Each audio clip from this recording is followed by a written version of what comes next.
Good morning, everybody. Thank you so much for being here, and thank you for joining us for the path to an equitable energy transition. I'm Jenna Podgornick, and I am the Symposium editor, and this is Lindsay Broda. We are the Symposium editors together, and without further ado, we will introduce you to Dean Kelly, who will do introductions. Thank you.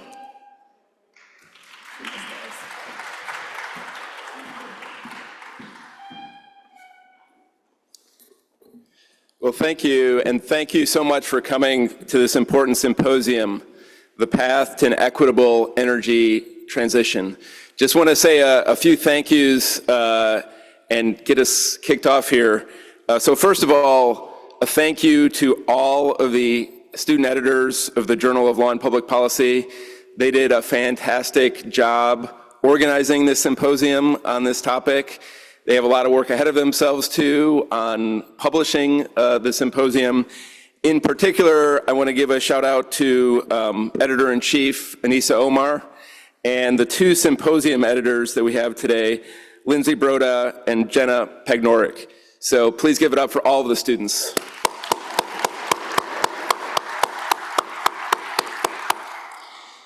Also want to thank both Professor Amy Wildermuth and Professor Lindsay Crum.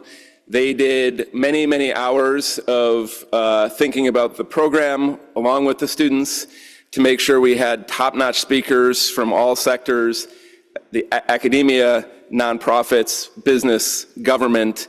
It's an unbelievable program, highlighted by the keynote, which you'll hear from in a minute, Professor Davies from the University of Utah, but a fantastic program of panelists. So please join me in thanking Amy and Lisa for helping to organize this symposium.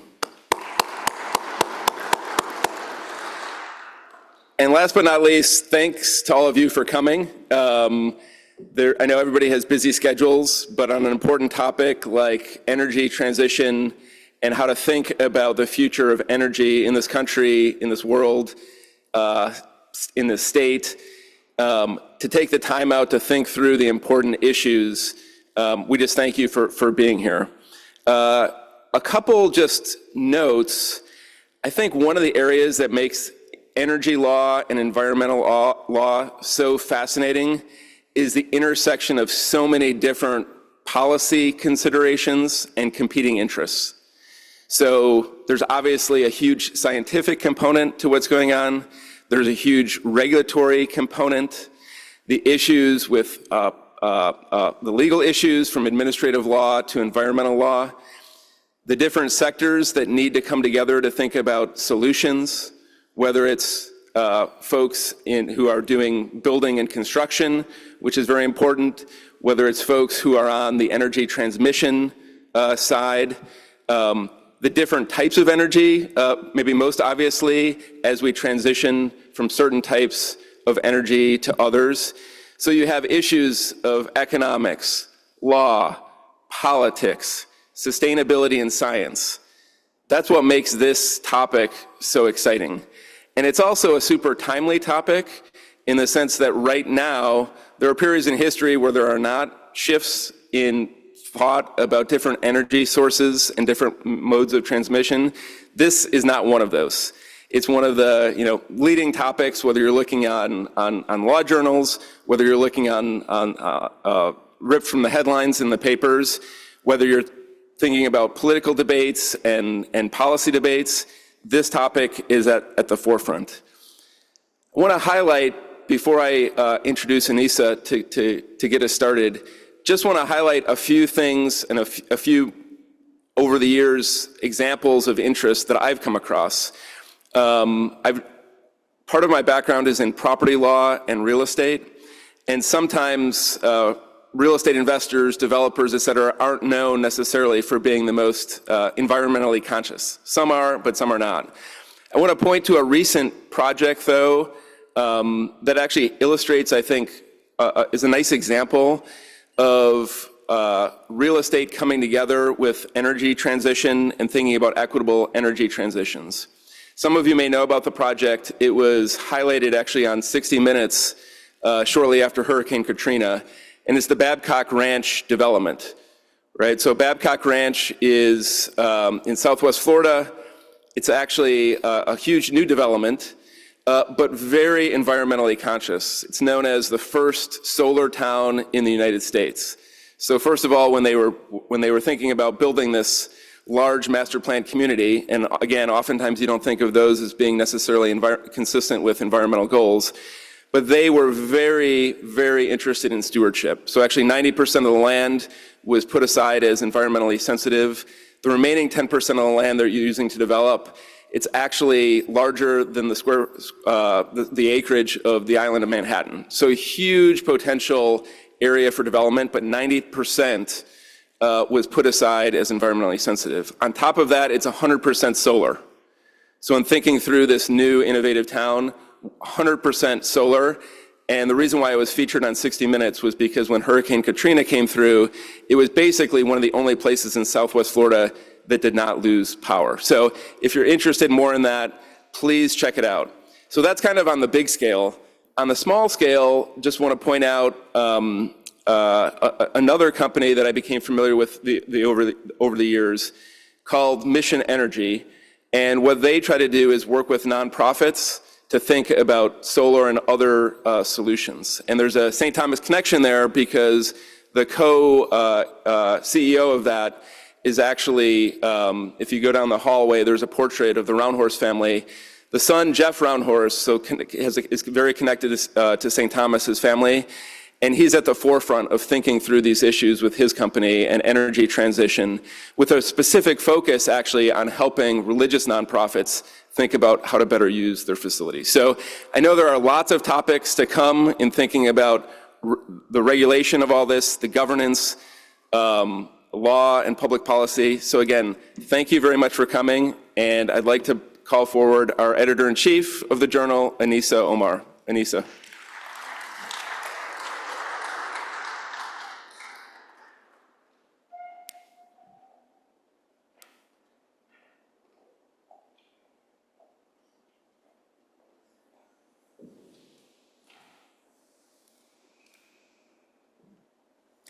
Thank you so much, Dean Kelly, for your wonderful opening remarks to get us started. And thank you all so much for joining us here today. This event would not be possible without the wonderful work of Jenna and Lindsay and the brain power of Professor Crum and Professor Wildermuth in organizing this, as well as our journal as a whole has been amazing and very vital as we are here today for this event. Today, we will be exploring the path to an equitable energy transition.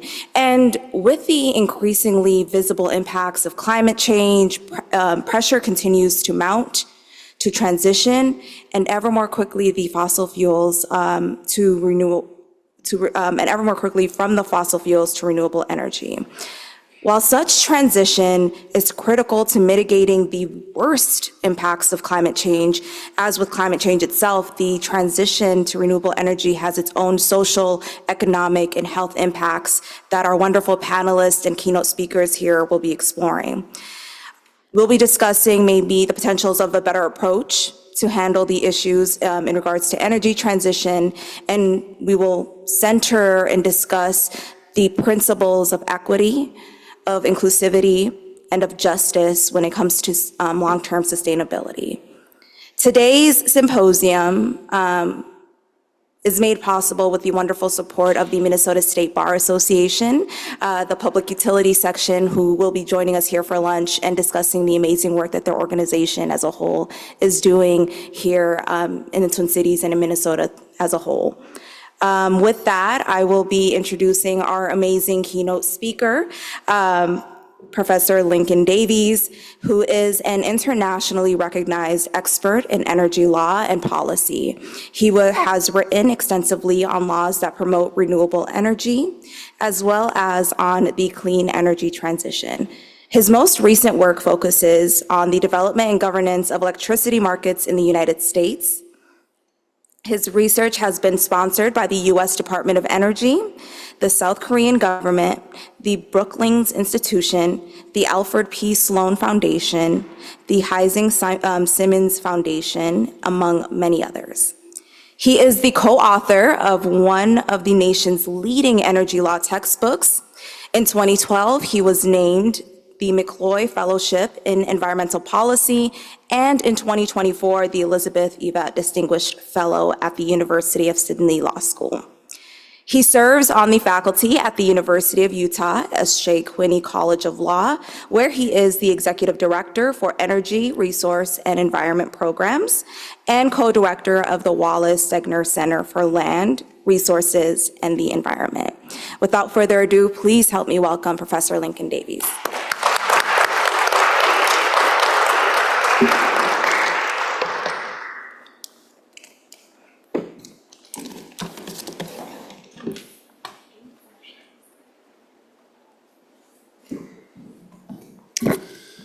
Good morning, everyone, and thank you to St. Thomas for welcoming me here. This is an honor and a privilege to address you, and thank you to the student editors of the journal, Jenna, Lindsay, and everyone else. I know what kind of work goes into organizing an event like this and to doing good work to create such a wonderful journal, so I'm grateful to be here and grateful for you. 173,000 terawatts. Remember that. Hang on to it. I know it's early in the morning, it's a Friday, we've got a lot of lawyers in the room, so it's a little bit of a tricky number, but hang on to it. You'll need it in just a bit. 173,000 terawatts. Our world is in the midst of one of the most momentous and most monumental energy transitions we have ever seen. To combat climate change, we are rapidly turning to clean energy. To delink our lives from fossil fuels, we are increasingly electrifying transportation. To imagine a new world, we are reshaping and reforming society's most fundamental systems. Many hail this transition as overdue, as vitally needed, as essential to next generations, while others lament its arrival, concerned that we are undermining modernity's foundations, unnecessarily imposing extraordinary costs, and imperiling the economy. Whatever one's political predisposition, and no matter how deeply partisan the current moment we occupy is, two truths about the transition are certain. It is happening, and it will define our future. To understand this future, we must first grasp our history. There are four stories I'd like to tell today in couplets.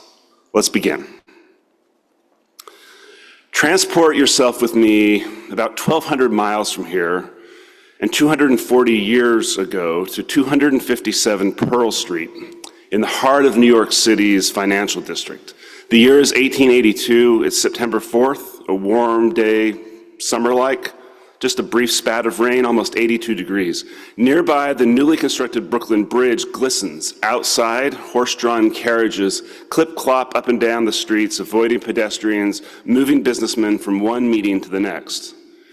It's a different time. Manhattan has no Statue of Liberty. That iconic monument is still in assembly in Paris.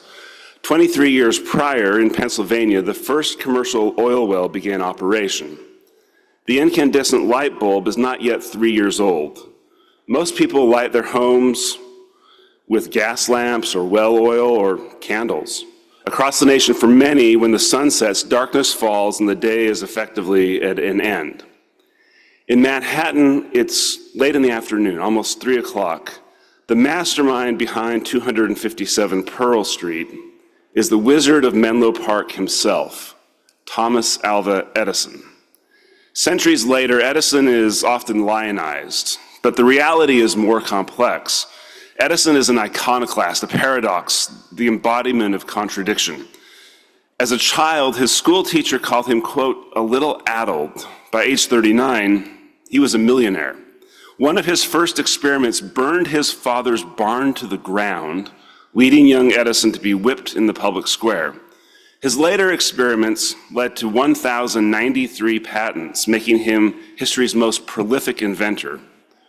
Originally from Milan, Ohio, a perpetual tinkerer with unmatched curiosity, who had held yeoman jobs in both the telegraph and rail industries, he was brashly proud, arrogant even. He repeatedly ignored or affirmatively shunned the ideas of others, resulting in many of the greatest minds in the development of electricity to work with Edison at first, only to lay leader in disgust. Despite his singularity, others saw him more as an enterprise than as an individual. Edison is in reality a collective noun, one engineer observed, and means the work of many men. Edison's Pearl Street is actually two buildings, 255 and 257. The former is corporate offices, the latter is a modern marvel of engineering. A four-story building originally erected for commercial purposes, the Edison Electric Light Company retrofit the building with heavy girders, stiff pillars planted on plates resting on 3 feet of solid concrete, and an elaborate iron frame to hold 6 engine and dynamo assemblies. Each assembly weighed 30 tons and could light 1,200 lamps. The combined lot was 50 feet wide and 100 feet deep, and it changed the world. On this warm September afternoon, Edison gathered 19th century titans of finance at J.P. Morgan's Wall Street offices to witness the realization of his astonishing vision. The same wire that brings the light, Edison had predicted, will also bring power and heat with the power you can run an elevator and a sewing machine or any other mechanical contrivance. There was no question Edison was ahead of his time. Almost immediately, commentators discarded this idea of electricity as omnipresent, manipulable energy source as pure fantasy. One British professor declared it the most airy ignorance, sheer nonsense. The scene then, as 3 o'clock neared, was perhaps not surprising. One man present wagered $100 the lights don't go on. Edison's snap response, taken. Edison lost the bet, but he won much more. Just blocks away, operators at Pearl Street flipped the switch, 106 lamps at J.P. Morgan and another 52 at the New York Times editorial offices flashed to light, and in an instant, Edison's Pearl Street station became the spark that altered how we would use energy forever.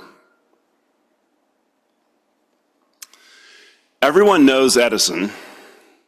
A century after Pearl Street, in the early 1990s, at the height of grunge, just 5 years after the fall of Germany's reunification, or the fall of the Berlin Wall and the immediate aftermath of Germany's reunification, another story critical to the energy transition slowly unraveled. It starred someone far less famous. Wolf von Fabeck is not a household name in the United States, but perhaps he should be. A retired soldier from the provincial city of Aachen, an hour west of Cologne at the intersection of the German, Belgian, and Dutch borders, von Fabeck's tale begins less with an idea than a dilemma. A nature lover troubled by both coal-created acid rain and the disaster at Chernobyl, von Fabeck began looking for alternative energy sources. He started with solar. Connecting a panel to his wife's food processor, he found modest success. The blades turned slowly, von Fabeck noted, but at least it worked. Encouraged, von Fabeck formed a local group, the Solar Energy Supporters Association of Aachen. The group set about to find a way to promote greater solar energy use in Germany, to take the technology mainstream. They quickly landed an idea borrowed from another city 7 hours to the south. In the Swiss town of Bergdorf, the local utility purchased electricity generated by citizens at a premium. The aim was to incentivize solar panel installations. The utility covered the premium with a 1% surcharge on all customers' power. Von Fabeck and his friends borrowed this idea, tweaked it, and started shopping it to the Aachen City Council. We were idealists. Most people are not idealists. They act in their own economic interests, von Fabeck recounted. We had to change the market environment so that non-idealists would be rewarded for doing the right thing. The reward von Fabeck sought, the innovation in renewable energy policy he and his friends conceived, was to cover the cost of solar power rather than just offering a premium on the overall market rate. This change was radical, revolutionary even, and its scope equally as stark. The initial Aachen feed-in tariff paid 2 Deutschmarks per kilowatt hour, or roughly 20 times the price of conventionally generated electricity. In turn, it transformed average citizens into their own utilities. Backed by the government, they could invest in their own electricity, change how local power was produced, and rest assured there would not be financial risk. Like Edison's Pearl Street station, this new Aachen law, called the feed-in tariff, or the Aachen model, had an incredible effect, but not immediately. Time, dissemination, multiple other developments had to come first before this seed could grow into an undeniable force that today continues to drive the clean energy transition. The stories of Edison and Juan Fabec, of Pearl Street and Aachen, have much to teach us about our current energy transition. A core truth these narratives lay bare is that shifts in energy use are neither immediate nor smooth, but rather often gradual and almost always lumpy. Lighting gas prices plummeted almost as soon as Edison announced his incandescent bulb. But a year after Pearl Street opened, the facility had barely 500 customers, and it was losing money. The broader process of electrifying the nation would take decades and scores of further innovations. In fact, the Pearl Street station was not even around to see this. Partially destroyed in an 1890 fire, it ceased operation in 1894. Likewise, for Juan Fabec's solar support law, its initial success took decades to grow. Though the Aachen model soon spread to several major German cities, including Bonn, Nuremberg, and Hamburg, plus 30 different Bavarian villages, solar panel prices stayed stubbornly high. As a result, nearly a quarter century after Aachen adopted its feed-in tariff, electricity produced through solar was almost negligible, less than 0.5% of German generation. As well, Pearl Street and Aachen make clear that energy transitions are highly unpredictable affairs. As much as Edison wanted to electrify the world, he never could have imagined a full fifth of our power today would come from splitting atoms, or that the most popular electric cars would be named after one of his fiercest rivals. Edison, in fact, first thought that electricity would be a luxury good, something special for the rich. And he was demonstrably wrong about the way electricity would be moved across our nation, famously engaging with George Westinghouse in a war of the currents, a war that Edison definitively lost. Nor could Juan Fabec predict that the Aachen model ultimately would be adopted across renewable energy resources, not just in solar, in dozens of countries, and radically transform not just many nations' energy systems, but their entire economies, while simultaneously failing to even move the needle on renewables in other countries. Finally, the Pearl Street and Aachen sagas underscore that energy transitions are inevitably multidimensional in cause, scope, and effect. Edison may have invented the first incandescent light bulb and then conceived and created the central power station in Pearl Street, but in reality, it was the corporate and economic innovations that Edison's former secretary Samuel Insull made far away on Lake Michigan shore in Chicago that allowed the industry to grow. Today's electricity, in other words, is a legacy of not just leaps in physics and inventions in engineering. It is also a byproduct of new ideas in business, governance, and regulation. So too for Aachen and Juan Fabec, but in reverse. The policy revolution they began could not realize its true potential until innovational bounds in solar manufacturing and production, globally in China as well as in Germany itself, began to drive technology costs down. Looking to our current energy transition, the echoes of the lessons of Pearl Street and Aachen are obvious. Lumpiness is everywhere. Even as renewable energy production in the United States has increased precipitously, so too have our production and exports of fossil fuels. Even as coal-fired power has decreased, use of natural gas has soared. Perhaps no truth is more pervasive in energy law and policy than the ever-presence of trade-offs. Unpredictability also is at an apex. Electric cars are far more prevalent than anyone predicted 15 years ago. Modern application of a technique long used in oil extraction to natural gas created a hydraulic fracturing boom almost no one saw coming. After decades of a flat or very gradual growth in electricity demand, suddenly, utilities today are not even sure if they can keep up. And thus, the transition's multidimensionality is undeniable, a theme to which we will return toward the conclusion of today's lecture. For now, suffice it to say that after decades of two-party support for clean energy energy partisanship is only growing. That even as more and more renewables are installed, 40% of new generation projects are canceled due to transmission constraints, a number even higher for renewables, and that virtually no one is paying attention to our existing nuclear fleet, even as small modular technology offers the promise of transforming the industry.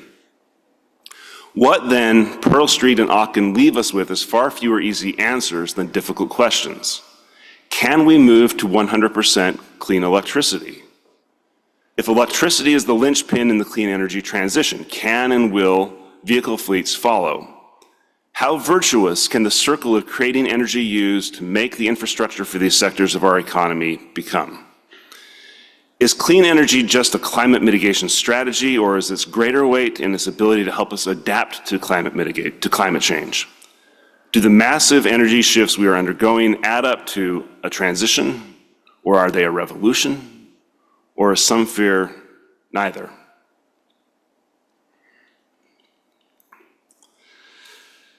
Considering these questions, having looked to the past, it may help to turn our gaze to the present and ask, what in fact is transpiring in the current energy transition? When considering energy, it is tempting to focus on a single resource or system.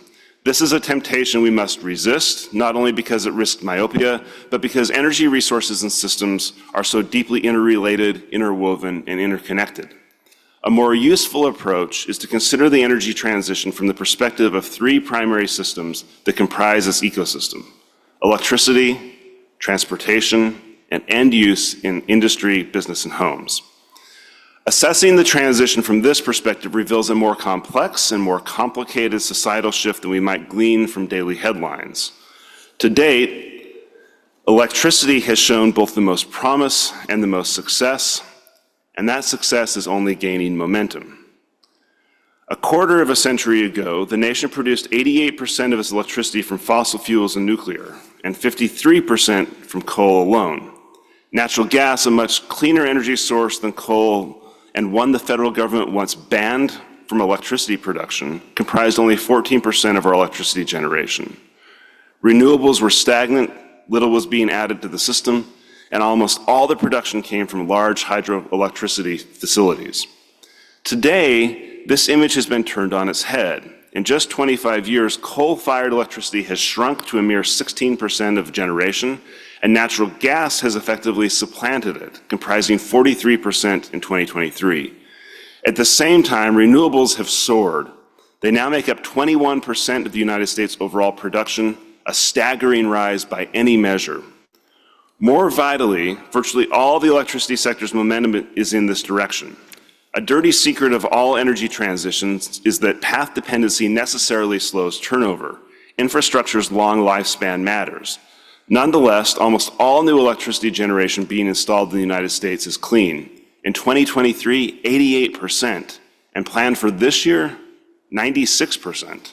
In fact, last year, for the first time since World War II, a single renewable energy resource accounted for the most newly installed electricity generation in the United States.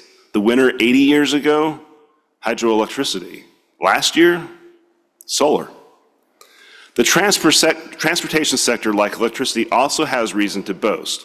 Over the last decade, electric vehicle sales have exploded, from under 65,000 in 2017 to nearly 1.2 million last year. The latter figure is a milestone record and represents nearly 8% of total vehicle sales for the year, up from its prior high of 6% in 2022. At the same time, EV charging infrastructure continues to grow, buoyed in part by a $7.5 billion investment from the bipartisan infrastructure law. Still, as steep as the curve for EV sales is today, it clearly reflects only the beginning of the transportation's transition. Nationally, transportation accounts for more than a quarter of our energy consumption, and more than 90% of that is fueled by fossil resources.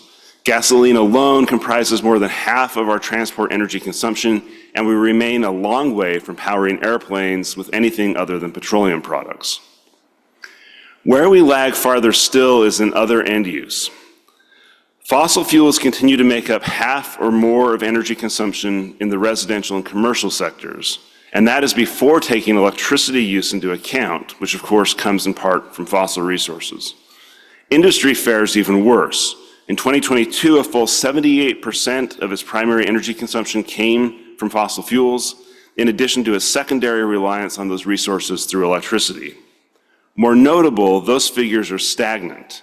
Except for the greening of the electricity sector, they are scarcely distinguishable from what we saw a decade plus ago. What all this points to is precisely what Pearl Street and Aachen taught. The transition has begun.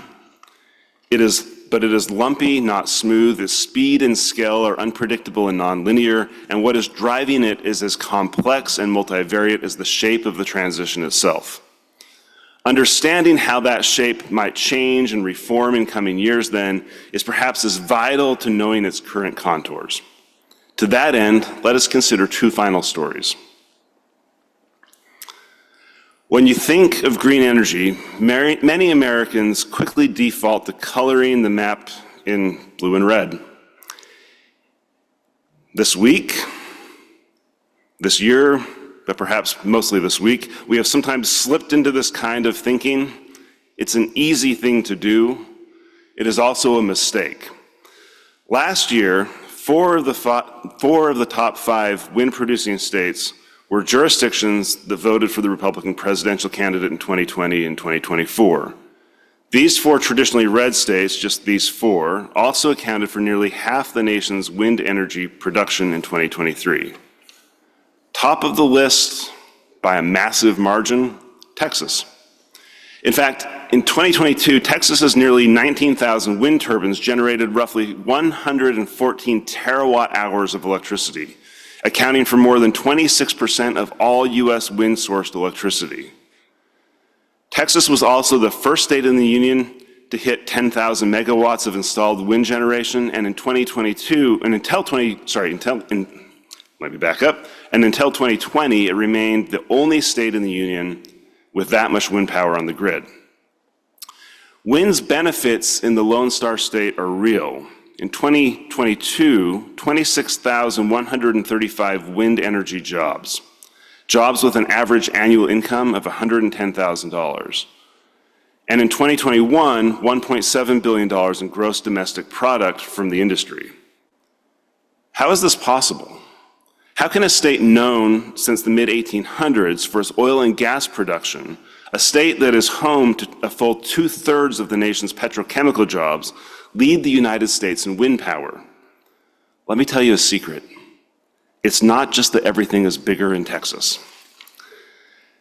It's also not an accident. Texas intentionally built a wind industry. This started with a 1999 law mandating significant renewable installations in the state, a target that Texas wind has now shot past 4 times over.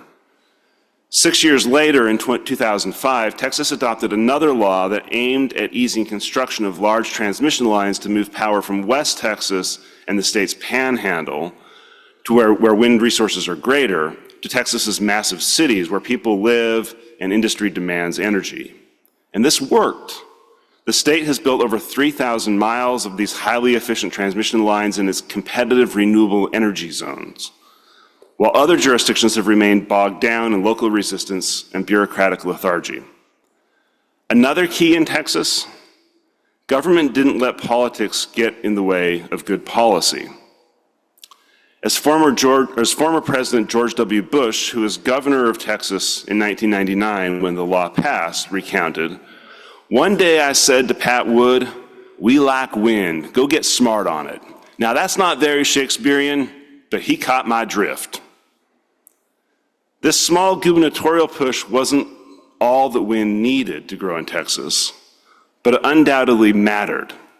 Texans' significant entrepreneurial spirit came through, and its energy system was transformed. "There's a big difference between the talkers and the doers," Bush said. And here in the state of Texas, we're doers. As much as we should celebrate the clean energy transition's success, the doing from Texas wind and beyond, we must not ignore its costs. From here in Minnesota, head just a little bit farther into the Midwest and south to the tiny village of Moscow, Ohio, in Claremont County, perched on the west side of the Ohio River, facing Kentucky, a short drive southeast from Cincinnati. This is coal country, pure and true, a place that is far more Appalachia than Midwest. But in 2022, Vistra Energy, the owner of Moscow's William H. Zimmer power plant, a massive coal-fired facility that is the village's primary employer, announced that it would shutter the plant 5 years ahead of schedule. It was the fourth local and sixth regional plant shutdown in a decade. Ohio is part of PJM, a massive regional energy transmission organization that operates this part of the grid, ensures reliability, and runs electricity markets for the Mid-Atlantic. One of those markets is for electricity capacity, a way of ensuring that enough generation will be available when it's needed. In the capacity auctions leading up to 2022, the Zimmer plant failed to offer a price the market would take, and this was its death knell, a financial hit on the order of about $50 million. For Moscow and Clermont County, the repercussions were almost imaginable. Zimmer's closure meant a revenue cut for the village of up to 90%, and painful ripple effects. $85,000 gone from the county library's budget, $500,000 from the local career center, and the sale of 3 of its 4 fire stations. Cuts to the school budget so severe that PE classes were going to be held in a gymnasium with no air conditioning. It just feels like it's punch in the stomach after punch in the stomach, reflected Tracy Miller, the local school superintendent. The pain inflicted, it's real. People lost their jobs, buildings were closed, students got redistricted. We keep trying to get ahead and then the next shoe drops. 4 plants down, lamented Dennis Cooper, a local leader. You've got Beckyard, Zimmer, Killen, and Stewart, 4 of them.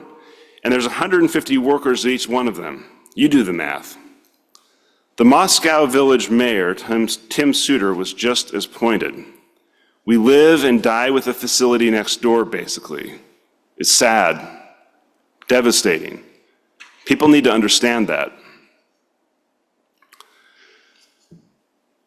Just as Pearl Street and Aachen offered insight into where we have been and where we are now, Texas's push for wind and the counterpunch from coal's demise in Clermont County have much to say about where we are going. They underscore the transition's promise while reminding that it does not lack peril. They complicate the narrative. Those complications highlight key hurdles the transition must not just face, but address. They challenge the notion that the new energy transition might not be as simple, neat, and clean as we might think, just as they emphasize not only its vital importance, but indeed its eminent possibility. 4 hurdles, 4 possibilities, 4 opportunities made clear by Texas and Clermont County bear particular emphasis. First, energy equity matters. The easy promise that the clean energy transition will solve all rings empty when, as in Clermont County, jobs disappear, programs shutter, and the transition itself frays at the community's very fabric. By some counts, 1 in 7 Americans live in energy poverty. This itself is a crisis. The transition then cuts even deeper. As one displaced coal miner in Appalachia said, there's a sense of grief. You know, coal mining is really a part of the culture here, and it's interwoven into the way people feel about themselves and their own identity and their identity as a community. A transition that fails to address its own impacts on families and communities is neither just nor clean. Second, and related, we must resist energy ideology and energy partisanship. In today's tribal America, where labels carry more weight than conversation, and claimed identities all too often trump actually listening to one another, this will not be an easy task. But the reality is that clean energy makes good sense whether you vote red or blue, whether you tune into Fox News or NPR. It's also good business. The cheapest power today is solar and wind, with natural gas sometimes competing. The clean energy transition, moreover, is built on a foundation of bipartisanship, as Texas's experience shows. This is not because politicians in Texas somehow get along better than politicians in North Dakota or North Carolina. It's because they decided to do what was right, what was good for the state. The energy transition needs this kind of leadership in gobs and gobs and again and again. Third, Policymaking for the transition must be holistic. Another lesson from Texas is that the transition's policy solutions cannot be either piecemeal or one and done. Texas wind grew not just because the state adopted a renewable portfolio standard, that helped, but also because lawmakers were determined to find a way to build more transmission too. This was critical. This kind of holistic problem solving must be extended to other areas of the transition as well. Affordable storage can become a skeleton key, new nuclear might be too, and right now transmission more than anything is holding us back. As National Renewable Energy Laboratory researcher Matteo Muratori has observed, the grid is already a critical element of our energy system, but it's going to become the central piece in the future energy system. Finally, we cannot let up. An imminent threat to the energy transition is the sudden surge in new electricity demand in the United States. Some of this was part of the plan, the idea that we could electrify cars and in turn green our electricity. Some of it is not. The unexpected rise in data centers, including for still nascent artificial intelligence technology and cryptocurrency mining operations, is already stressing the grid. When by 2030, US data center demand for electricity triples, as some predict, we will need even more clean energy than we now plan. Letting off the throttle now will be the equivalent to trying to run to a finish line 26 miles away from here, but instead just hopping on a treadmill and turning up the speed.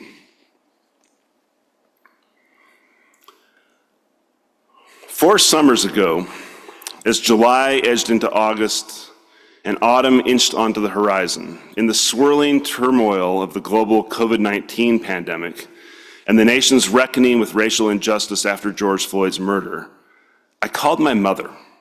"Can I borrow your car? I need four-wheel drive." "No problem. Where are you going?" We arrived in Torrey, the three of us, my son and daughter and I, and got some burgers and shakes and fries and waited for Ryan and Jack. "When do you want to try Cathedral Valley?" Ryan, stepping out of his car, got right to the point. "Tomorrow? Sounds good." The drive was long, longer than we thought, the dust kicking up from the tires, the ruts deep and grooved, cut farther and farther into the earth from every fresh storm. Washboard stretches, hairpin turns, mini ravines, hard-baked red dirt, sandstone shards jutting just where you never expect, the Subaru suspension shuddering.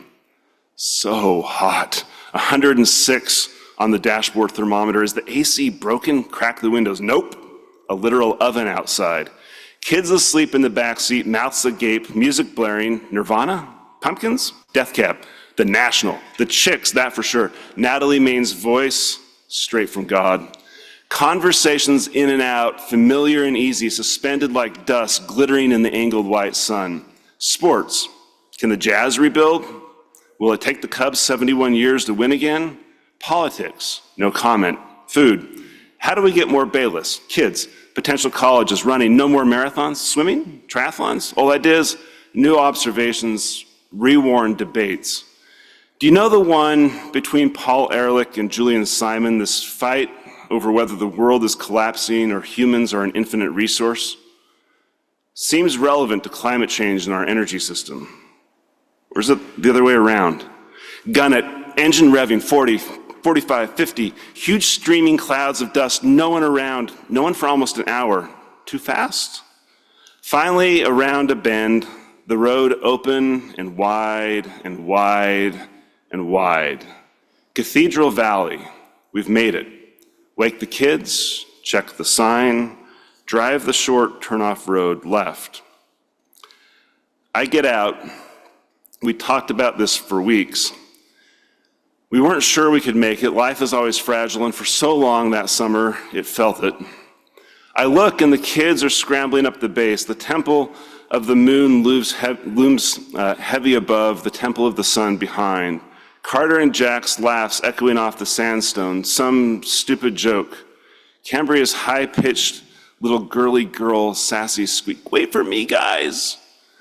It's funny when these lines just come into your head. Auden, the white legs disappearing into the green water. Stegner, there is a sense in which we are all each other's consequences. There is a sense in which we are all each other's consequences. I turn, Ryan is walking after the kids, distant white clouds, blazing blue sky, canyons and mesas so seldom seen, shadows only on the valley's edges sweeping away. The sun is blaring. Suddenly, for a moment, it feels not hot, but warm, soothing even. It feels infinite, endless. It feels like all 173,000 terawatts that this miraculous star delivers to Earth every day, more than 10,000 times the energy we actually consume, bearing down all at once. It feels like life. It feels like love. It feels like home. It feels like hope. Thank you.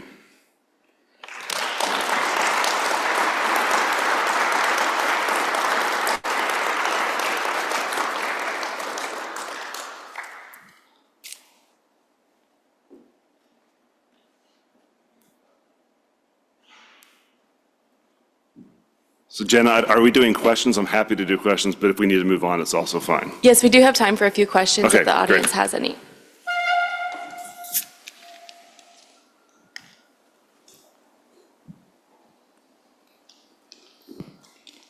Questions?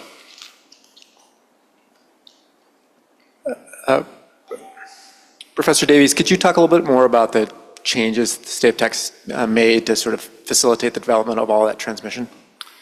Yeah, so Texas did kind of two different things, as I mentioned. One was they passed what people used to call, and maybe sometimes still are calling, renewable portfolio standards. These are laws that require a certain development of renewables in the state. Texas's law was a little bit different. A lot of states require a percentage of renewables for their generation. Texas set an actual benchmark, 10,000 megawatts. So that was one thing that spurred that on. And a lot of those laws were being pushed by the wind industry, so it was not surprising that they were helping wind grow. At the time a lot of these laws were adopted, wind was the cheapest resource. The second thing they did was they adopted these laws that said, we're going to let the Texas government figure out where we want to build transmission, and we're going to designate those as these particular zones, and we're going to then facilitate the zoning and the construction of those facilities. Texas is able to do that in part because Texas's grid is mostly distinct from the rest of the United States. There's three grids. There's the Eastern interconnection, there's the Western interconnection, and then there's what people call Texas, but if you look at the map, it's actually not all of Texas, it's a lot of Texas. So they have flexibility that other jurisdictions don't. And if you look at the West, for instance, transmission is really lagging, and that's in part because you have so many different jurisdictional boundaries you have to cross from different states with different politics to the federal government. And so Texas has been held up as one of the ways we could do this, but I think it's worth noting that they do have some unique circumstances that facilitate their ability to do it that maybe not all jurisdictions would have. Yeah, I think they're going to bring you a microphone. Thanks for your talk. I'm just curious how and why you decided to switch from prose to poetry.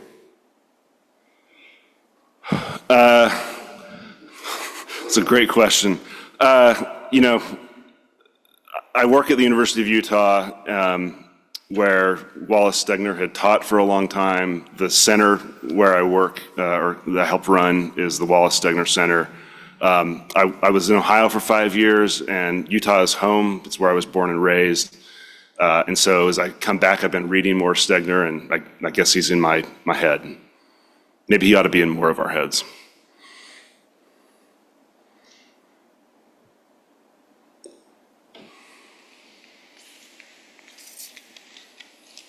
Hello. Thank you. I was curious, in the presentation you were saying that one of the areas is industry having the least amount of its energy coming from renewables. And maybe I missed it, but what are some barriers to that? And what are some inroads people are making to try to remedy that, if you know? Yeah, so industry, relies on, mechanical processes, and they need a lot of energy for that. So one of the challenges is just the total amount of energy that industry is consuming. Some of those processes are necessarily tied into fossil fuel streams, like if you think about the petrochemical industry, for instance. And so there's some measure of that they may never be able to sort of remove. and it's a question of whether you could get to net zero rather than to zero. I think other processes are sort of easier to electrify, and that's why we've started with electricity in terms of the transition, is because there is where you can use renewables to generate that power. But I think there's also been more pressure in other contexts in terms of generation and sort of where the law is pushing. If you look at if you look at IRA and Bill, the two laws that were passed in the Biden administration, they push in a lot of other areas that are sort of around electricity, around transportation, and maybe not as much with industry. So I think part of it is also a retooling then of what those processes might look like for industry, and that's going to vary from sector to sector. I'm just curious about kind of optimistically looking at, and I know you kind of mentioned the problem, but solutions to communities that are pretty reliant on fossil fuels or unclean energy forms. Like, is there some sort of retraining that has to be done there? Or how do we de-link the reliance of these communities kind of on the traditional energy sources? Yeah, I mean, if I had the perfect solution, maybe, I would be the next president of the United States, and I'm not. I don't know exactly what the solution is. I do think we need to pay more attention to it, and I do think we need to invest a lot more in it. So if you look at these coal towns that have, they're basically dying, right? And they're dying because coal facilities are going away, and coal facilities are going away because the economics don't work. It's not that law is pushing them out; it's the transition itself is pushing them out. There's no real way to save that. Rather than just letting that happen, why don't we get ahead of that problem? Why don't we say, let's invest in them, let's retrain people, let's help them create an economy? Part of that challenge is, for that part of the talk, I relied in part on research that Sonia Carley, who is a co-author and is at University of Pennsylvania, has done, where she's looked at social justice issues with the energy transition, and she interviewed a lot of these people in Appalachia. And part of the problem is some of them are getting jobs, but some of them don't want the jobs. So they have put in place some retraining programs, and so people who worked in coal mines or coal power facilities are now helping build transmission lines. Those are good jobs, they pay well, but they also require them to leave their town, to leave home, to be on the road a lot, and not everyone wants to do that. So I don't know that there's going to be a perfect solution, but I think we need more solutions like that.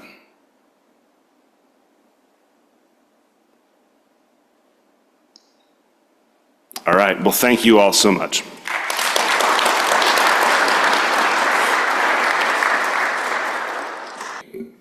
Thank you so much. I'd like to invite our first panel to come up to the podium here. And while they come up, I will begin the introductions. So our next panel is going to focus on the federal role in the energy transition, focusing on how artificial intelligence can democratize energy decision-making by enhancing public innovation, public involvement in the regulatory processes. The panel will then focus on an exploration of microgrids as a means of delivering energy justice and the critical need to streamline processes for new energy projects to unlock the potential of federal investments in renewable energy. We have three great speakers on our panel today. We'll have Joel Eisen begin our panel. Since joining the Richmond Law faculty in 1994, Professor Joel Eisen has had an illustrious career as a prolific and well-respected energy law scholar.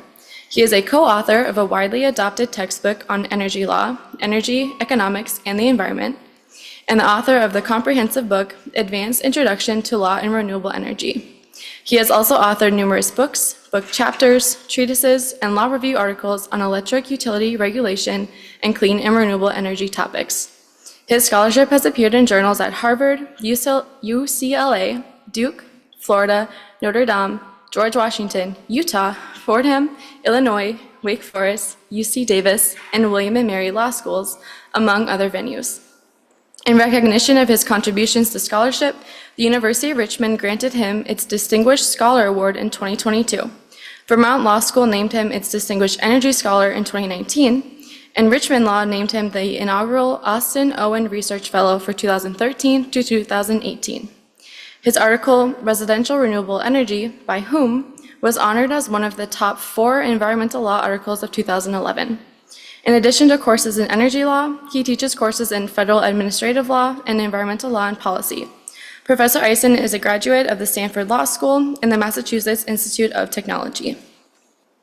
We will then hear from Professor K.K. Duvivier. After 4 years as the first woman exploration geologist worldwide for a French mineral company, KK attended law school and then practiced in natural resources law with the firms of Sherman and Howard and Arnold and Porter.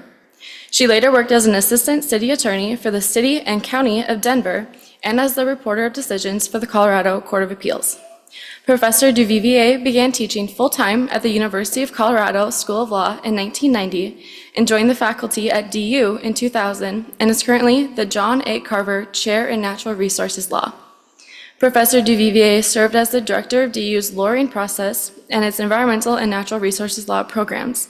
She taught interdisciplinary courses and retrieved a National Science Foundation Award to partner with an atmospheric scientist and an economist to address wind farm impacts. Additionally, Professor Duvivier has taught energy and renewable energy courses as a visiting professor at Lewis and Clark Law School and at the University of Houston Law Center.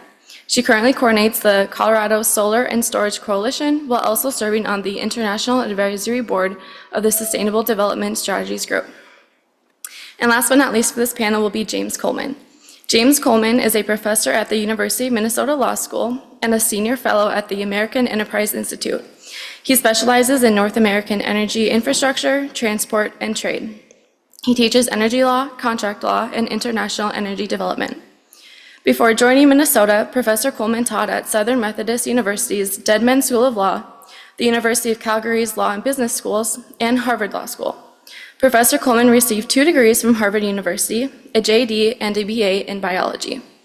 As a result of his undergrad thesis on butterfly genetics, which required fieldwork in Central Asia, he has a species of butterfly named after him, which I will not even pretend to pronounce the name, but it is in your program if you would like to look at the Latin name. So without further ado, I would invite our first speaker, Mr. Eisen.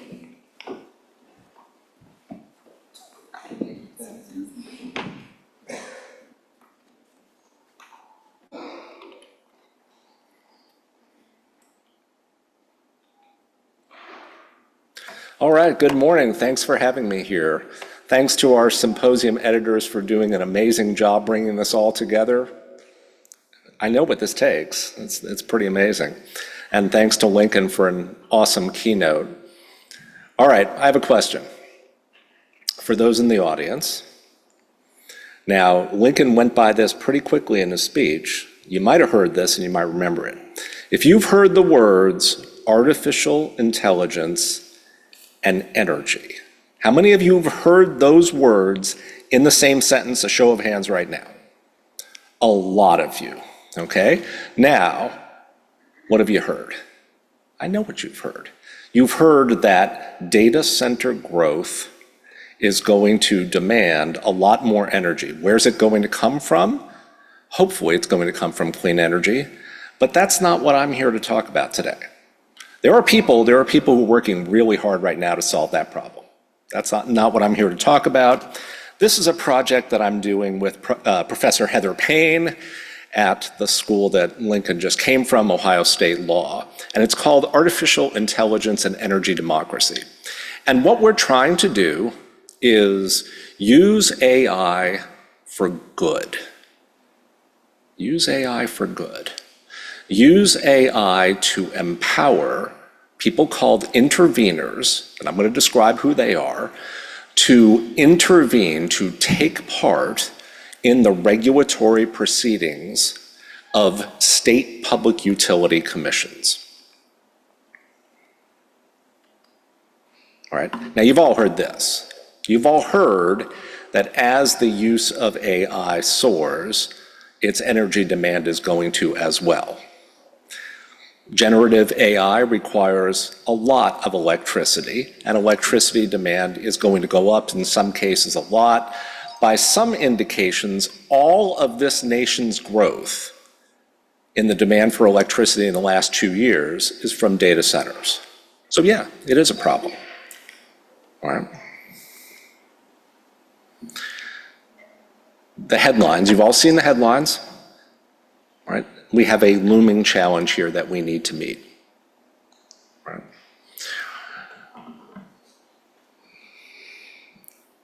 Utilities have a response to this. Build more. Build more. Build more power plants. Build more power plants that can be on 24/7. Dedicate existing nuclear power plants to this task. Amazon just tried to do that in that PJM region that Professor Davies mentioned. I'm going to acknowledge that this is a major problem, but it's not the problem I'm here to solve today. Here's the other side of the story. Using artificial intelligence on the electric grid itself. This, my friends, is already being done. Utilities are already doing things like using AI, as this headline shows you, to predict where the weather is going to happen, to try to fend off the wildfires that cause damage to electricity infrastructure. There are, in our paper, we identified dozens of ways that AI is being used beneficially on the grid today. But they all have one thing in common. They're all being used by the utilities themselves to improve their operations. Now, that's not necessarily a bad thing in and of itself, but we're going to hear a lot today. The entire next panel is devoted to a concept called energy justice. And one pillar of what energy justice is about, the top one in this diagram here, is advancing energy democracy, empowering ordinary people to become part of the energy decision-making process. I'm looking at Professor Walsgrove. He wrote a paper about the difficulties of doing this at a public utility commission in Hawaii. Now, they had the added problem that you had to travel from one island to another to go to where the commission was located. But right now, it is extremely difficult for ordinary people to take part in PUC decision-making. And I'm going to talk a bit about why that is and who these people called interveners are and how AI can help with that.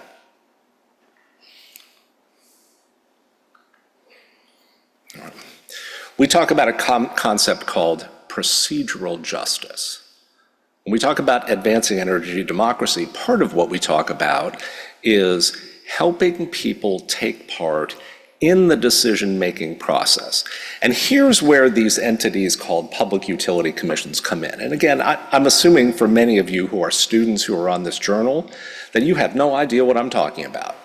So I'm going to say that there are these state regulatory bodies called public utility commissions. And they do a lot, they have a lot of interaction with the utilities that they regulate.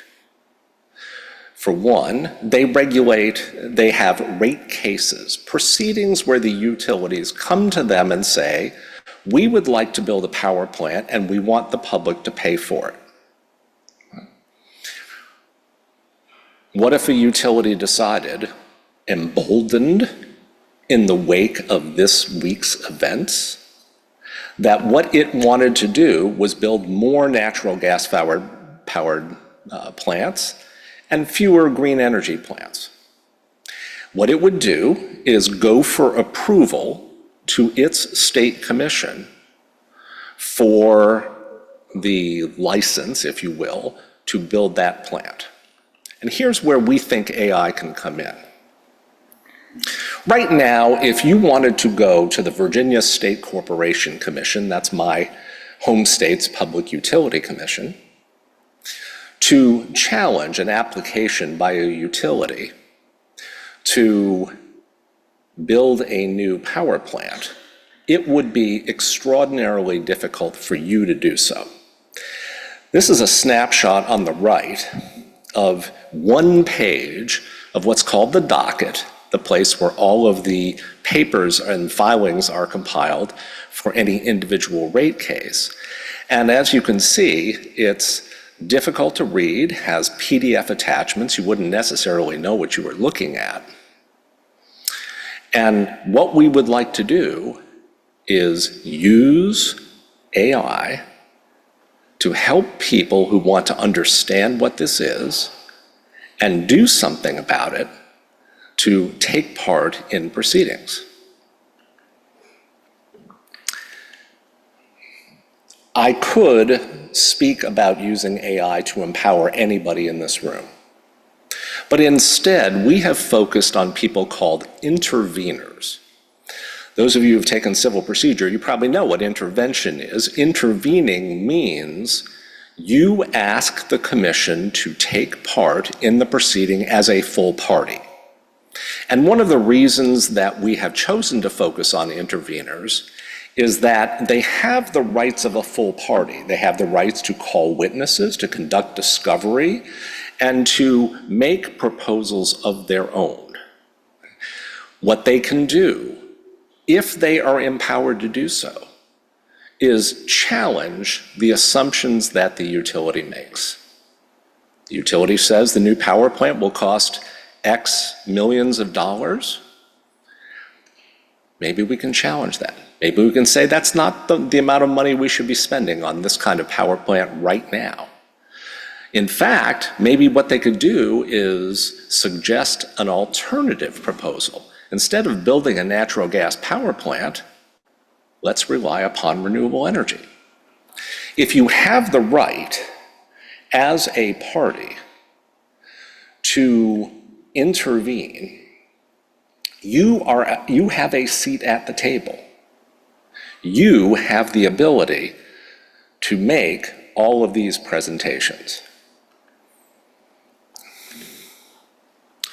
Here's where it becomes challenging. First of all, intervention is not granted as a matter of right. You have to qualify as an intervener. You have to show that you actually do properly belong at the table. And in some states, you have to show not only that you have a substantial interest in the proceeding, but you also have to show that you have an interest that's not being represented by anybody else at the table.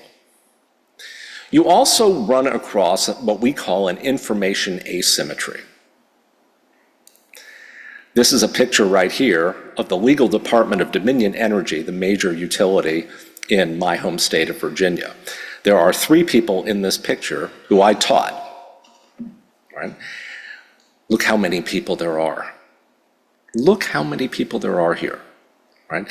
These are people who will take part in a proceeding and will overwhelm any capacity you have to do this. So one thing that AI could do is help overcome these limitations to qualify. Right? What it also could do is a number of distinct things in any given rate case. For starters, it could scrape the data that's available to help understand what the utility's proposal actually means. Where does that cost data come from? All right. The challenges for this to work are multiple. First of all, not every amount of data you would want is right there on that website put forth by the utility. Often utilities keep data from us. They call it confidential information, confidential business information, and withhold it from us. But even if you had all the data available to you, you would still have to figure out how to build a model to analyze all of it and to go outside of the docket of a commission to find all the sources you would need and put that all together. You would have to build a pretty sophisticated model to do everything I'm talking about, and that costs money. Right? There are programs in a number of states, about 16 at present, called intervener compensation programs that might help with that. In the interest of time, I'll just say these programs don't work all that well and would be difficult to accommodate for this particular purpose, but we do acknowledge that they're out there. What we do want to talk about is the data challenges. This is an actual snapshot from a filing by a Rhode Island utility before its commission. You don't have the data you need. It is being withheld from you, And we make a proposal. It's a very simple one. That is, we have paid for the data that a utility generates in a rate case and its other proceedings to be generated. You pay for that because the utility makes back that money from you by charging it to you in your rates. We say now that this data must be made open and accessible for the purpose of preparing AI models to help interveners. Okay? We're not the first people to say this. There are other law professors who have said that this type of information has to be more widely available, but we are the first ones to connect it to this particular purpose, actually using AI for good and connecting it to a fair and detailed assessment of the proposals that utilities put forward. Let me leave it right there in the interest of time. I will say this. We have talked about this project before a number of different audiences. This Monday, we talked to 25 law professors online about this. They had a lot of questions. How would this work? Have you actually made one of these models? To which I say, well, no, in phase 2 of this project, that's exactly what we're going to do. Do you really think this could work? The answer is yes, we actually do think it could work. But we think it can work only if the limitations on confidentiality are removed from where the utilities are right now. What made you think of this? Well, we think it's one of the biggest bangs for the buck right now in using AI for good on the grid. Do we think it's the only thing that can be done?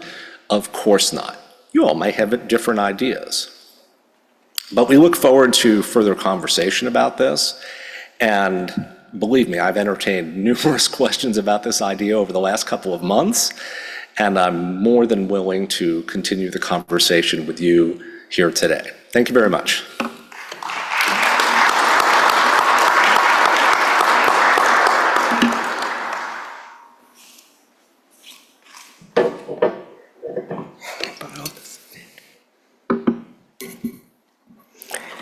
Good morning. It's a real pleasure to be with you today. I'm delighted that Professor Davies talked about every average citizens turning into their own utilities, and that Professor Eisen just talked about energy democracy, because I think that microgrids provide opportunities for that.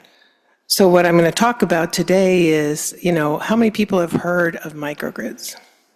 Yeah, okay, so, and it's a little bit obtuse, so I'm going to talk about what it is, why communities, especially disparately impacted communities, could use microgrids, what are some of the impediments to microgrids taking off right now, something that Colorado has done, and then because the title of this conference is the federal role, I'll talk a little bit about what we could do at a federal level. So what is a microgrid?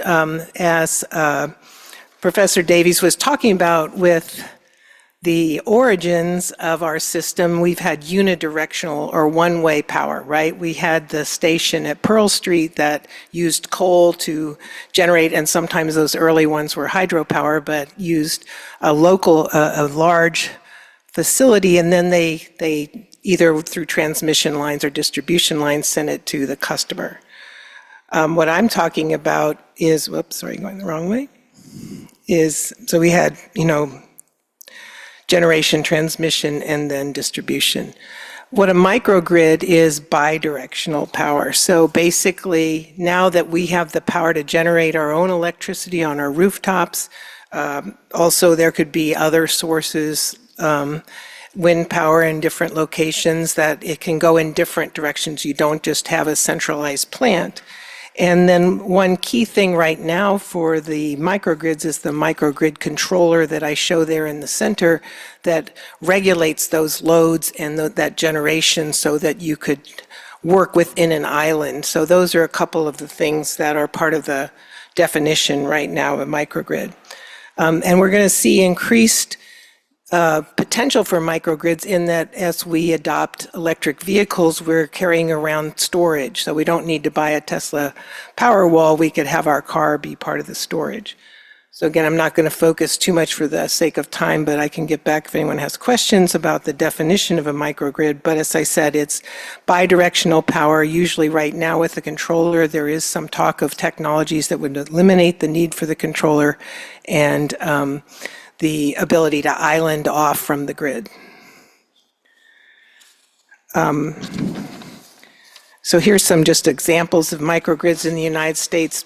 So far, they've pretty much been military, and then there are some community ones that are out there, but it hasn't taken off as much as it potentially could. Okay, so the next issue is why do we need microgrids? And I don't know if any of you know what this picture is, but in New York City during the Hurricane Sandy, the Empire State Building stayed lit, and that's because it had its own power source. So you can have a microgrid that's just one building, or you can have it be wider, a campus in many cases. Princeton was also somewhat immune from this storm because they had their own campus microgrid, and then you can have a community-wide one. And why do we need them more? We need them more because, as we all know, there are more and more large climate disasters that are having power go out. Power outages are on the rise throughout the United States. And it's sometimes it's a hurricane, sometimes it's a fire, sometimes it's a preventative shutoff so that it doesn't start a fire because utilities are afraid of their liability for sparking a fire. So we have more and more. And so one of the things is life is unpredictable. Your power shouldn't be. Microgrids could provide reliability. So that's one of the things that microgrids provide. But they also have other values throughout the system, reliability, resiliency in a storm. There are economic benefits, power system benefits from voltage support, and the environment if you're using renewable energy sources back and forth and not wasting so much, because utilities tend to build out kind of the 150 mile an hour thing when most of the time we're driving at maybe 50 miles an hour. It doesn't make sense to allow, as Professor Eisen mentioned, the utility to just put more and more money into facilities and not recognize what we're generating at home and some of the ways they could use our solar panels, our vehicles in that system.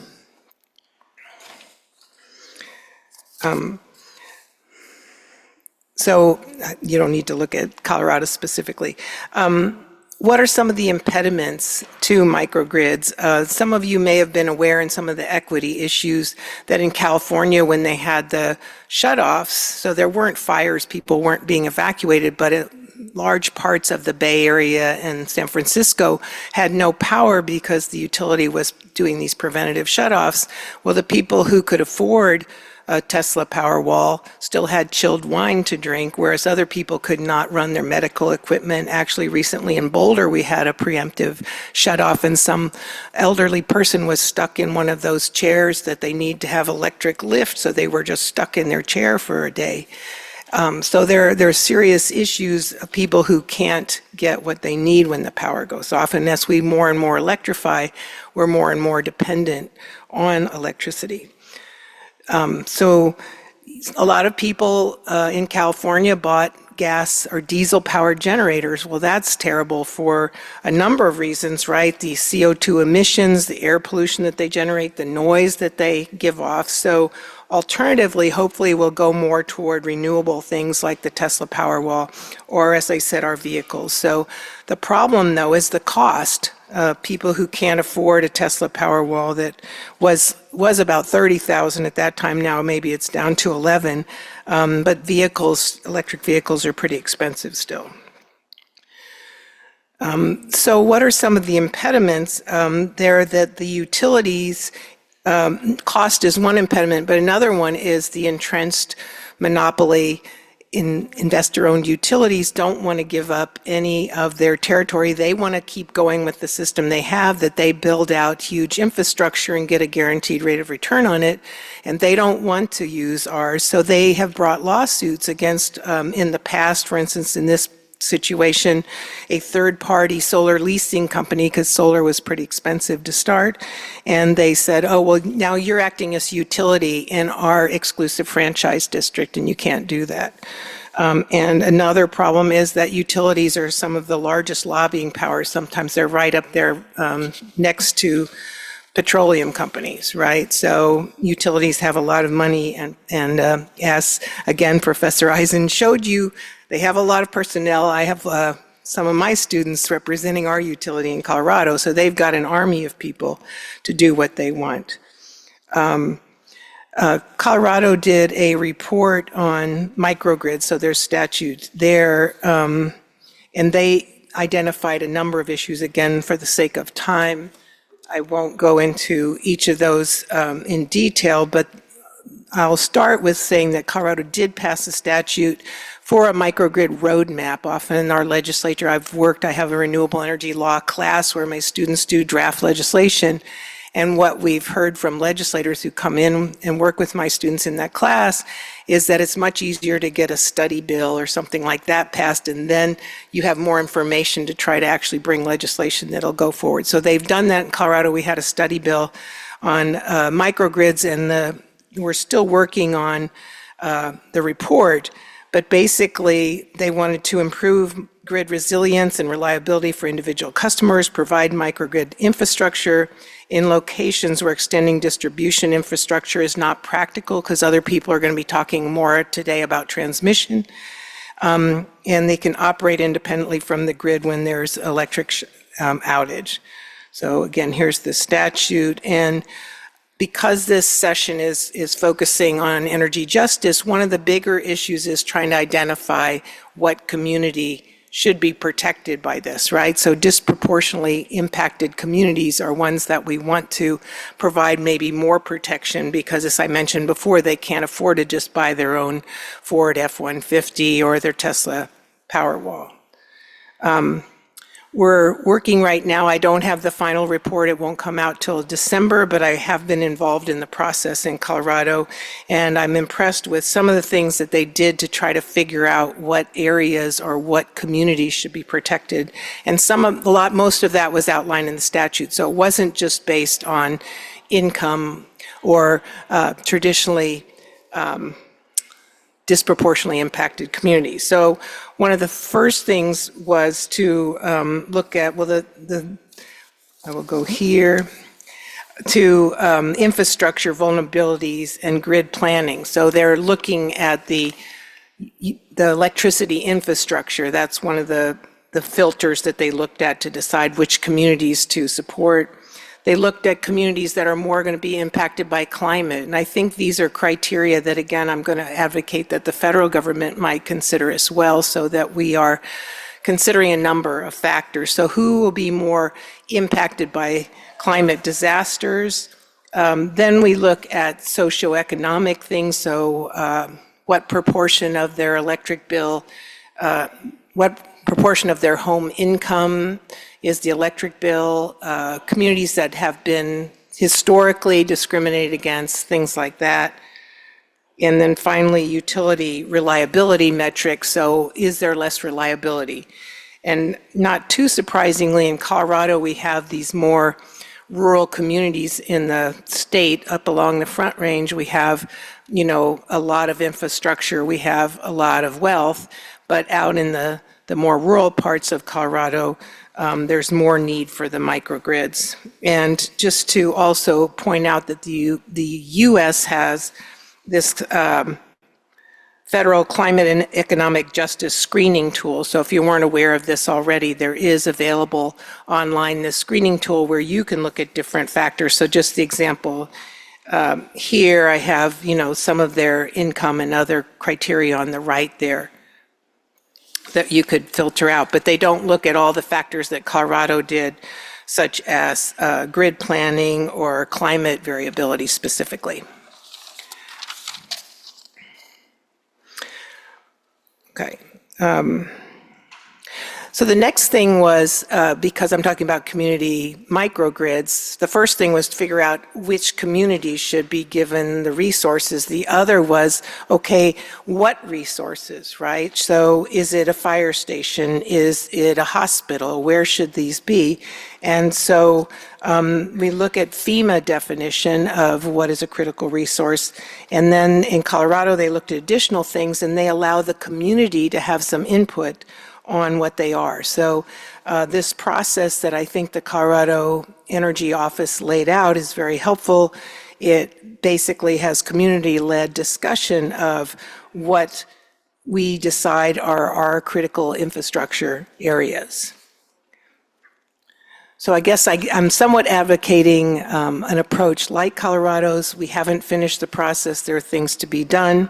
So what is the federal role, finally, to kind of wrap up, is that, generally public utility commissions and utilities are run by the state. So the federal role has generally been in grants like, the main three statutes other than defense. Obviously, the military is very aware of the value of microgrids.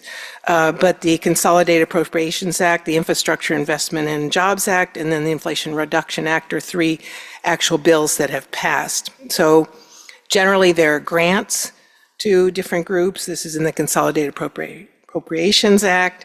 The Inflation Reduction Act gave tax credits for a microgrid controller. I'm sorry, I'm talking about the Infrastructure Investment Jobs Act had four portions that talked about microgrids. And again, they're grants, research and development, demonstration plants, transmission facilitation programs, and then Department of Transportation. And finally, the Inflation Reduction Act gave tax credits for microgrid controllers. So the final thing I just want to wrap up with is many of you may have heard of the S-curves for adoption, and Professor Davies was showing the beginning of the S-curve for electric vehicles. So in general, new technologies start out kind of slow adoption, and then there tends to be a very dramatic, quick adoption, and then it levels off because everyone's already bought those products. So you can see some of these look less like an S and more like an L because with cell phones it took off so quickly. But I still feel that we are on the verge of a revolution with electric vehicles. They're going to be adopted. We're going to have all these batteries running around, and there's significant opportunities for using that to create new federal legislation that would encourage and maybe provide monies for microgrids and other uses of electric and more democratic power. Thank you.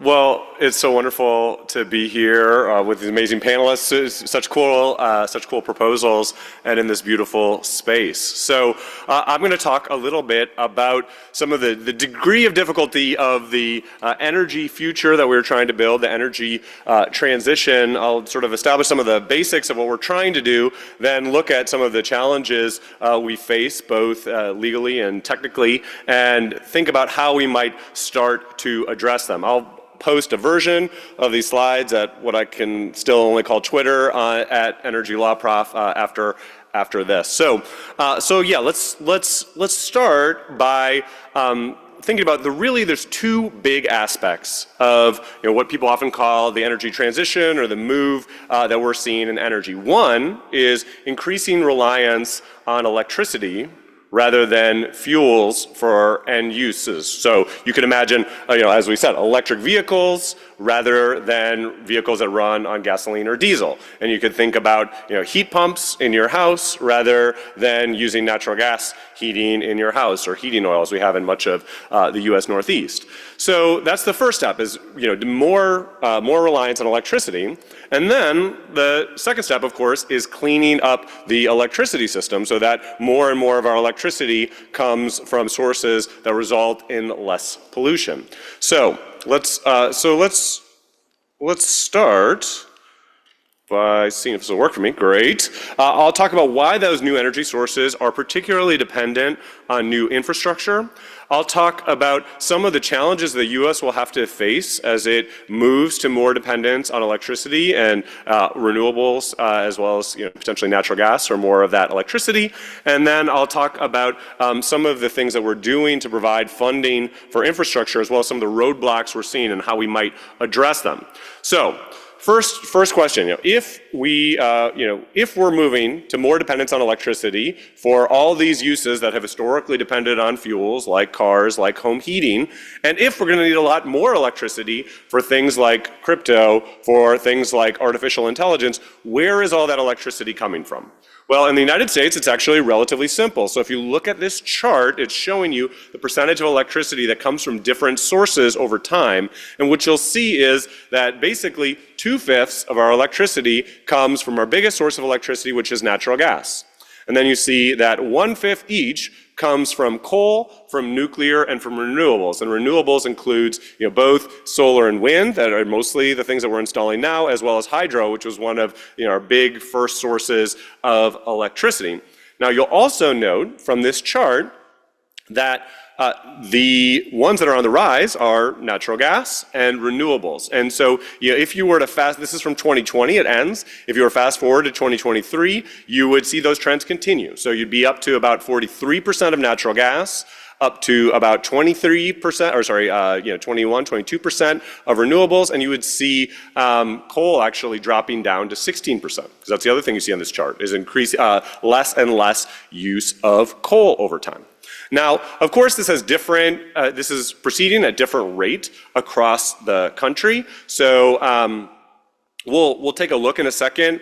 There are some places, the places that are growing quickly and adding a lot of electricity sources tend to add those newer sources. So they tend to be more dependent on renewables and natural gas. Places where electricity sources are more stagnant and they haven't really added as much sources tend to still be more dependent on coal and to some extent nuclear. And we'll see that that's the case in Minnesota. So you can see that consistent with that last chart, if we look at what kind of power plants are being added to the grid and taken off of the grid, basically, again, above the line is what's being added to the grid. And you can see going up to 2020 and proceeding from 2020 in blue, light blue and in yellow and to some extent in green, basically what's being added to the grid is natural gas, is solar, and is wind.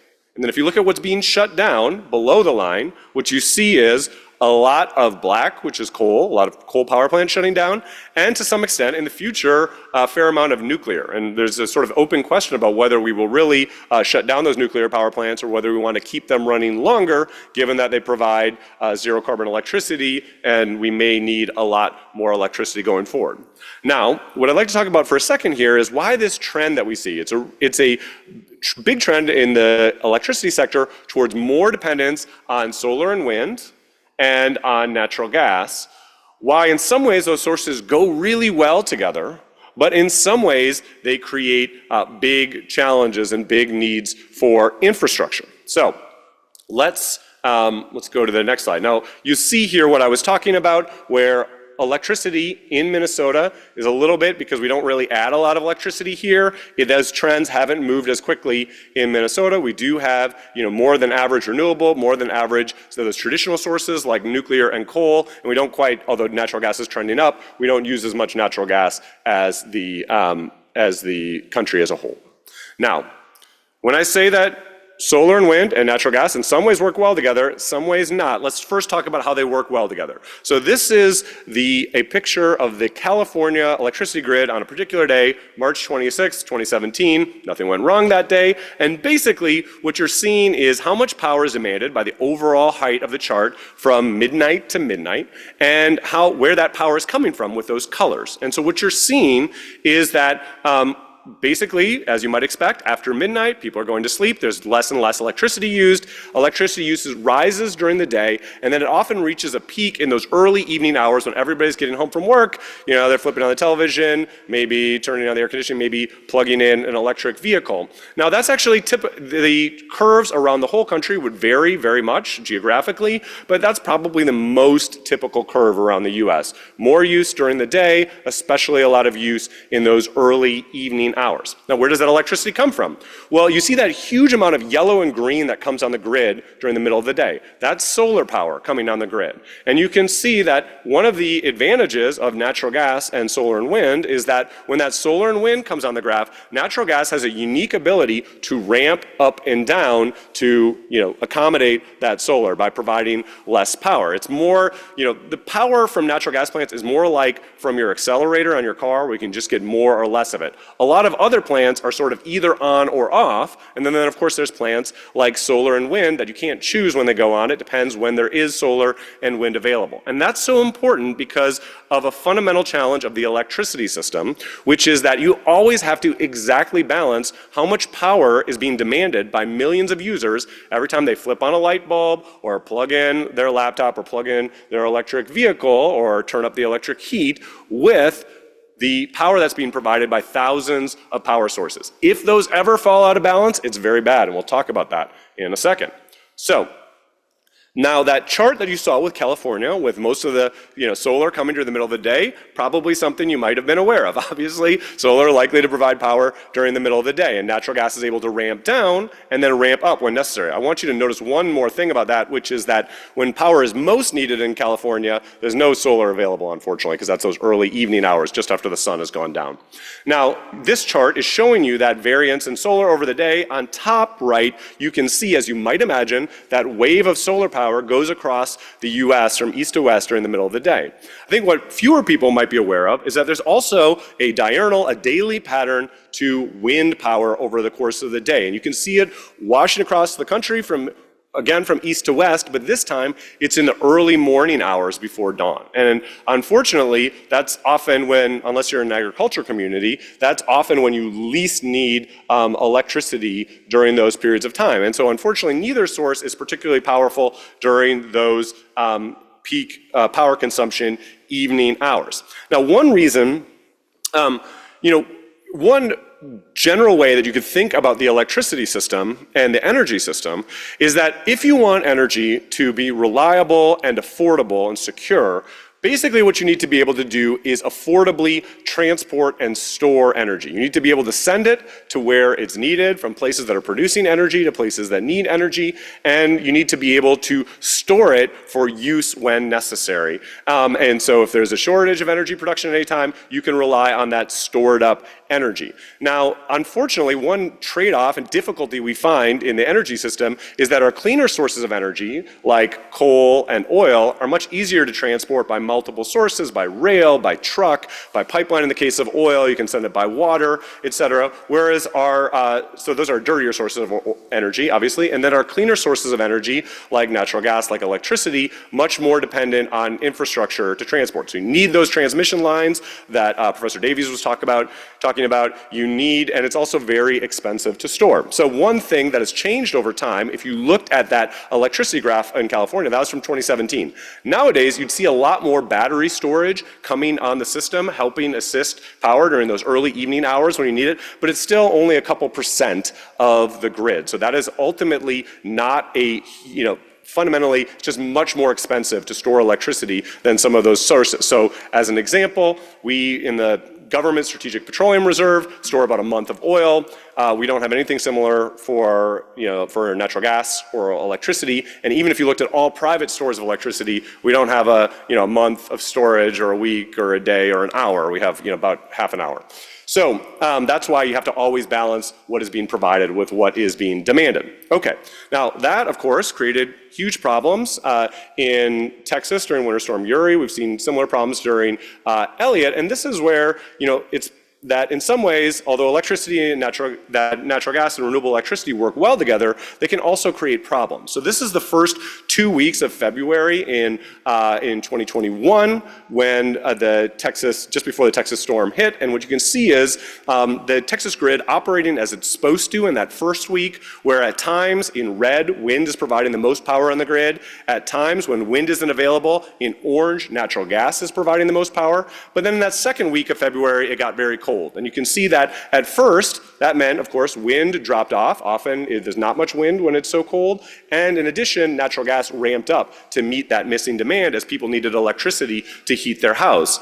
But then you can see something went terribly, terribly wrong on the morning of February 15th, where all sources of energy production fell off. And what happened there was that for about 10 minutes in the middle of the night, the amount of electricity provided to the grid and the amount demanded fell out of balance. And if they fall out of a balance, even for those 10 minutes, basically you can have a system-wide blackout. And that's what started to happen in Texas. It caused days of blackout. And because natural gas itself is dependent on electricity for continued delivery, that meant that it took days to recover from that system. So it's a big challenge of moving to that natural gas and renewables system. Okay, so what do we need to do to move to these newer sources of energy? Well, another huge challenge is that, of course, the US is the #1 producer globally of oil and gas and has been for most of the last 120 years, which is one of the reasons it's sort of the #1 global superpower.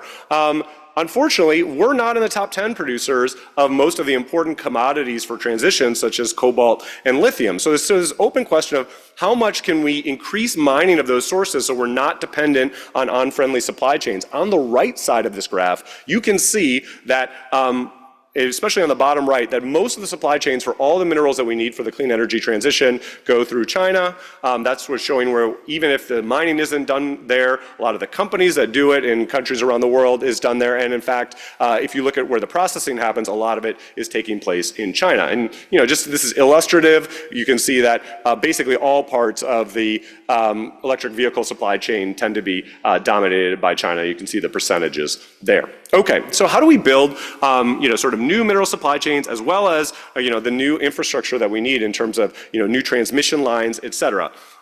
First on the mineral side, I think we could think about building strategic mineral stores. We could think about improving our derivatives markets that help provide certainty to metals producers and the metals industry to ensure that we have the metals that we need for the energy transmission. And then, of course, the second point is we need to ensure that the projects that drive this in terms of minerals, mining projects, as well as transmission, et cetera, receives permission to build. This is particularly critical because, as we've talked about, in the Inflation Reduction Act, we've had about $370 billion to about $1.2 trillion in subsidies provided to clean energy. So it's about $3,000 to $8,000 per American household. And a lot of that, what the studies that we've seen supporting that have suggested is that although it could have a big impact on lowering our carbon emissions, that is almost entirely dependent on whether we're able to build the new infrastructure, such as mineral sources, such as transmission, particularly, that would help bring those renewable sources like solar and wind to markets, as well as eventually building things like pipelines to support carbon dioxide capture and sequestration, as well as pipelines for hydrogen, et cetera. So this is particularly challenging because, as Professor Davies mentioned, we are facing a real crisis in this country of being able to construct new infrastructure. And often you hear about that in the context of oil and gas pipelines, but it's probably even more true in terms of our newer infrastructure projects, which overwhelmingly tend to be renewable projects. Transmission lines supporting solar and wind, mines supporting all the copper that we need for this electricity transition, et cetera. And so there's just offshore wind. There's just a smattering of those projects there. So in terms of the proposals that we're seeing to speed permitting in Congress, we may see some change to this. Professor Eisen asked me a great question of how is that going to change with the election? And I'm happy to talk about that in Q&A. But some of the proposals that we've seen so far is for more federal permitting for things like transmission that could bring solar and wind to market, as well as maybe for hydrogen pipelines. Some time guidelines for environmental reviews. We've seen that enacted, as well as certain projects that have been exempted from judicial review, as well as there have been broader proposals to do things like provide some kind of end date to the ability to stop a project for a lack of environmental review, as well as to prevent states from stopping projects approved by the federal government. So with that, thank you so much. I look forward to the discussion.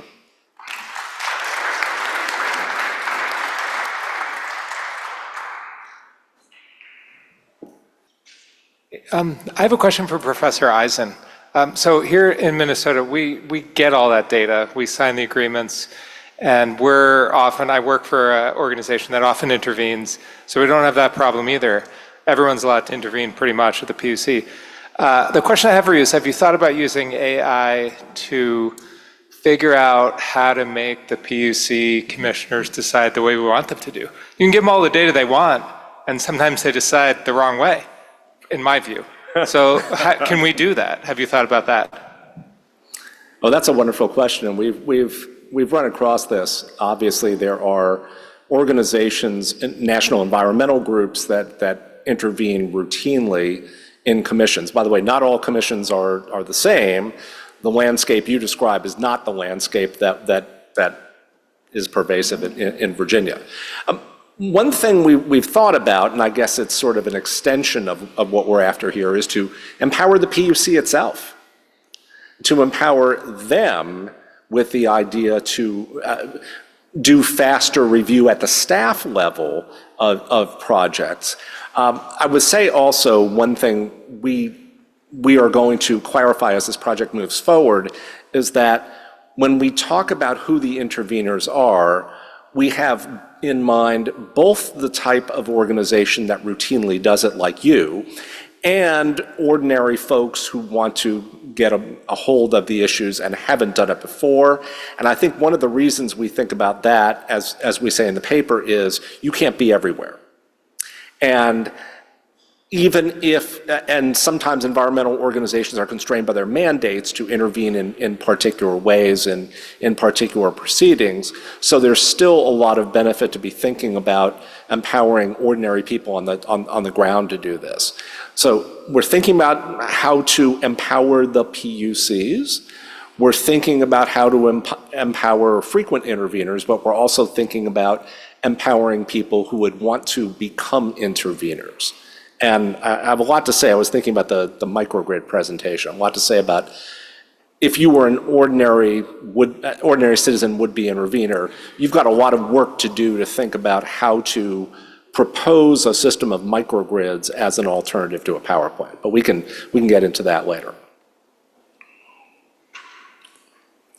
I also have a question for Professor Eisen. So I know one of the big problems with AI models is sort of, if it's garbage in, it's garbage out. So when we're training these on the internet, right, we tend to get a lot of racist, sexist garbage coming out because 4chan's really big on the internet. So if we are scraping these dockets for inputs, how do we prevent, as you talked about, the utilities just have so much manpower and put so much volume in. How do we prevent that from overwhelming the inputs of other interveners and other parties who are providing counterpoints? Wow. I think that's 3 questions all in once. let me see what I can do with that. One thing we've recognized as we've gone along, we ourselves have used some of the large language models that are out there to try to do some of the tasks we envision. And in the paper, I only had 15 minutes here, so in the paper we go into much more detail about the kinds of things that an intervener could do, and they're all different sorts of things. But we've realized pretty quickly, this isn't the kind of thing where you're going to just sit down at ChatGPT and do it. It's going to have to be building a model. And I particularly appreciate the part of the question that's devoted to the sensitivity of the model building. Whoever it is that is doing that is going to have to be sensitive to the concerns that energy justice advocates have brought out along the way.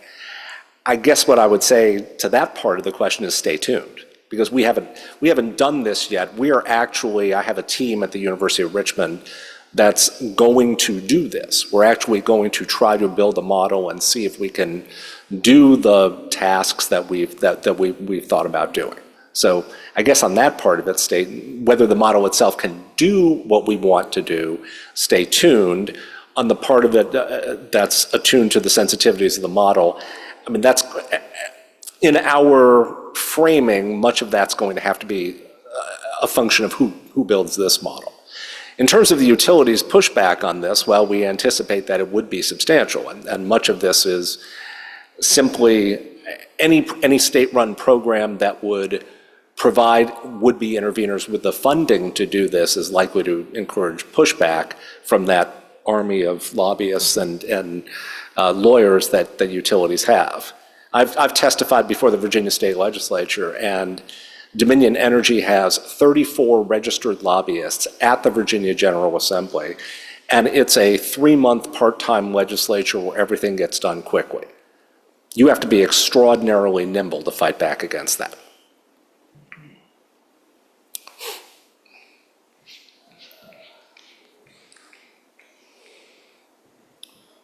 Thank you very much for an interesting discussion. I have questions for Professor Eisen, but I'm not going to ask them out of fairness to the panelists. I also have a question for Professor Coleman. You can ask Professor Eisen, that's fine. No, just kidding. He'll probably have an answer to this one as well. To the extent that we're here talking today about an equitable transition, energy transition, one of the fears obviously is that permitting and environmental review are some of the ways that justice advocates are able to get into this debate at all.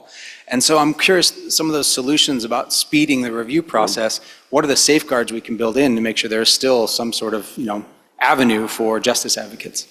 Yeah, well, that's a fundamental challenge, and I think it's actually, there are some parts of it that are that make it more difficult, because a lot of what we're talking about here is linear infrastructure, right? So it is, it's things like power lines, carbon pipelines, et cetera, and under the Constitution, if your land is taken, you get fair market value. Well, where does that tend to push development? Of course, that constitutional standard tends to put development in sort of lower value land, and so there's a definite disparate impact even to that constitutional standard.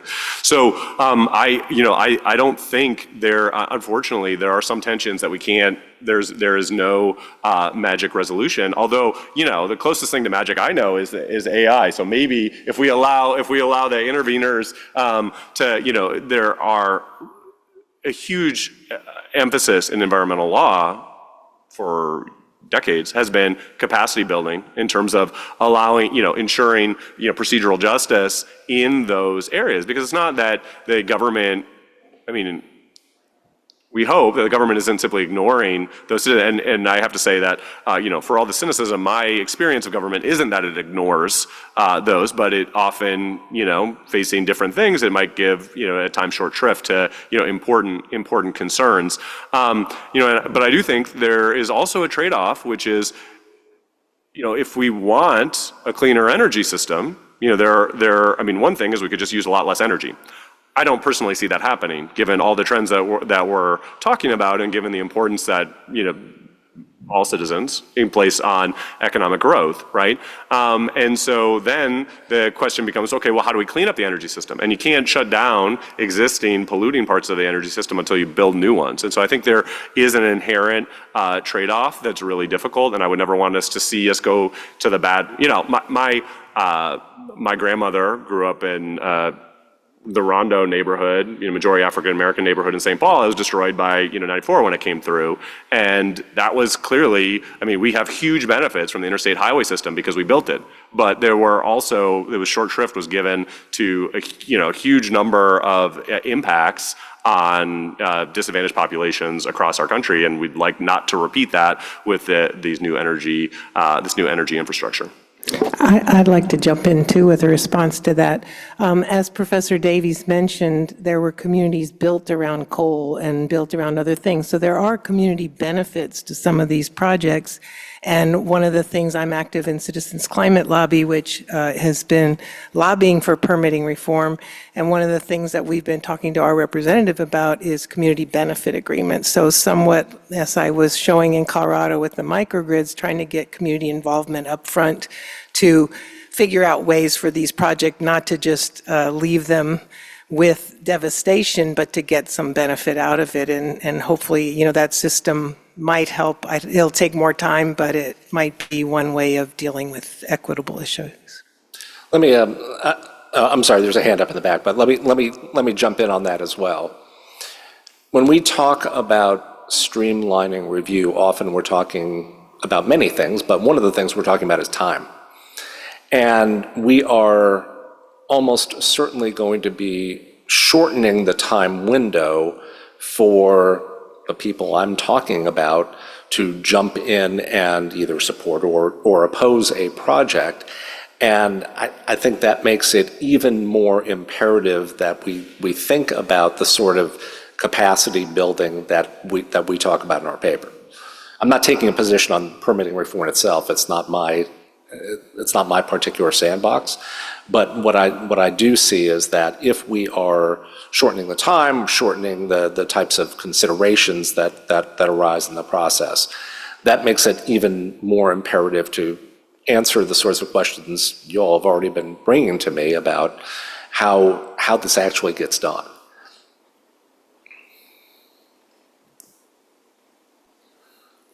Hi, thank you for talking about some of the reliability and resiliency benefits that can stem from microgrids.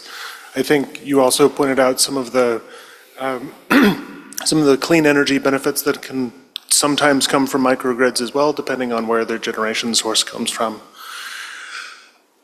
Could you comment a little bit about some of the economics of microgrids? In particular, I would like to hear your thoughts on cost-benefit analysis of microgrids from the perspective of both the direct beneficiaries, society at large, and ratepayers. And also, because microgrids cost more even than other DERs to deploy, can you talk about some of the trade-offs between utilities rate-basing microgrids, or if a private individual or group pays for the microgrid, the impacts on non-participating ratepayers? Thank you.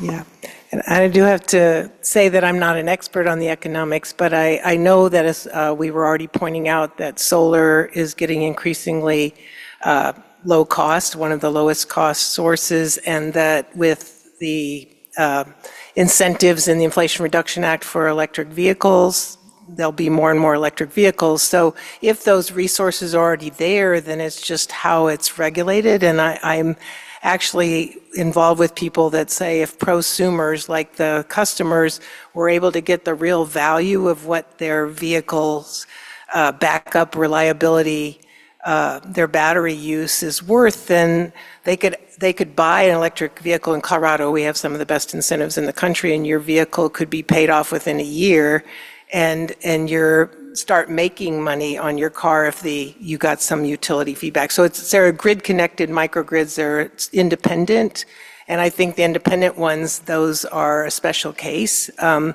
would argue for the grid-connected, but then you still have to work with the utility, and it depends on whether the utility is going to value resilience. And that's been the biggest issue, I think, is that right now, it's hard to quantify what not having power means. Like in Boulder, when they had that preemptive shutoff, people lost millions of dollars, but the utility didn't lose any money. So how do you quantify what not having electricity means? If we could get a way to have that amount recognized, then I think it makes microgrids more cost benefit for the microgrid goes up. So that's what I'll stop there. I don't have actual figures. Let me, I'm going to jump in here on a slight tangent to that. By a show of hands, how many in the audience understood this question? All right, about half. All right. If you were to suggest something like a virtual power plant proposal, it's what we talk about in the paper, and that's where you put together a number of different resources, solar panels, electric vehicles, and others, to be something that feeds electricity back to the grid. If you wanted to suggest that as an alternative to a utilities power plant, this excellent question would come right back at you, right? And what you would need is, if you weren't a frequent intervener in a PUC proceeding, you'd need to scramble to figure out what was just said to you. And that, we break down the paper into critiquing what a utility has done, but also proposing alternatives to what it has in mind. She did an awesome job of talking about how utilities have that profit motive to move forward in particular directions and build certain kinds of infrastructure. But if you want to be the person to propose an alternative, you have to be conversant with everything there were basically 4 questions contained in this great question. You have to understand all of this. You have to understand what it means to rate base. You have to understand why utilities want to rate base their infrastructure. You have to understand the economics of various different kinds of distributed energy resources. And we argue that one of the best ways to do that is have an engine, have a model that will go out and do this work for you in other places beyond a PUC's docket. I just wanted to point that out. I'm not an expert on the economics of most DERs except distributed and rooftop solar these days. Did that help? I have a question. Is it working? Yes, okay, sorry, not a big fan of mics. I have a question from Zoom. It says, given the incredible energy intensity of AI, should models like ChatGPT continue to be free for anyone to use at any time? Is it realistic to expect states to accommodate unfettered growth in AI data centers? That's a question for you. Yeah, I mean, ideally, yes. I mean, my goal is to limit the externalities of energy production, not, I mean, there's nothing wrong with using energy, except for that it always has some kind of externality. But if we could limit that, that would be great. And I will note, I found it a little bit scary how much crypto was moving to Texas in recent years. So basically, China at some point banned crypto mining, and then it tried to go to places like New York with renewable energy, and they put moratoriums on it. So a lot of it moved to Texas, and surprisingly, it has not had that negative of an impact. I mean, it actually somewhat stabilized the grid, in part because electricity is such a huge component of the costs of crypto mining that basically what's happened is now every time that Texas is in danger of running out of power, electricity prices get very high because we allow them to vary. And as a result, a huge amount of crypto goes off the grid. And so that provides some stability. Now, it does certainly encourage new development, and that's not just, it's mostly renewables, but there are, of course, natural gas power plants as well.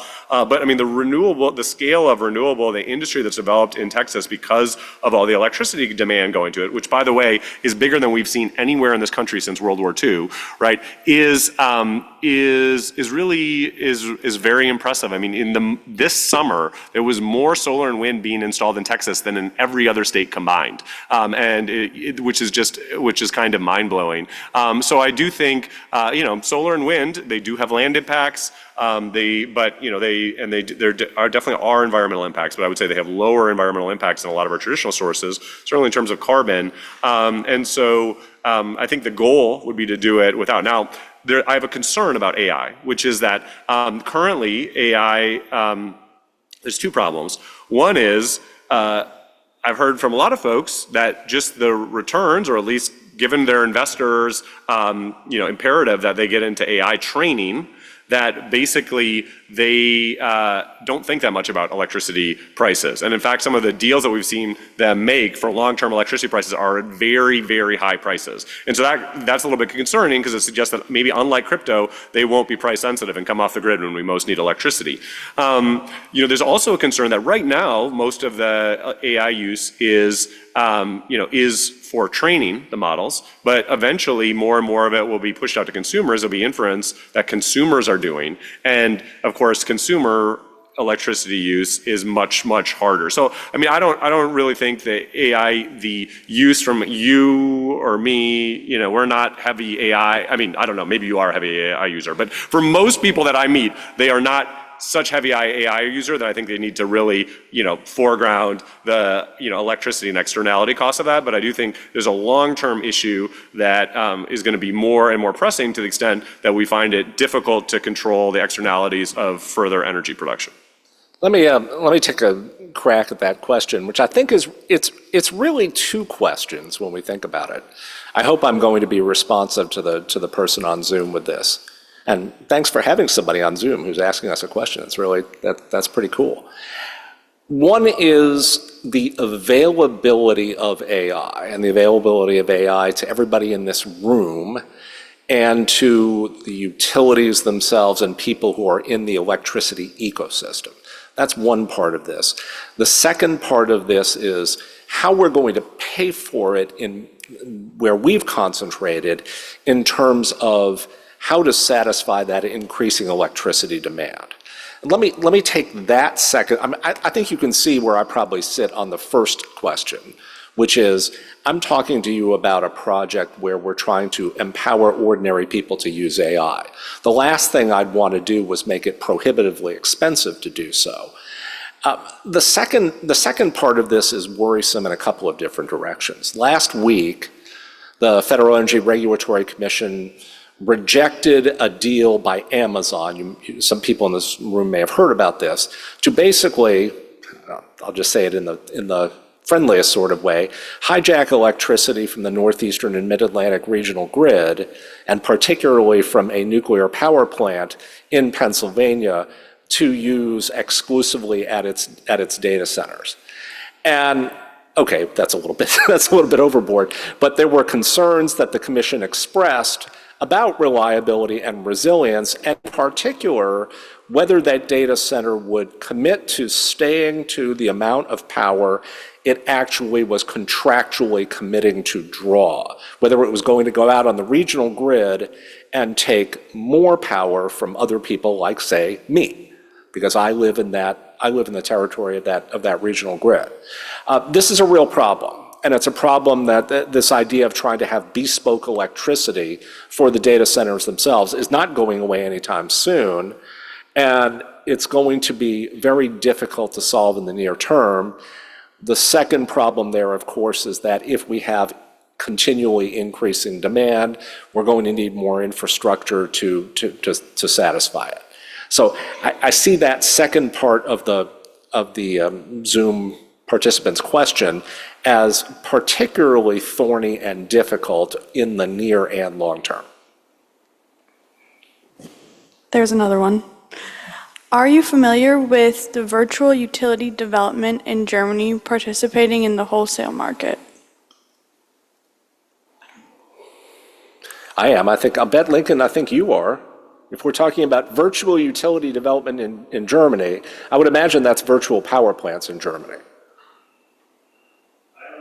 That's my guess. I have written with Professor Payne and Professor Felix Mormon of Texas A&M about something we called virtual energy, and I believe what that means is an aggregation of resources, putting together a number of different resources to form the functional equivalent of a power plant to take part in the electricity wholesale markets. And I would imagine that, because we know that that's a fairly common type of resource that's being used in Germany right now, I would imagine that's what our participant is referring to. Yes, they just replied and said virtual power plants. Okay. Sorry, Lincoln, I didn't mean to put you on the spot there.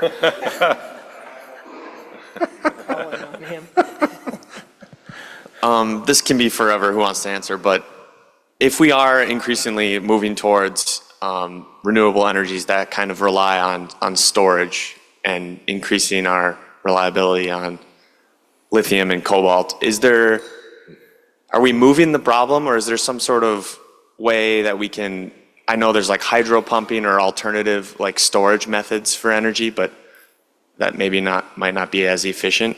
Is there some sort of other way that we can not rely so much on these storage methods that are also coming from means that might be better, but might not also be as environmentally great as we all want?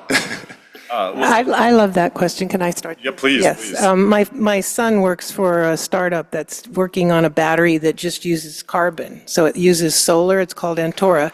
It uses solar to heat the carbon block, and then he's working on generating electricity off the radiation of the carbon block. So you don't have to worry about lithium and other things. Now, they already have the carbon block to thermal energy battery that's on the market now. His part is beyond concept, but it's trying to be economic. So there are lots of technologies that are looking at alternatives. I just saw, there are a lot of different battery technologies coming on, and as Lincoln pointed out, this is a bumpy road, but once you get something, as I said with the S-curves, is once we get some other battery technologies, we're not going to be as dependent on lithium. And cobalt already, I know that Tesla's working that out of its system because that's such a problematic mineral to deal with. So I think, I come from a geology background, and I love working with scientists because there's so many things coming up the pipe, and so the idea is just not getting in the way of some of those things would be my thought, so. Yeah, so I'd say there's a couple different aspects to the problem. The first is for electric vehicles, and electric vehicles do just require a lot of minerals. Now we can get better at recycling batteries from existing ones. Hopefully we can come up with more efficient methods. Unfortunately, mostly what we see is electric vehicles getting heavier and heavier and using more and more minerals. So you have something like the electric Hummer, where it weighs twice as much as a regular Hummer, because that's the amount of minerals that are in it. Now, and that has a number of other pollution impacts, et cetera. So at a very basic level, no, we'll never get away from environmental trade-offs. There are environmental trade-offs, but ways that we could limit it. So that one aspect is the electric vehicles. The next aspect is sort of daily storage, and a lot of the daily storage does come, from lithium batteries, et cetera. In some ways because they're cheap and you can kind of reuse, old carbon. There's lots of sort of efficient opportunities there for long-term storage of electricity, which is what we would need to get to really low carbon emissions, to really high dependence on solar and wind. That's just a much more difficult technical challenge. And I can tell you that, our most efficient ways of storing energy over the long term, it's definitely not going to be a laptop battery. If you leave your laptop battery, if you haven't plugged it in for a couple of weeks, you might have been fully charged, it's going to be dead, right? And so that doesn't work. So we need, currently our best ideas in terms of our most efficient ideas. One is pumped hydro. And as you mentioned, that's a great one if you already have the hydro reservoir. Very difficult to build a new pumped hydro facility. So we're using what we have, and we should use it potentially more, but that's limited. The next best two ideas, one is called advanced rail energy storage, and I'll have you judge how advanced it is. Basically, you take an old boxcar, you fill it up with rocks. When you have extra electricity, you use that to roll it up the hill, and when you need more electricity, you let it roll back down the hill, right? Then there's also compressed air energy storage. Again, they use these fancy acronyms. Basically, you take a cave, you blow, when you have extra electricity, you have a fan going one direction, blows it into the cave, put a stopper in the cave. When you need the electricity back out, let the air rush back out. So these are not exactly sophisticated ideas, although of course they're working on improving the efficiency of them.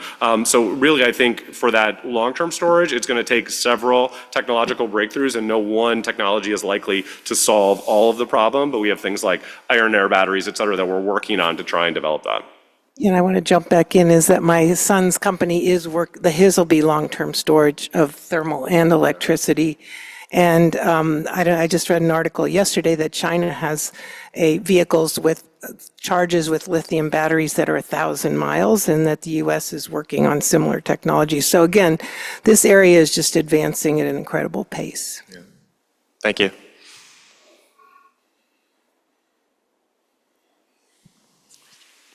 Thank you so much. That was a really great conversation, a really great Q&A, and a really great panel. If we could give our panel a round of applause.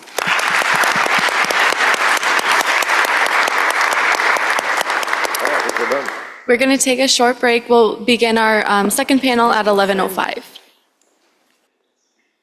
Alrighty, for our second panel, we have justice and fairness in energy.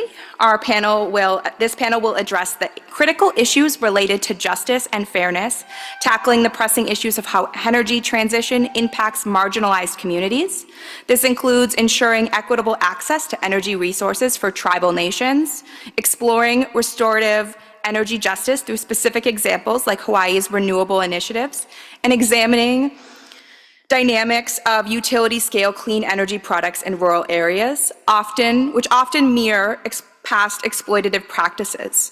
This panel will also touch on how the Inflation Reduction Act and its substantial clean energy investments can either exacerbate or remedy these disparities, depending on how equitably they are implemented. To begin our second panel, we'll have Monica Ehrman. Monica is a professor of law at SMU Denman School of Law and a professor of engineering, by courtesy, in the Department of Civil and Environmental Engineering at SMU Lyle School of Engineering. She directs energy, environmental, and natural resource studies at the law school, and she teaches and conducts research in the area of natural resources, energy, mining, property, and environmental law and policy. She is a principal investigator of a multi-year team grant from the Alfred P. Sloan Foundation to study the impact of the clean energy transition on Native American communities. She is also currently researching the micro-characterization of natural resources in property law, atmospheric modifications, mining, and outer space resources. She holds a Bachelor of Science from the University of Alberta and a JD from SMU Denman School of Law and an LLM from Yale Law School. Our next speaker will be Richard Walsgrove. Richard is an associate professor of law and a co-director of the environmental law program at William S. Richardson School of Law and University of Hawaii at Moana. His scholarship focuses on the clean energy transition and relates to issues on the nexus of environmental law and business law. He also serves as the director of the school's environmental law clinic, working on a variety of energy, climate, and environmental matters for community clients. He is the author of the Pacific chapter of the 5th U.S. National Climate Assessment, and his scholarship appears in the journals such as the UCLA Journal of Environmental Law and Policy, Energies, and the Vermont Law Review. In 2024, he was honored with the University of Hawaii's Regents Medal of Teaching Excellence. He has also served as a distinguished climate law scholar and the Vermont Law and Graduate School. Prior to joining the William S. Richards School of Law, he served as the policy director for the Blue Planet Foundation, where he helped to spearhead regulatory and legislative advocacy, including working to pass the nation's first 100% renewable portfolio standard. He has also worked with the Pacific Regional Integrated Sciences and Assessment Program to analyze climate change adaptation tools for managing water resources in the Pacific. Our last speaker of this panel is Ann Eisenberg. Ann Eisenberg is a professor of law and research director for the Center of Energy and Sustainable Development at West Virginia University College of Law. Before joining WVU faculty in 2023, she was a faculty member at the University of South Carolina School of Law from 2016 to 2023. Professor Eisenberg received her JD from Cornell Law School and her BA in French and Linguistics from Cornell University. And without further ado, I'll pass this off to Monica.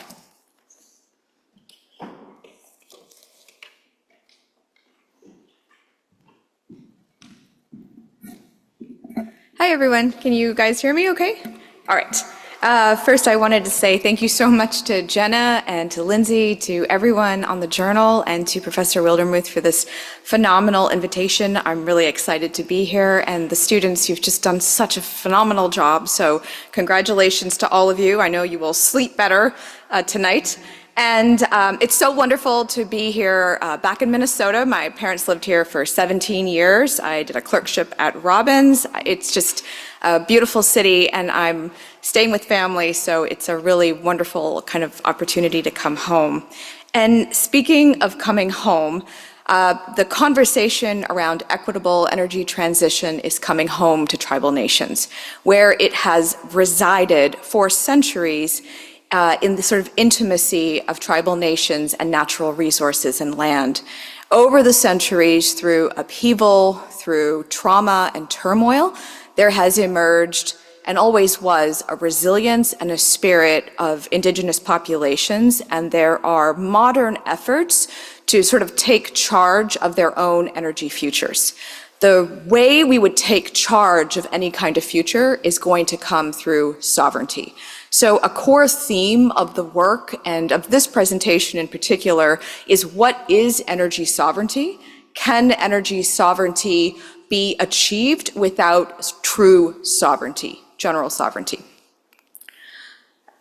All right, I just want to say thank you so much to the Alfred P. Sloan Foundation. Annie Eisenberg, Professor Eisenberg, just did a phenomenal conference where she congregated groups involved and sponsored through the Sloan Foundation at West Virginia with this theme of centering on community. And that was just fantastic. It was a great conference.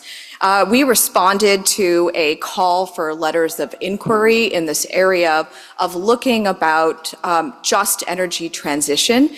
And the community that we wanted to sort of center and focus on was Tribal Nation.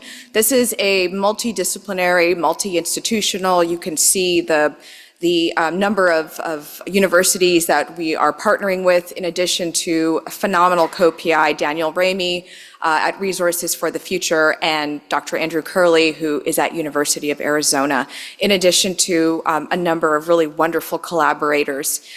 None of this is really possible without our partner tribes, and that's the Southern Ute Indian tribe, whose lands are located primarily within the state of Colorado.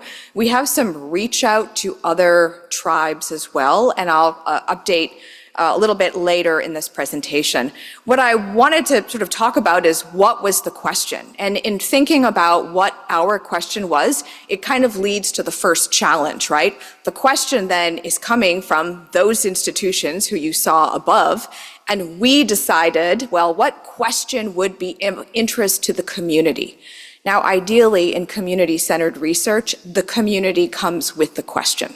Right? The community decides, community-led research, community-led efforts. For those of you that are partnering, working with utilities, for the students who are thinking about entering into these sort of energy-centered or environmental-centered practices, to put the community at the core of the project, it's something that I think lawyers and law students, you'll grow up with this, the client is at the center of the project.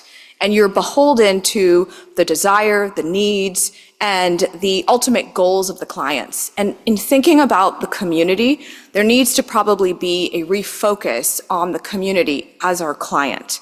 So in thinking about what the sort of question that was proposed or sponsored by the Sloan Foundation and what we were interested in, we really wanted our project to center on what was important to communities, tribal nations who were interested in moving to the clean energy transition. Because of our backgrounds, my undergrad is in petroleum engineering, and Daniel Ramey had done phenomenal work with Appalachian communities and with the North Dakota oil and gas industry, with communities there. We kind of thought of an idea about looking at what petroleum-producing tribal nations, what questions, what information would they be interested in if they decide to transition to clean energy, or how they would transition to clean energy. So that's our project. It involves qualitative scientists led by Dr. Curley to engage the community, asking community what they are interested in. And right there, we have one of the sort of challenges in thinking about the community. It's like the client. Who's the client? Is the client the one who pays your bills? Is the client the one with whom you have the direct contact with? Is the client the sort of stakeholders who are all behind your interactions? So in thinking about tribal nations, one of the sort of the mindset that we needed to sort of embrace was that community is sort of multi-stakeholder. So the community could be tribal council and an executive branch. Community could be agency. Community could be those members who live in proximity to energy infrastructure. And as we've had discussions earlier this morning, those who then may bear the sort of burdens of energy production. And in also thinking about the tribe and tribal members as a whole, they also are able to accumulate or aggregate benefits like royalty and other sort of payments that are also benefits. So the same sort of conversations of the burdens and benefits of energy production. Okay, we're also partnering with Resources for the Future. They have just a phenomenal team of economists, Brian Prest, Alex Thompson, who does our geospatial modeling, and Margaret Walls, who's able to add to our EJ, environmental justice discussions. And what we're thinking about in terms of transition, in terms of question, is really moving into this idea of time and land and space.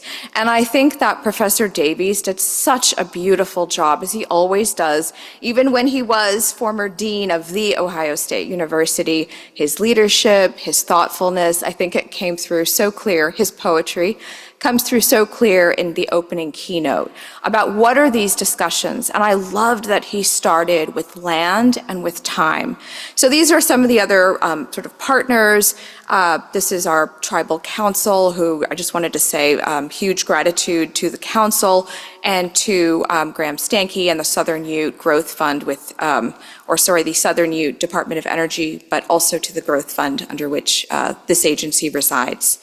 Now, we're thinking of expanding this work and have reached out to some other petroleum-producing tribes. The conversation then of sort of going back to where we are in terms of land and resource and time is something that the current Biden administration has really embraced. And again, as we think about transitions, we have another sort of political transition ahead of us. Now, in the Department of Energy, we've seen a lot of movement towards the idea of embracing resilience, about distributing sort of the benefits of energy projects through Justice 40 initiatives to communities, and through the IRA, we've seen just a lot of change and a lot of movement within the federal space. Now, the challenge then, and I'll kind of we'll come back to this idea. The challenge then about working in this sort of space where we have the federal government and we have a sort of federal tribal trust relationship, the special relationship, where tribal nations are acknowledged as sovereigns. However, the federal government remains their trustee. And that tension then between a community, here a sovereign nation and sovereign nations, there are 574 federally recognized tribes, and then there are those that do not have federal recognition. So in thinking about the sort of, the variety then of characteristics, of people, of history, and of access and to resources and to information, we can see that there is a challenge then, that we may not all move uniformly through or to a clean energy future. The Southern Ute Indian tribe, I really love the idea of thinking about this in terms of land and space. Because when we think about, I think there was a great question, as all these questions have been, about how do you sort of incentivize this movement for tribes that are fossil fuel tribes, or petroleum-producing tribes in our narrower context. Well, a lot of this is thinking about time and about geologic time. So to Professor Duvivier, who's just phenomenal in all regards, thinking about this as a geologist would in the context of deep time. So where the resources are is where the resources are. And the San Juan Basin is a 70 million year old or so basin. And the Southern Ute Indian tribe the lands of the reservation sit upon this basin. The basin is where the basin is. There is coal deposits, there is natural gas production, there are these other sort of resource basins that are available, and this is where the tribe is located. So they have had the ability then to produce oil and gas and now have these other options due to the way in which they managed their sort of resource portfolio. The Jicarilla Apache Nation is another nation within the San Juan Basin, and they too are having these same conversations about if we are producing petroleum, what is the motivation then to move to other forms of clean energy if the current resource seems to be something that we know how to use, we have access to resources, people who can use it, and what we may be waiting for as other tribes sit elsewhere is maybe access to markets, access to infrastructure. Professor Coleman, who is my dear friend, former colleague at SMU, we miss you, James, so very much, is absolutely just brilliant in this space about the idea that we have linear infrastructure, but we really have this sort of neural network of communities, of supply-demand area, and then populations. In terms of, again, these efforts to move into the sort of diversification of energy resource and energy portfolio, there's just a couple of examples here in the presentation. Now, we come back to this idea that, like all geological resources, they are not uniform. So if you think about this space as a reservoir, we would not have sort of neat layers or levels of rock seated kind of upon one another. There would be unconformities. There may be shifts in the way through faulting, through time, through action. And in that same regard, to treat tribal nations as uniform is really to disregard the unique and bespoke character of tribal nations and really communities at large. So in thinking about what do these different layers within the community want, that's something that, we need to sort of think about in this conversation.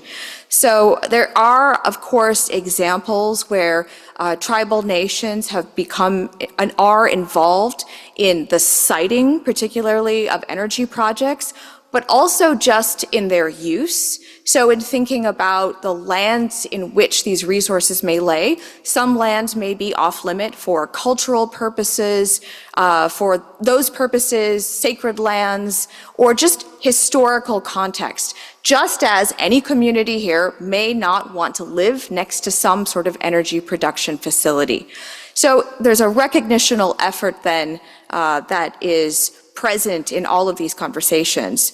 The idea then of justice, we have this sort of geologic distribution of where resources are, and then in the context of tribal nations, a physical removal in the 1830 Indian Removal Act, a movement off of traditional homelands and a displacement into these areas, rocky, arid, very low agricultural value. They went to where the government moved them to where no one else wanted to be. And those lands ended up being very rich in resource in some cases, right? Rich in oil and gas, rich in critical minerals. And so they sit now upon potential. There's also then the idea of procedural strategies, which I will leave to my brilliant panelists to expand upon in the interest of time. So our research output as we kind of pursue this work is thinking about what information do communities, these tribal nations, need to make decisions to move to a clean energy future, and making sure that it is their decision, and then thinking about this idea of communication, of who speaks about how to provide resources from various governments, state, tribal, and then the private relationships that are necessary. Just to go back to Professor Davies' initial presentation, the idea of wind potential, we can see about why Texas is able to really expand its wind generation potential. It's not only that there is a legislative and regulatory structure that was well positioned, it's because the resource potential was there. And that potential then again is tied to geography, and it's tied here to sort of atmospheric and meteorological movements, which may not be evenly distributed. So I also wanted to point out that we can look to tribal nations in the context of what concerns do they have with respect to burdens, but also with leadership and their capacity to build in these spaces. So with that, I'm going to end with transitions are not new in geologic time. They're certainly not new in terms of political transitions. And so the energy future will just keep sort of bringing in this idea of change and transition. Thank you.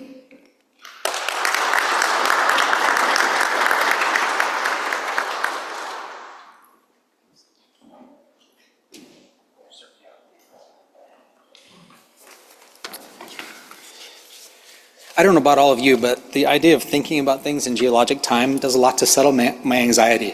So thank you, Monica, for that. And then it has to be said, but not just because it has to be said. Thank you to Jenna and Lindsay for getting this organized. I too know what it takes, but I also know that you don't volunteer for it. It just lands in your lap. And you must have the curse of competence, because this is remarkable. This is the group of people here whose textbooks I use and read and whose work I read, and I'm just sort of fanboying out. Thank you for letting me be here to learn mostly. I appreciate it. We're here today to talk about this equitable transition, which is, we're not even halfway through the day. We know this is a massive, massive question or series of questions. Well, my hope is to take ever smaller slices of it and tell you a bit of a story and see if there are any lessons that might transfer outside of the particular place and context that I'll be talking about. The idea, I'm going to equate equity with justice for a moment, and then I'll tell you this idea of energy justice, this phrase energy justice, is something like 15 years old before anybody uses that phrase. And in the subsequent 15 years, there's this explosion of people trying to understand what that means. Lots and lots of definitions. In fact, some of the people in this room have come up with definitions that I think are really, really useful. For today's talk, I'm going to use a definition of justice and then translate it into the energy context that is pretty simple and pretty basic. The idea that you can think about this in terms of time. If we think about how do you distribute benefits and burdens going forward, that's distributive justice. If we think about the present moment, all right, how do we make sure that everybody's voices are heard, that's procedural justice. And then the third element here, an element that these two fellows, Raphael Heffron and Darren Macaulay, described as understudied, is the idea of restorative justice, which means we look back in time. And what have we wrought with our history, and how do we heal the wounds of some of what we've done in history with the decisions we make procedurally and distributively today? This is an old concept. It has indigenous roots. It's used a lot in criminal law. The idea is you move away from a punitive system and into really thinking about how do you heal communities at large. And I don't see why we can't apply that to energy. And more precisely, I don't see why we can't apply that to electric utilities. If you're a student, you think electric utilities are boring and that PUCs are things for, fuddy-duddies to think about. I read this book by Leah Stokes. She lays out the political history of electric utilities in the country, in the US, and it is remarkable the amount of power they have wielded in so many different ways. And so as I'm thinking about justice, and I'm thinking about restorative justice, and I'm wondering if we can apply it to electric utilities, it occurs to me that we could actually flip this story from Professor Stokes. I've got the wrong button again now. Sorry, Monica, I take it back. We could take this story and flip it on its head. Can we repurpose utilities for good? And I've stolen that from Professor Eisen, who just wrote a paper with exactly that title. So I think the answer is yes. How do we do it? Well, for that, I looked to some colleagues, I looked to reparative justice scholars, and tried to figure out how are people thinking about this in other realms. And in the realm of sort of interracial justice broadly, my former colleague Eric Yamamoto said we can think about restorative justice as 4 R's. Recognition, you've probably all heard of recognition justice, taking responsibility for the things we now recognize, reconstructing institutions, and hopefully if you do those 3 things, it leads eventually to repairing some of those harms that are recognized in step 1. My story for the rest of the 12 minutes or so that I've got is really a recognition story, and then I'll do a quick little thought experiment about what might come next. Here's the story. The story is about a particular electric utility in Hawaii, the state in which I live. And you'd be surprised that electric utilities get talked about a lot outside of the energy wonk space. And they get talked about in all sorts of different ways, but here's the story as it usually starts, which is that King Kalakaua, the second to last monarch in the Kingdom of Hawaii, brought electric lights to Iolani Palace after visiting New York in the Pearl Street Station, is it right around the same time, and meeting Thomas Edison. He puts lights in Iolani Palace, and he does so before they show up in the White House. So this is talked about as a point of pride. Like most narratives, like most efforts at recognition justice, we have to recognize that story is actually not true. This isn't where lights started in Hawaii. Lights started at a sugar plantation. And if you know anything about the history of Hawaii, you know that sugar plantations played a big role in the colonization of Hawaii. So it was the sugar plantation called Sprecklesville, was the first site of lights in Hawaii. And they weren't brought forth in the sort of technological marvel way that people talk about Iolani Palace. They were brought forth in order to extend labor hours later into the evening and to extract more capital extract more work from human capital. Nonetheless, it was a technological marvel, and King Kalakaua visited Sprecklesville before he brought the lights to Iolani Palace. And I have to tell you a little bit about King Kalakaua and the way he has been viewed in history and how that view is transitioning in the modern age. King Kalakaua's nickname is the Merry Monarch because he would travel to places like New York and he was really into electricity and photography. Here he is posing for a photograph in front of his electric light sconces. He's known for the Merry Monarch because of his role with things like hula and song, or what they call mele in Olelo, Hawaii.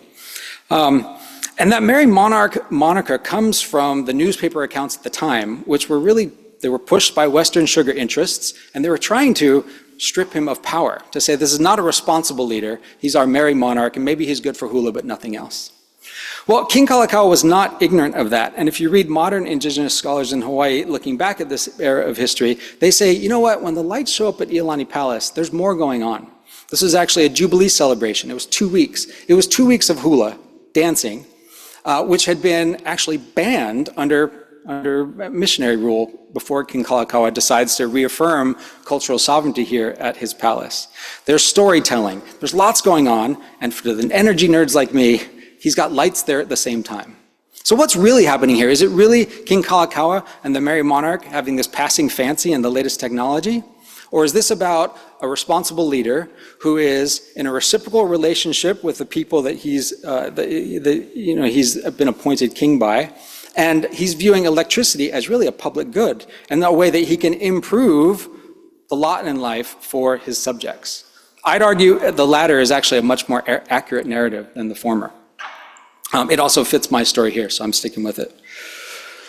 So I'm going to now quickly try and take you through just a slice of how that moment in time, electric lights at a palace, turns into our modern investor-owned electric utility in Hawaii that's undertaking the nation's first transition to 100% renewable energy, or at least the first one that was mandated by law.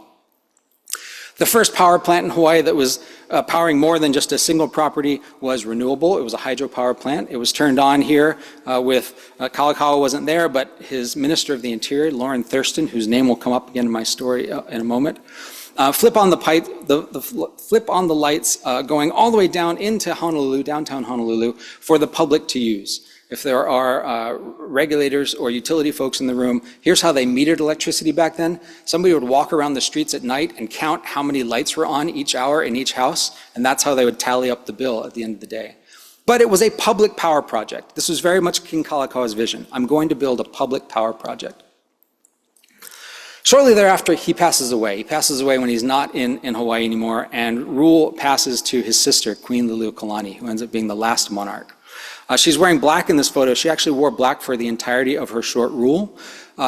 Some folks thought it was in mourning her brother's passing. And actually, if you read her diary, it turns out she's mourning something that's political. She's mourning something called the Bayonet Constitution, which several years before King Kalakaua's death, he was forced to sign under threat of gunpoint, reducing the constitutional power of the monarchy and shifting it into the legislature, the elected legislature, which was comprised of both Native Hawaiians, but also Western sugar interests. Queen Liliuokalani's reign was focused on trying to claw back some of that power that had been stripped away by the Bayonet Constitution. She goes through her first legislative session, and there's this back and forth. How does she build a cabinet that will support her efforts to restore power to the monarchy that had existed before, power to the elite or the chiefs that had existed before the arrival of colonists and missionaries? It doesn't go well in terms of that effort, but here's what does go well, is that 2 days before the end of the legislative session, she signs Bill 219, which I'm really interested in because it creates an electric franchise right in Honolulu. This electric franchise right was exclusive, but limited to 10 years. And eventually the folks that bid on that, they're called the Hawaiian Electric Company. They are now the dominant electric utility in the state of Hawaii. All island except one, this is the sole utility. Meanwhile, so I'm showing you some dates, but I'm not expecting you to pay attention to it. So that was January 12th, she signs Bill 219. January 14th, the legislative session is over. January 17th, 1893, troops from the USS Boston come ashore in Hawaii and start what gets called 100 years later by a bipartisan resolution in Congress, the illegal overthrow of the Kingdom of Hawaii by US troops. And a couple of photos to show you here. This is a fellow named John Soper. He is discharging the Royal Guard. He's telling them you can put down your rifles in that picture. And he's at Iolani Palace there, and they can go home. They no longer have a role to play because now power is passed to a provisional government led by a provisional military. And I'm showing you the picture mainly so you notice his pants and his hat. Here's another photograph. I don't think Kalakaua is the only guy who liked photography at the time. There's a lot of pictures of John Soper. He's the head of this new military, and these are the fellows next to him who helped him to lead that military. The guy on the far right, his name was William Hall. And if you've been paying close attention to my slides, you've seen that name before, because it turns out William Hall is also the first founder and president of the Hawaiian Electric Companies. That's not the only role he was playing at the time. He was quartermaster in this provisional military. I didn't know what a quartermaster was until I started reading these stories. Turns out a quartermaster is the person who supplies the weapons to the military. William Hall had done this for a long time. Here he is in an 1887 news article bragging about the fact that he was the guy who supplied the guns to the folks who went in and held Kalakaua at gunpoint while he signed the Bayonet Constitution. In other words, this part of my story is the founders of the Hawaiian Electric Companies, including Jonathan Austin, who was a drafter of the Bayonet Constitution, and E.O. White and William Lockwood, who were involved all of these politics at the time, they were actually integral to the overthrow of the Kingdom of Hawaii. And I'm not the only person to recognize that. Here's almost 85 years later, here's a president of the Hawaiian Electric Companies giving a speech, and he says, whatever the other effects of these actions, washing away the idea of an illegal overthrow of an entire nation, they created a favorable political climate in which local industries could begin to plan for the future. And that was actually what was intended by the folks who initiated the overthrow. What does that look like when you're planning for the future? Well, you start to build infrastructure. We've heard that from Professor Coleman. Here's a quick example of how long-lived these energy decisions can be. In 1894, you build the Alakea Power Station. It started on coal. It turned into fuel oil. It's still there today. It's the Honolulu Power Plant. It was actually the first plant retired in this transition to clean energy, but they still keep it around and sort of mothballed so we can start it back up if we have to. That's a 100-year-old decision that still has on-the-ground relevance in Hawaii. Let me skip now into what I think is the most interesting part of the story, and then I'll have to wrap up, which is that was a 10-year franchise term, and I'm telling you that the same company still runs the electricity system in Hawaii. How is that possible? Well, we shift out of the provisional government mode and into what was then the territorial government, the territory of Hawaii. And under the territorial government system, some legislative decisions were made at home, but some of those legislative decisions actually had to go to the US Congress to be approved. And so Hawaiian Electric, dutifully at the expiration of their 10-year franchise term, gets the local legislature to give them a 35-year extension of their franchise right. They then send lobbyists out to Washington, D.C., and I haven't figured out why, but I have seen exactly where in the committee notes, the line that says you get a 35-year extension of your franchise right gets stricken out, and the franchise right becomes one in perpetuity, which was really radical at the time. Almost everywhere was granting franchise rights to electric utilities, but they typically were on the order of 15 to 30 years. So we've got a permanent franchise right, or at least a franchise right without an end date that was granted that now is the basis for our whole electricity system in Hawaii. I'll skip past this and just say in the years that follow, the Hawaiian Electric Companies become a solid part of the colonial economic infrastructure. We talk about the big five in Hawaii. There were 5 big sugar companies that dominated land ownership. I'm now saying we should be talking about the big 6 because those 5 land companies have almost no power left. There's no more sugar in Hawaii. But the Hawaiian Electric Companies, their market capitalization, their political influence, the number of customers they have in Hawaii swamps all of the big 5. They're probably the closest vestige to the power structures at play in that colonial era that are still around here in 2024. And how did they do that? What was their model? Well, if you're an energy person, you know that load building was the energy model for a long time. This is the Hawaiian Electric newsletter. I get a kick out of the title of it. It was called The Load Builder. They were building load in lots of ways, like via militarization. Here's a power plant being built on the shores of Pearl Harbor. That power plant is still there. It still generates electricity today. It was, one of the generating units was installed in 1947, and it's keeping the lights on here in 2024. What's the legacy of that? Well, there are lots of legacies here. One of the legacies is environmental. I take my son bike riding on the path that goes right past that power plant, and it stinks of oil because the bike path is actually over the top of an oil pipeline that is feeding that power plant. And it's an environmental nightmare. People are growing kalo, which has cultural significance in Hawaii. Right next to, literally within sight, you can see the signs on the right from the picture on the left that says, don't swim or fish in this water. It's actually really heartbreaking. though that infrastructure legacy has other legacies as well. And this is what I'm talking about when I think about what are the harms of our energy decisions of the past. If we want to go forward, what happens next? Well, you've got the responsibility piece of Professor Yamamoto's recipe. I would argue that something like this is the opposite of responsibility, right? Saying whatever the other effects of these actions. So there certainly would be some work to do there in a restorative justice framework. Reconstruction, this is where the real action is, I think. How do you rebuild institutions that were around at the time? There's lots of division about how these institutions should work in 2024. Professor Coleman talked about the need to expedite permitting. Here we have a protest against a wind project permitting. So what? I've given the stop sign, but that works out because I do have some so what. How would all of this inform in my thought experiment decisions about what we actually build and do today? I don't know the answer. This is a thought experiment because you actually have to ask people like Native Hawaiians about that story and that narrative before you take the next steps. But what I've learned in talking with folks is, number one, land conservation really matters to Native Hawaiians. The land base, the Aina, is actually so critical to restorative justice that I think it should put a thumb on the scale of our development decisions. And it probably would push us towards distributed energy resources, rooftop solar and those sorts of things, even if they're more expensive than the alternatives in terms of dollars and cents.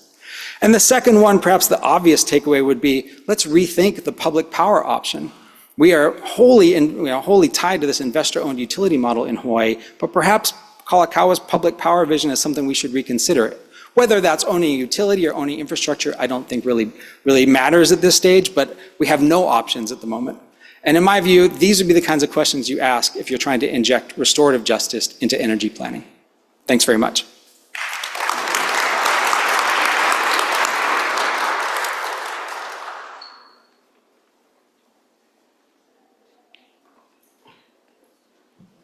Hi, everyone.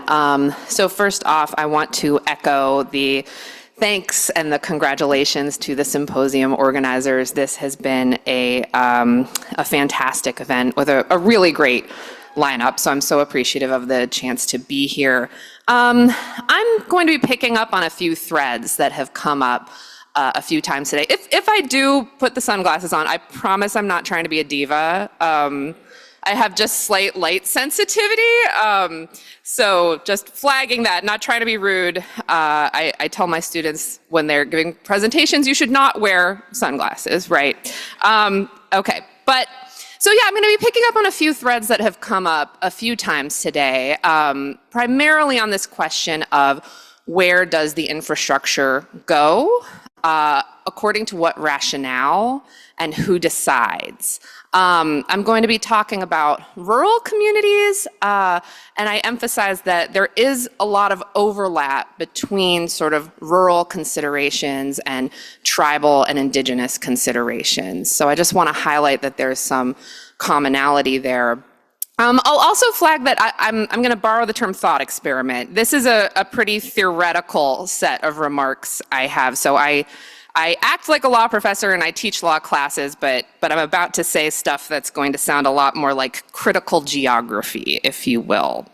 So the title of my remarks is Revisiting Internal Colony Theory in Energy Development.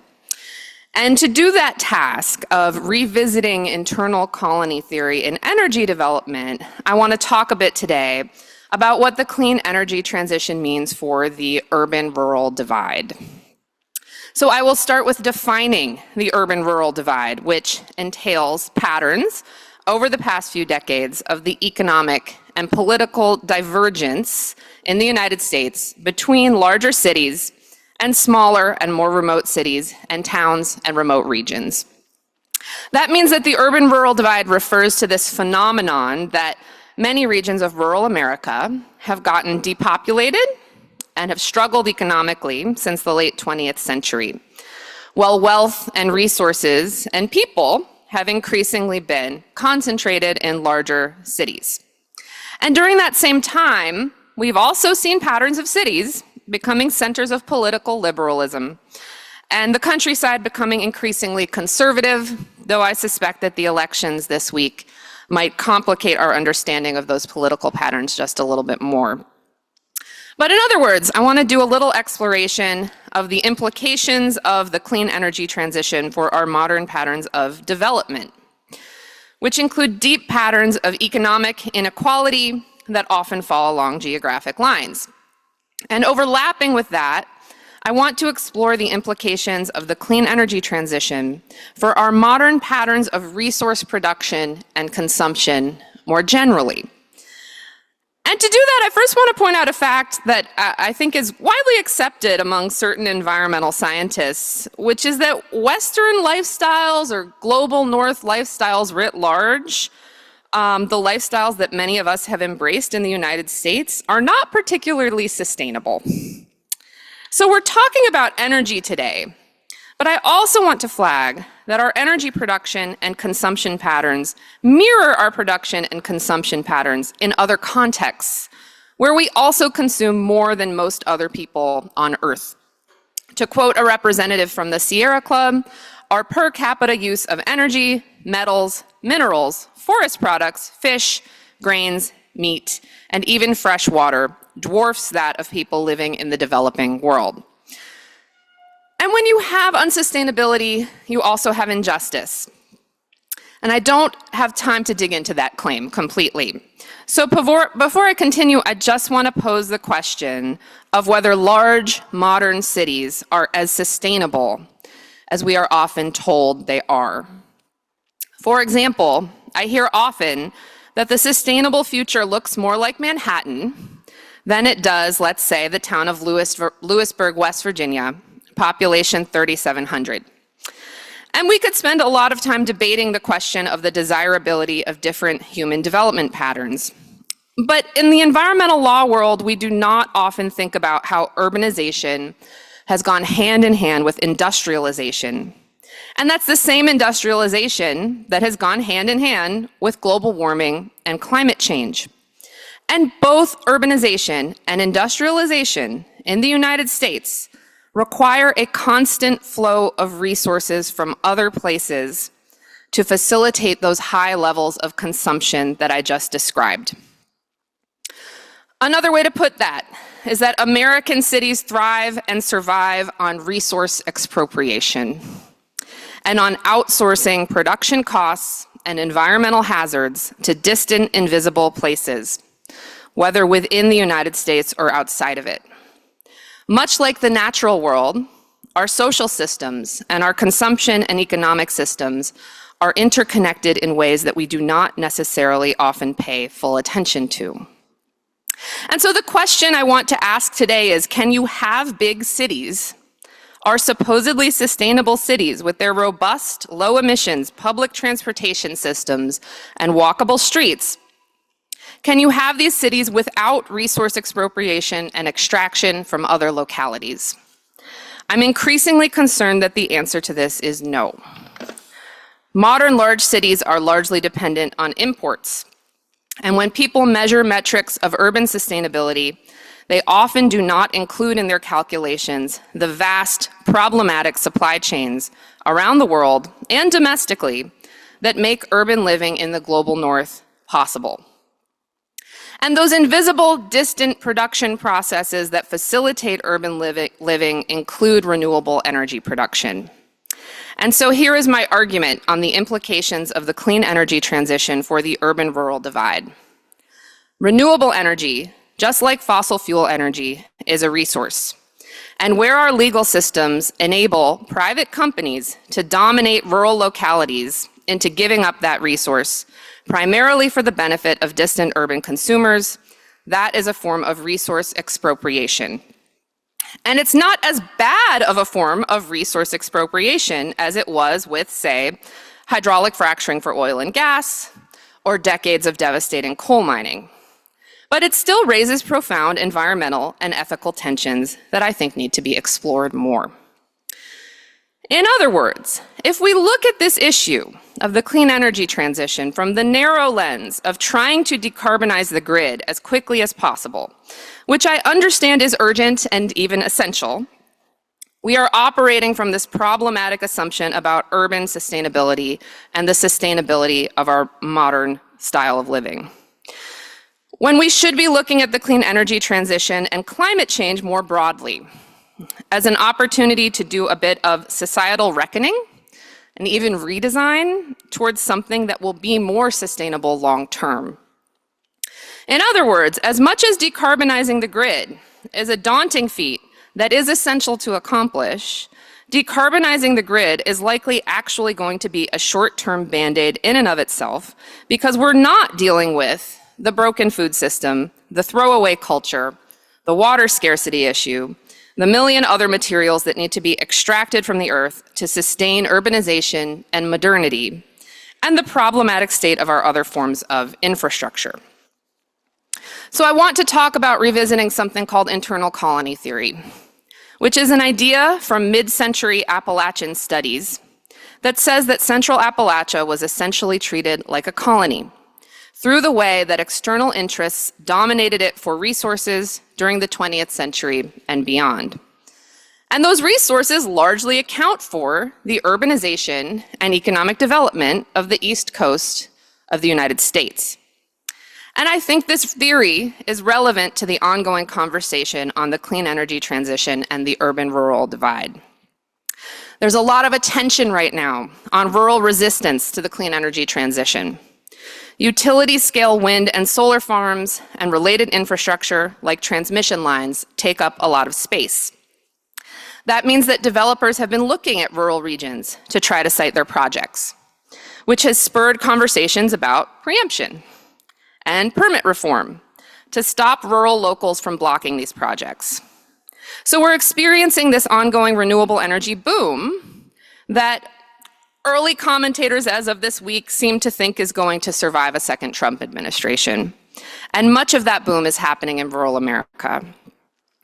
And so this attention on rural resistors from urban decarbonization advocates is often sort of confused. The attention is confused and angry about why the rural resistors are getting in the way of progress. We hear about how the locals are uninformed or conservative or selfish. We hear about how they need to be enticed or overridden to cooperate with these private for-profit developers that want to create these renewable energy projects. And my take on this is that we can understand rural resistance with more nuance if we understand that the deep story here may be that rural populations resisting hosting these projects are just trying not to become internal colonies. Instead of understanding them as resisting clean energy infrastructure itself, we might understand them as resisting corporate and urban domination. So what exactly does internal colony theory say? There are a few different articulations that I think shed light on why it can go so badly when a renewable energy developer approaches a rural locality. One articulation from a 1978 compilation of essays from scholars of Appalachia describes internal colonization as involving a sort of process or a pattern. The process starts with an external interest, like a company, approaching a remote locality uninvited. That uninvited entry then creates disruption to the local culture or way of life. The external interest then attempts to assert influence and control over local institutions, people, and resources. The external interest may also attempt to culturally discredit the local population, framing them as backwards or ignorant.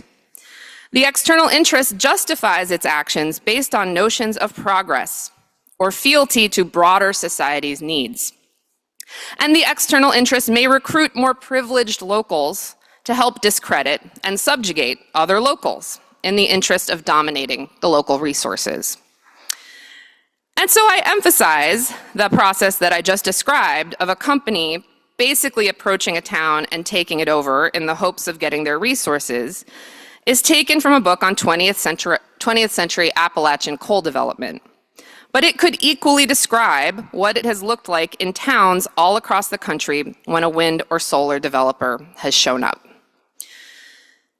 Internal colony theory can also be viewed through the lens of disparities in regional economic development and the idea that some of our geographic centers are designated as good and worthy of resources, while some of our geographic areas are designated as peripheral and unimportant, like flyover country, or the sticks, or the boonies. And so there's some overlap here between internal colony theory and the idea of the sacrifice zone. The good and enlightened and desirable places need resources. And because the peripheral places are inferior, it's okay to sacrifice them in the name of progress and in the interest of the good places. And so that line of thinking means we have areas like Appalachia that have been left in a state of socioeconomic distress and underdevelopment so that places like the eastern seaboard can thrive. And so you might be tempted to say, but actually, renewable energy can help address uneven development patterns and histories of sacrifice zones, because renewable energy will bring some local economic benefits, potentially through jobs or community benefits agreements. And there's definitely some truth to that. But we need to think about this idea of sacrifice and underdevelopment more when we're talking about something like community benefits for local host communities. Community benefits are not a regional revitalization plan. And communities would not be in a position to need to bargain for community benefits if our society took uneven economic development seriously in its own right, and had not spent decades creating privileged regions at the expense of sacrificed regions. And we should be honest about the fact that renewable energy is not a particularly robust pathway for local, place-based economic revitalization. Thank you. While community benefits might bring some real good to rural localities, the sacrifice dynamics are still happening. And decarbonization advocates miss these broader dynamics if they think that rural communities should just be grateful for the benefits. And so a central problem I see is that if we're wearing our decarbonization advocacy hats, we just assume that the private companies at the forefront of the clean energy transition are the good guys, and that our notion of progress is broad enough. Renewable energy is good, so these companies are doing something good. But when we start talking about taking locals' avenues for input and agency away, I think we're not being quite honest about the fact that what we're talking about is a form of domination in the name of resource expropriation. And that seems bad, in my opinion. And that's in part why I think the clean energy transition is an important moment to rethink our development patterns more broadly. If our cities can only exist by dominating people in other places to give up land and water and precious metals that make our technology work, maybe cities are not as great as we think they are. Maybe we need to be looking back in time and learning from the pre-industrial lifestyles that were also the less urbanized lifestyles that allowed humanity to coexist with Earth's natural systems. I'm not calling for a return to subsistence farming, but I am at least asking how our urban development patterns would differ if we said that cities had to provide their own energy or their own water or their own food. I think we would see smaller cities. I also think we would see more sustainable cities. And because that would eliminate the need to dominate other places for their resources, I think we could also see more just and ethical cities. But as I wrap up, I'll point out there is more low-hanging fruit to address the internal energy colony problem than total societal redesign. Internal colony theory makes yet another argument for the measures that energy justice advocates and scholars have called for over and over again, which include smaller scale projects, microgrids, and other forms of local control and local ownership of energy projects. So I close by simply asking that when the decarbonization conversations inevitably turn to the question of how to defuse rural opposition to hosting the clean energy grid, we take that rural opposition seriously and consider that there might be better alternatives than merely trying to make the opposition go away, either by offering community benefits or by overriding local democratic processes. Decentering corporate profit and facilitating smaller scales would go a long way toward helping defuse not just the rural opposition, but also counteracting the broad patterns of injustice and unsustainability that require our society to perpetuate these internal colonial dynamics. If you found this interesting, I'll make a quick plug that I just wrote a book. It's called Reviving Rural America, toward Policies for Resilience, available through Cambridge University Press. Thank you so much for listening, and I look forward to the discussion.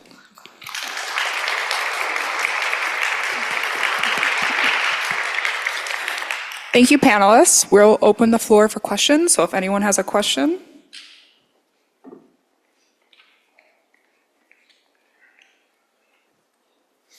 Excellent presentations. I appreciated all three.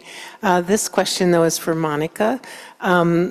You had one slide up there about the Trump administration coming in. So this question is that the Biden administration has really empowered tribes to move forward on a lot of renewable projects. I don't know whether, any of your funding's from that, but definitely that they've been able to do things. And there was an article there, so you don't have to speculate. What did that article say might change with the new administration?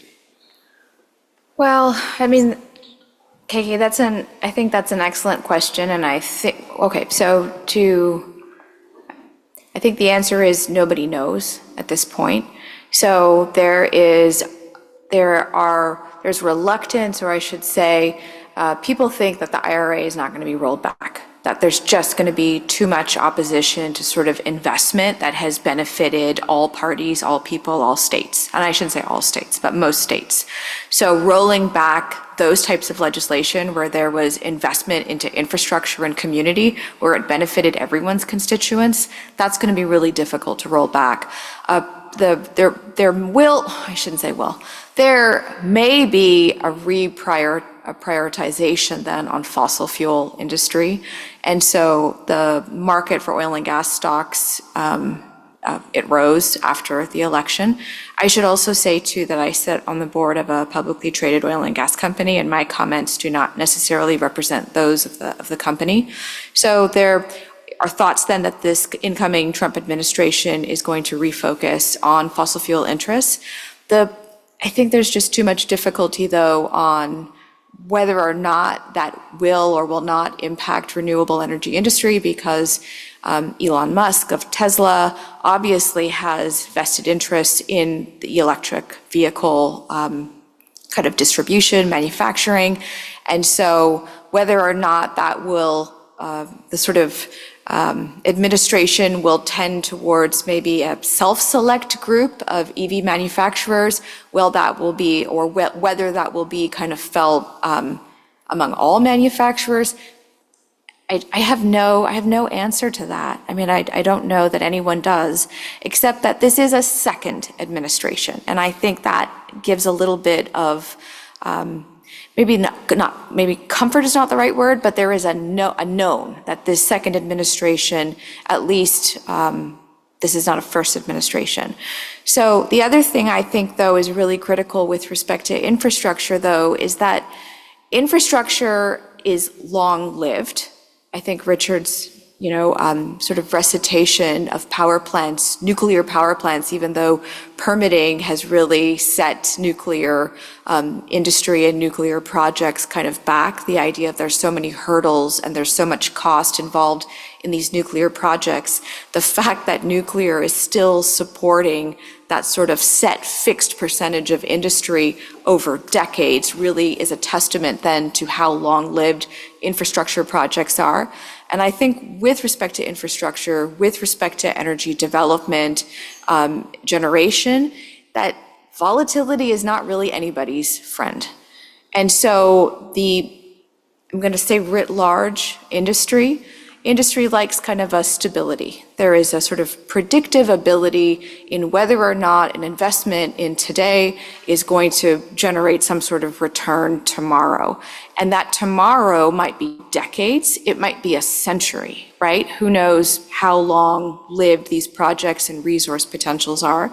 So I think those are just going to be some considerations, that volatility in these markets, unless you're a short-term speculator, it really befriends no one.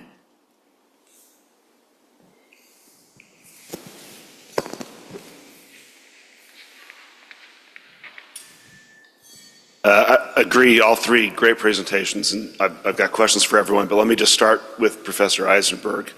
So I want to ask you the same question I got asked, which was for these Appalachian coal communities around coal plants, what might you do? What solutions are there?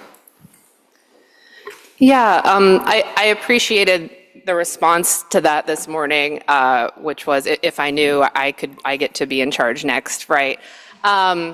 I think, there's been an interesting turn of the tide on the just transition topic. When I was sort of writing about that a few years ago, I feel like there was still a lot of skepticism about whether that's necessary, justified, possible. And I think now it's at the forefront. There's sort of recognition that we're not talking about 50,000 employees in Southern West Virginia. We're talking about mass displacement in our entire economy, given that so many jobs and regional industries depend on high carbon industries in one way or another. And so I think there's not going to be a one size fits all formula. I think there's a suite of policy intervention options that's emerging. That's sort of everything from worker retraining programs to manufacturing this or that. So yeah, it's a big question that's getting tackled in different and interesting ways throughout the country. So I think it's a space to watch right now, and also has implications for AI.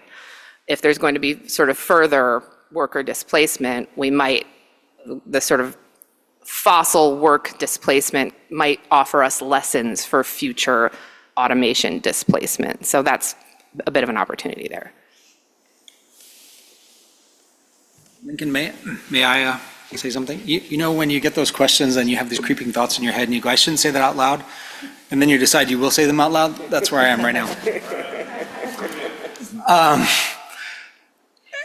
There's nothing in the response that you gave or the response that Ann just gave that I disagree with. But the creeping thought comes in when I think about Tangier Island, which is a sort of famous story now of an island that is at existential risk from sea level rise, and yet the populace refuses to believe in the reality of climate change, while at the same time asking for what is essentially climate adaptation money from the federal government. And the reason I ask that question is because I think about, okay, when do you know that this transition is coming? Was it in 1992 when the UNFCCC gets signed? Is it in the late 90s, early 2000s when you see the renewable portfolio standards being passed? Is it 2011 when you start to get momentum around the distributive energy resources? At what point in time do we go, okay, yes, we have to help everybody come along, and if you don't want to come along, fine, but the ramifications that are going to be borne by those making that decision. That sounds so heartless for me to say, and it's so antithetical to the way in which I usually analyze issues, but I just feel like it's almost inevitable. And I don't have the sympathy I feel like I should have as a human being for the folks on Tangier Island. I'm not sure I'll have that sympathy for coal-reliant communities in 2030 who are still not willing to sort of figure it out and get in the game and make it happen. Does that make me a bad person? Thank you. Is this okay? I have an additional question for the panel, and we started this panel with this idea of sovereignty, and then we heard about this reconstruction process or this restorative process of looking back and saying, how do we learn from our past and move forward? How do we decide whose sovereignty? And I think that gets to your point about who matters, and can we divorce ourselves from evaluating who matters without and move to that restorative process? I don't have an answer, that's why I'm asking it. As if we have answers. Maybe, may I start and then you can correct me? This question of who is the community, right? It comes up in every single docket, in every regulated utility market in the world at this point. So I don't have an answer to that, but let's take the word sovereignty and think about it. Sovereignty is not this monolithic thing. It's got component parts. Political sovereignty is the one we think about, but there's also cultural sovereignty and there's economic sovereignty. And so who matters whose voices matter the most might depend on which kind of sovereignty you're talking about. Tribal nations, I think political sovereignty has a lot sort of embedded in it, although it comes with cultural and economic sovereignty. So that's one question I have about who matters.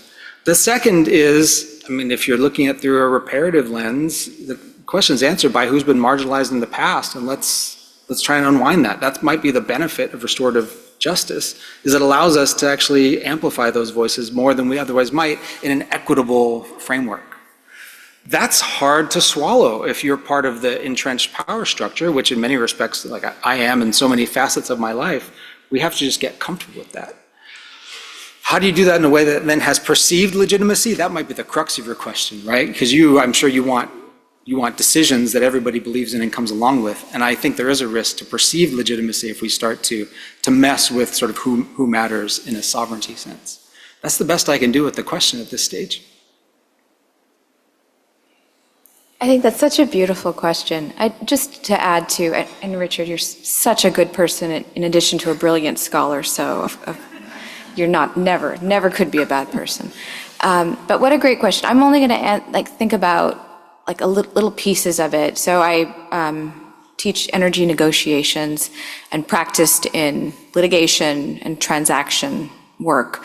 And in my experience and from studying and teaching the course, the best contract you enter into is one where everybody walks away a little disappointed, because it means that not one person or one party to the contract or to the negotiation got everything they wanted, because the other party then, because this is kind of zero sum, didn't, and they walk away frustrated, and that is going to lead to breach at some point, which is expensive from the business and from the legal perspective. So in terms of, what can we, it's almost recentering our expectations in, as Annie said so brilliantly, in how we live. And it's managing our expectations, but I think it's also going back to this idea of seeing each other as all part of the same community. And I really love looking at biological and ecosystems as perhaps like analogs. And Karen Bradshaw at ASU and I are looking at wildfire policy. And in forest systems, when there is wildfire, what happens is that the energy that's stored in the form of chemical energy in a tree, in a living system, it will realize that it is likely not going to survive the wildfire. And instead of that energy being lost or destroyed, those root systems kind of act all through this sort of forest floor and will transfer energy to those systems that might be more likely to survive. And I think the beauty in that, in this realization that there is something else that could last, that there is this sort of internal, inherent, very natural transfer of process. If we started to see each other as these connected systems of community, where we might not always get everything that we want, but we might always be better off if we just thought of each other that way, that might be very helpful. Yeah, and I'll just build off of that I think, especially as many of us reflect on this new political era that we're in, I think a lot of us in our society have gotten false senses of separateness that overlook the many ways in which we are in fact interconnected. And so I think what's daunting about that sometimes, if you sort of think about polarization on social media, a country where it really feels like populations are living in different realities, that can feel daunting, right? But one of the reasons I find comfort in thinking about the urban-rural divide and urbanization as a structural phenomenon that has definitely played a role in that, is that that can help us maybe diagnose and address with a bit more nuance the phenomena that give people different ideas about, well, my thing is completely separate from yours and mine is the one that matters, right? So the reason the lack of empathy between urban and rural populations right now, to me, is a structural problem. Because at the beginning of the 20th century, the majority of the population was rural. By the mid-20th century, maybe the late 20th century, everybody still had like a grandma in their hometown. And so we still had this sort of cross-pollination that I think facilitated empathy. as we've gotten from maybe 60% of the population rural at the beginning of the 20th century, we're now at about 14% of the population rural. Those of us who live in urban places often do not know anybody who lives in the countryside, and that can go both ways. So I actually think if we think of empathy and a lack of empathy as a structural problem that helps obscure interconnectedness, we can then think of policy options to facilitate interconnectedness and maybe move restorative efforts toward empathy. Which probably sounds naive right now, but.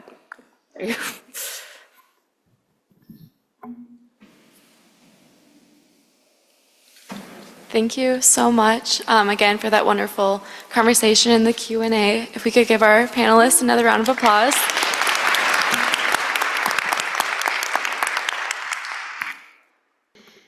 Next, we will be having a quick announcement from our sponsor from the MSBA Public Utilities section.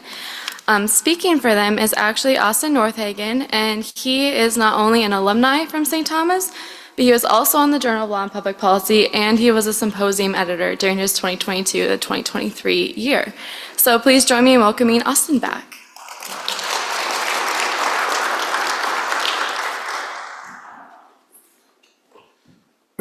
Thank you. You stole my opening line, but that's okay.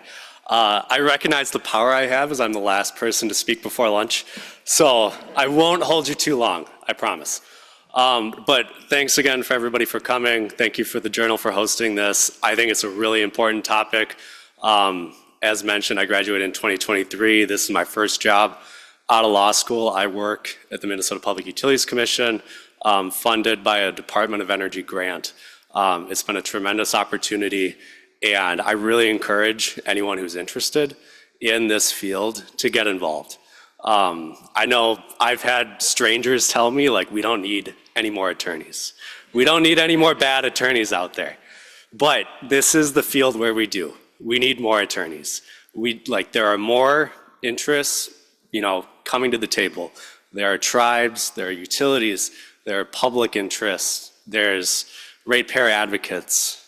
All of those parties need representation. The more minds that we can get involved, I think the better outcome we'll get as we transition to more renewable resources and as we see more load come onto the system.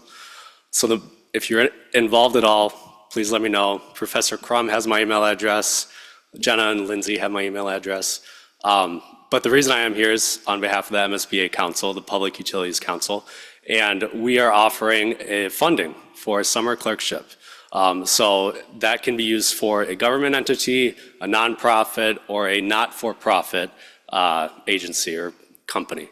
So it may not cover the entirety of a summer paycheck, but it may cover half of it.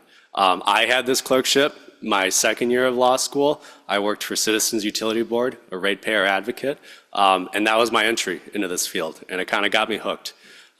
So if you're considering it at all, I forwarded the grant information onto Professor Crum, Jenna, and Lindsay. You're welcome to email me as well and talk about it. And if you're interested in joining the council, we do not have a student rep from the University of St. Thomas. We don't have a rep from the University of Minnesota, and we don't have a rep from William Mitchell. So if you know anyone there, or if you're interested, please join us. It's a great networking opportunity, great to learn more about the field, and a great first step to getting involved.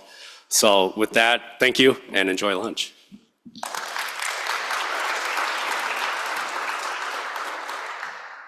All right, it's 1:45, so I think we'll get going to our third panel. Our next panel shifts the focus to governing perspectives, drawing on international, federal, state, and local experiences. Speakers will discuss the complexities of international cooperation in renewable energy projects, the evolving role of natural gas in the U.S. energy mix, and how local utilities can act as a force for equity and sustainability in their communities.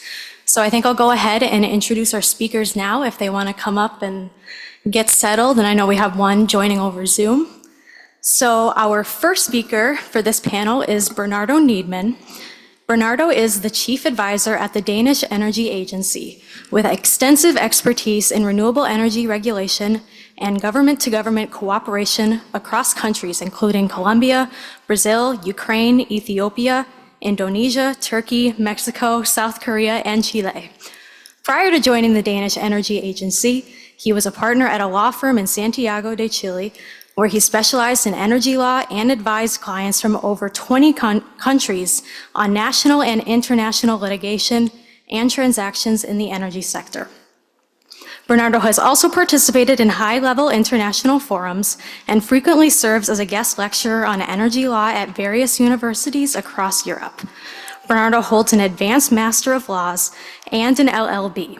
He is a recipient of the International Bar Association SEERIL Scholarship and is admitted to the practice of law in Chile. And our next speaker will be Renee Lanny, who has served as General Counsel for the American Public Gas Association since January 2024. In Renee's role, she serves as APGA's not-for-profit community-owned gas utility members by managing legal and compliance issues, including organizational governance and engagement in legal challenges. Prior to becoming APGA's first in-house counsel, she previously served as the Director of Regulatory Affairs. In that position, she advocated on behalf of her members before federal regulatory bodies, including the DOE, FERC, EPA, and HUD, and national and international code and standard development organizations. Prior to joining APGA, Renee was a manager with the American Chemistry Council's Chemical Products and Technology Division. In her role, she managed several self-funded sector groups focused on specific chemistries, developing and leading their international, federal, and state advocacy efforts. Renee holds a Bachelor of Science degrees in Chemical Engineering and Energy, Business, and Finance, both from the Pennsylvania State University. Renee also has her Juris Doctor from the Maryland Carey School of Law, where she completed certificate programs in both business and environmental law. She is a member in good standing of the DC and Maryland bars. Next on this panel is Luke Peterson. Luke Peterson is the General Manager of Hibbing Public Utilities, a community-owned utility with community and people at its core.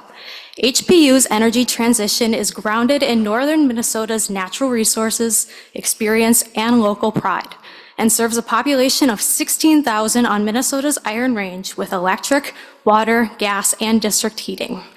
Luke received a BA in Economics and International Relations from Carleton College. His educational background took him to New York, Geneva, and Minneapolis before northern Minnesota called him home for utility work for over the past 14 years. Luke has served with IOUs and municipal utilities focusing on business model evolution. Luke has served as the General Manager of Hibbing Public Utilities since 2021.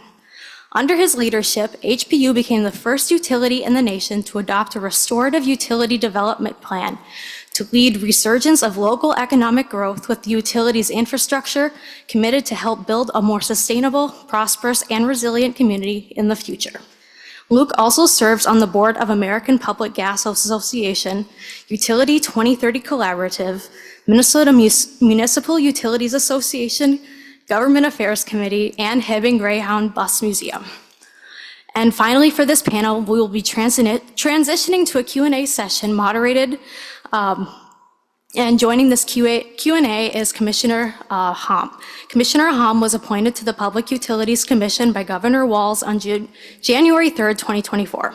Commissioner Hom has spent over 20 years in state government working on energy issues. Most recently, he was the supervisor for the Regional Energy Program with the Commission. Prior to his tenure with the PUC, he was an energy rates analyst with the Minnesota Department of Commerce. He received a bachelor's degree from the University of Illinois and a master's degree in economics from the University of Minnesota. His expertise lies in ensuring greater reliability, fostering efficient energy markets, guiding transmission planning, and advocating for equitable transmission cost allocation.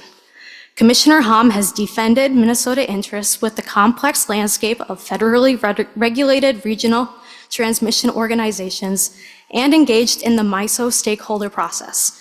He has served as a staff member of the Organization of MISO States and led the market work group. And to get started, we'll have our first speaker over Zoom. Thank you very much. First of all, I would like to thank the university and especially Professor Lisa Crum for the invitation to this very interesting symposium, and to have the opportunity to share a little bit about the consenting process for renewable energy infrastructure development in my view. As the presenter mentioned, my name is Bernardo. I serve as a chief advisor at the Danish Energy Agency, but this presentation does not necessarily reflect the vision of the agency. So just to have that in mind. I'm going to talk today about the consenting process, which is a significant portion of time that developers spend in the development of infrastructure projects in energy. When you look up the definition of what is the consenting process, you won't find a single definition. There's a lot of questions regarding this. Is it only an administrative burden? Is it a single path of permitting process that you need to go through to get a project settled? Does it include, for example, de facto elements as community engagement issues that might be relevant, for example, for the health of the project? We see throughout the world that the consenting process can vary a lot.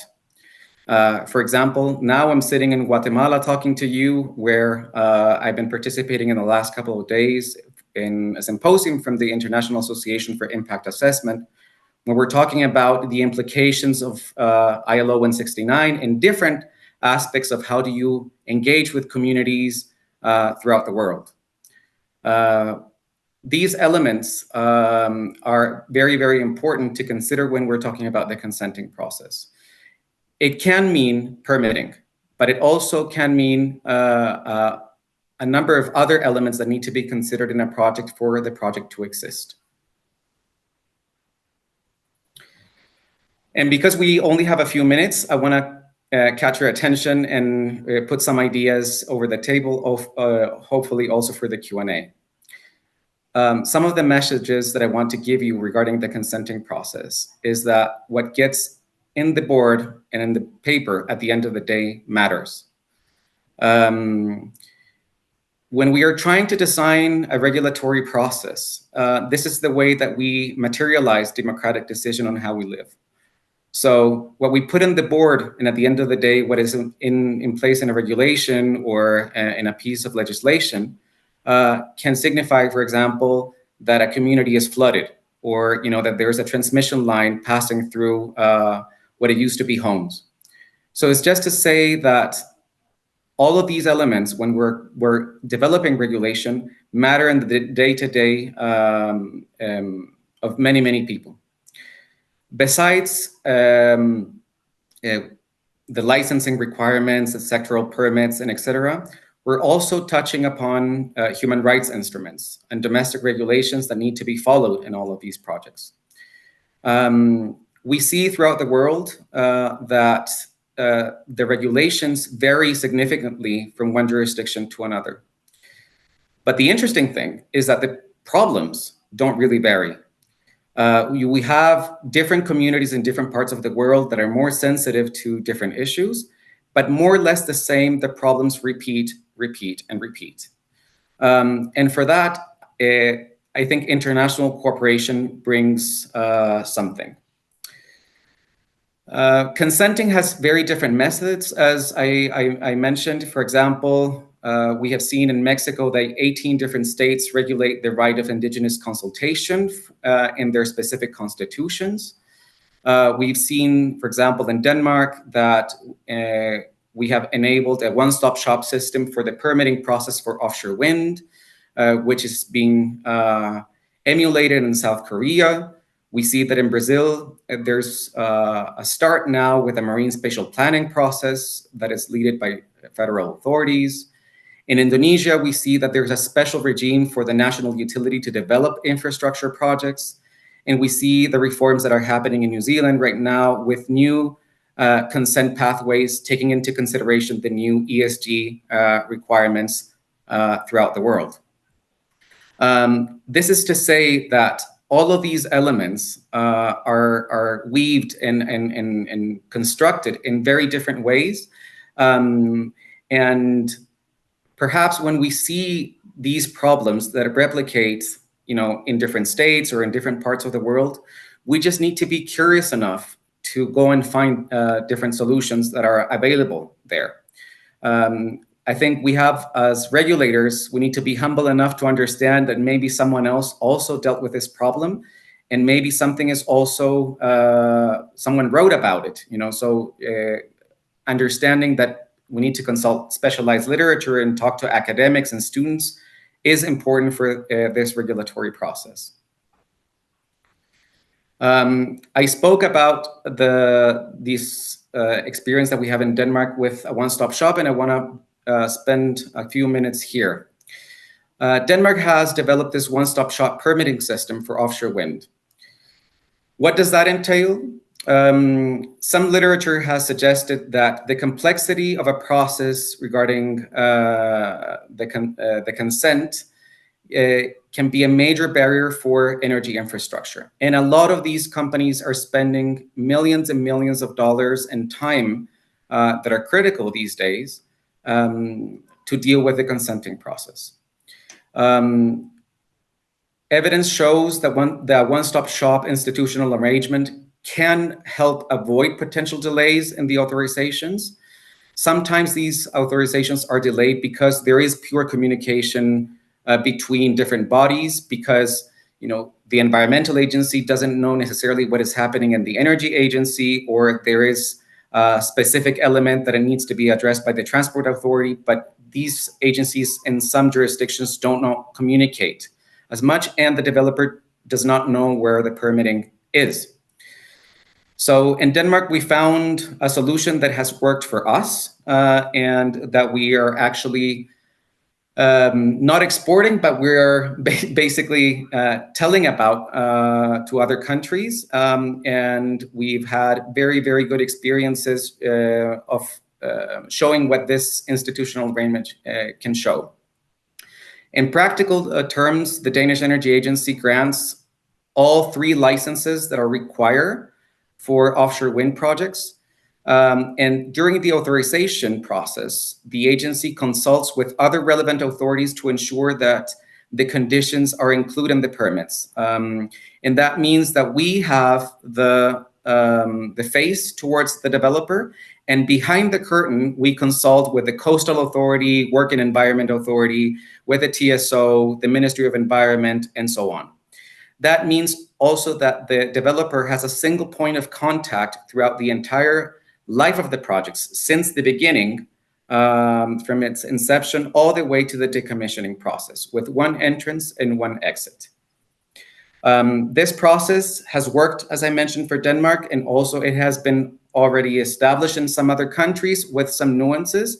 But it's just to say that talking about, for example, this type of institutional arrangement and showing with evidence what this type of institutional arrangement can do for other jurisdictions can be really significant.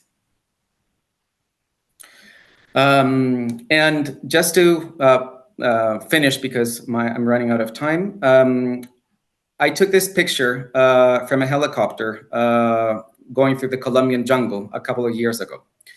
And the next one is a picture talking with the authorities in Colombia about the mitigation strategies that the government is going to take and how international cooperation can help towards those mitigation measures.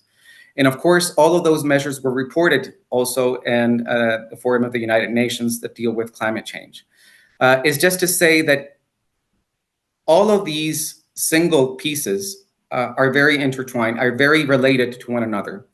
And repeating the message that I said at the beginning, it matters at the end of the day what we put in the board. And it's also very important how we construct that process in a participatory way as a manifestation of the democratic process. At the end of the day, us, that we are in the regulator seat, are helping, or we're having the power to increase the quality of life and mitigate climate change in the future. Thank you very much.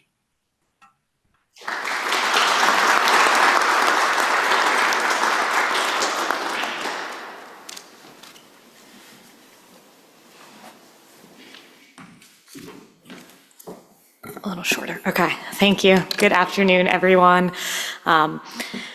As Anna noted, my name is Renee Laney. I'm with the American Public Gas Association, or APGA.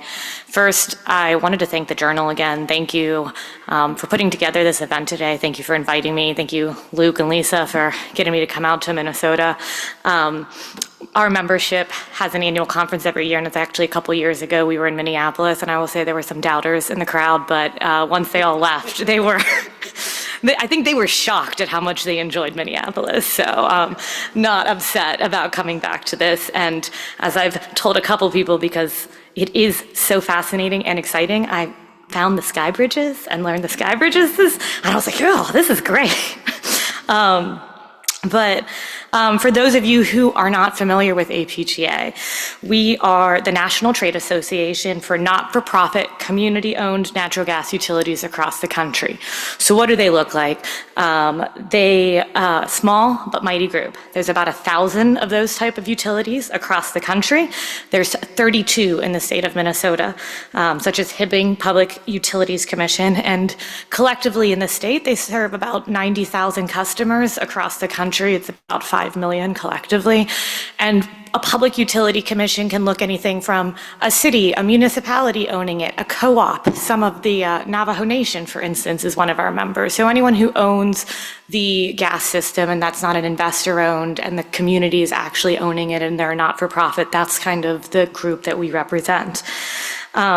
While community-owned utilities certainly are an important part of any energy transition, especially because they're owned, they're operated, they're governed by the communities they reside in, which makes them kind of best suited to really adapt to a community's needs. We do need to take a little bit wider look at the natural gas industry in the US to understand the role that it plays more broadly. So this is kind of us more broadly. So across the US, 2.6 million miles of pipelines serve around 189 million Americans and roughly 5.6 businesses. And because of the way the natural gas system really operates, it's able to move large amounts of energy to meet significant energy demand. And so what do I mean by that is, despite the wide breadth of the electrical grid, on the coldest day of the year, the natural gas system, when it's peaking, is delivering 3 times more energy than the electric grid delivers on the hottest day of the year when it's peaking. So that energy density is something we really need to think about when we're saying, okay, how do we transition? How do we reduce our emissions? But how do we also account for the large amount of energy density that's coming from an energy source like natural gas? And so when I say it has an important role to play in this equitable transition, it's because it already plays such a critical role, such an important part of the current energy system. It's unfortunately not a tap that can be just turned on and off, especially because of its affordability, its resiliency, and its role that it has already played in reducing our emissions.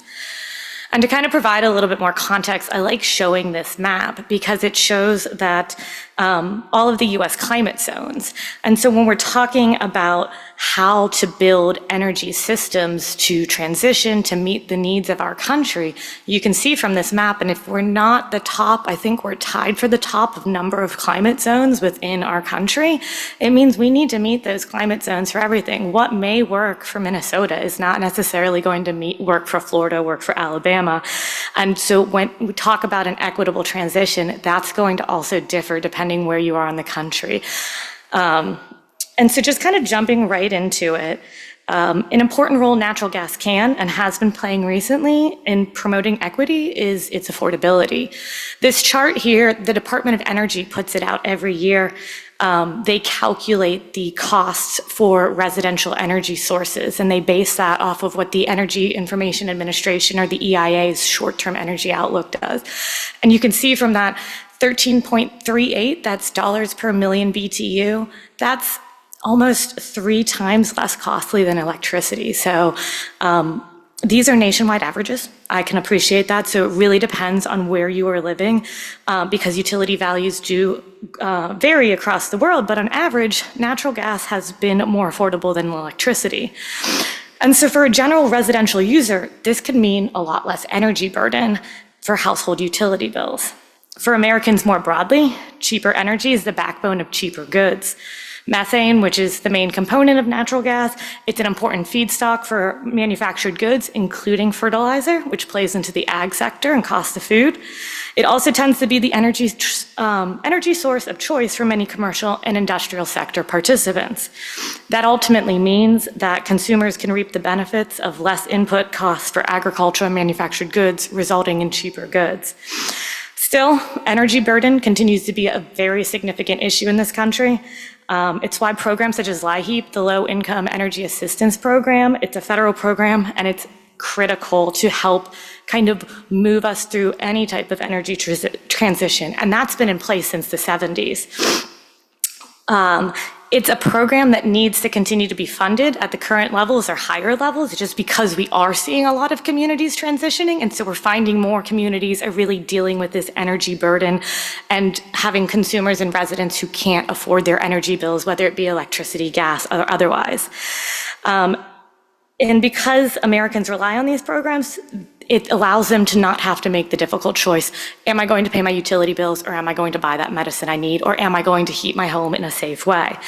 And so this is a federal program, but it's really up to the states, to the localities, to the utilities, electric or gas, to really help educate their customers that these programs exist, that they're meant to be taken advantage of, and to connect them to resources to connect them to that. Because at the end of the day, if individuals don't know that these programs exist, they can't take advantage of them, and it doesn't reap well on the DC side when people are like, well, no one's taking advantage of this money that we've granted them. There's a lot that has to happen at the community level as well. Another aspect of natural gas that's important to leverage is its resiliency. Those 2.6 million miles of pipes, mostly underground, which generally protects them from a lot of natural disasters. We've seen the resiliency of natural gas leveraged by numerous entities that really can't afford to lose energy. One of my favorite examples is the University of Florida's Cancer Center. They've had a natural gas combined heat and power system helping to keep their most critical systems running in times of power outages since 2009. And it's actually maintained by their local municipality. It's built to withstand Category 4 hurricane winds. So that is the ability to have natural gas delivered to that and to keep electricity, cooling, everything they need to keep those patients safe during a storm. Since Winter Storm Uri and Elliott, we've also seen a significant uptick of homeowners installing generators and even commercial businesses turning to natural gas-fired microgrids. I think when we hear the term microgrid, we're not often thinking about natural gas-fueled ones, and I will admit I was not thinking of that either when it first came across my table. But it's just demonstrating how much that resiliency is being valued by Americans across the country. And because so many coal-powered plants have been retrofitted to allow for natural gas-fired generation, we're seeing a need to ensure further robust and resilient systems. You know, we hadn't seen this level of electric generation reliant on natural gas until more recently. I think it was back in 2010, you still had about 50% of the US energy electricity being developed from coal, and that has done a huge swap because in 2023, 43% of the electricity was generated by fossil fuel combustion. And in that year, the additions to the natural gas generation capacity, right behind solar, which is really leading the way in additional generation capacity, was more natural gas-fired generation capacity. And so this relatively new reliance on natural gas for electric generation has really changed how many of us would like to see the system operate. We're seeing a lot more discussions across the country. NARUC, NASB, FERC, they are all trying to figure out how do we get these systems to work in the way that we'd like them to. We're using the system differently, and I think there's a lot of discussions in any type of energy transition is how will that work moving forward? How will we modernize gas-electric harmonization to kind of further preserve the resiliency of all energy systems moving forward.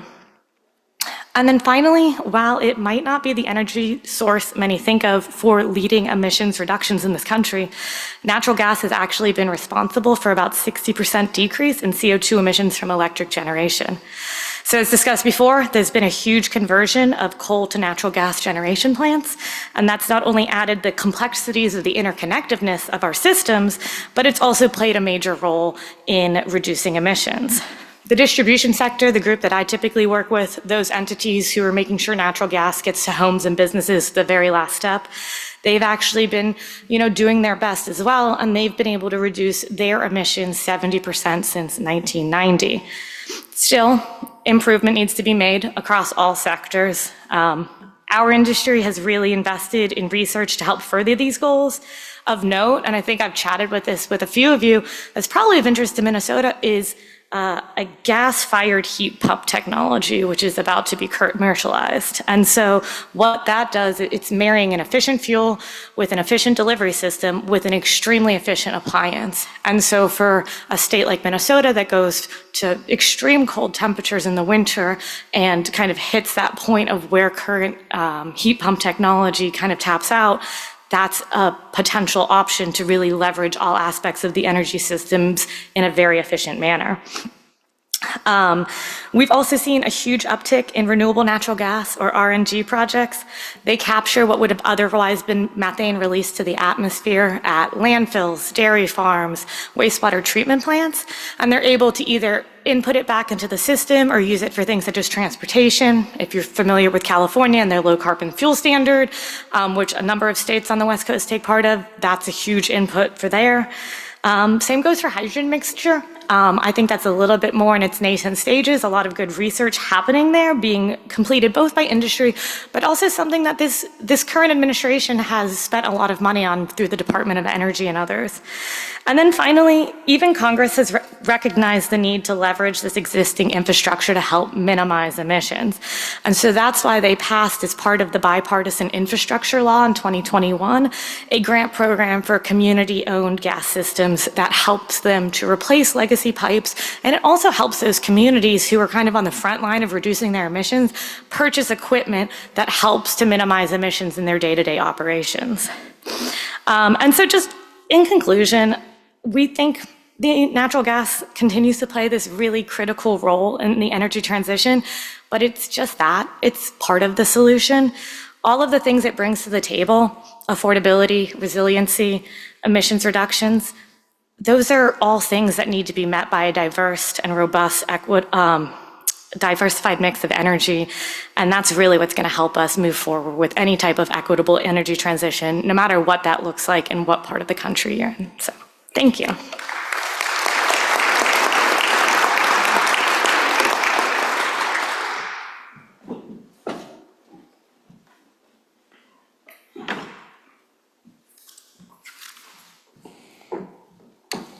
Well, that's a hard act to follow from Guatemala and Denmark, Washington, D.C., and now little old Hibbing, Minnesota, way up north. Well, thank you, everyone. Thank you to the Journal and the St. Thomas College of Law for hosting this symposium here today. My name is Luke Peterson. I'm the General Manager of Hibbing Public Utilities, which is a small municipal utility way up in northern Minnesota. And the title of my presentation is Rural Energy Transformation. I think we've heard elements of that throughout, especially on the panel that ended the morning session here. And I want to just start with putting that idea of sovereignty that we talked about this morning, just like that is very important, and that's important throughout everything I talk about today.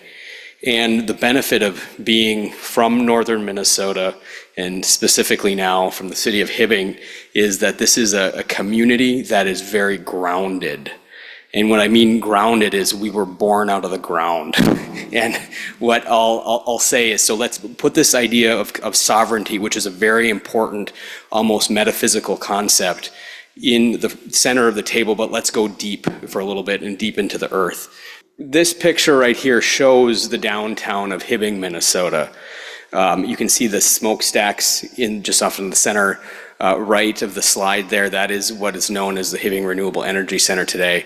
That plant was the brainchild of a mayor who, if you go back to this first presentation this morning where we talked about Thomas Edison and the light bulb, as a 12-year-old child, Victor Power saw the lighting of the first light bulb at the Chicago World Fair, I believe in 88 or something like that. And he became a transformative mayor of the city of Hibbing back in the 1920s. And so what I wanted to point out also is at the top of the landscape there, you see some brownness. Well, that's the biggest hole dug by man in northern Minnesota. That's known as the Mesabi Iron Range. And out of that iron range was born the modern American corporation with the amalgamation of U.S. Steel and the creation of U.S. Steel in 1901 with the amalgamation of land leases with J.P. Morgan and Andrew Carnegie. And also out of that pit was all the iron ore that was dug to, as Henry Coolidge, the president, had told the Miners Association Hibbing in that green park just behind my office in 1922, this is where the steel that made the Panama Canal came from. And this is the town that I'll say in a very bold statement, birthed the modern economy.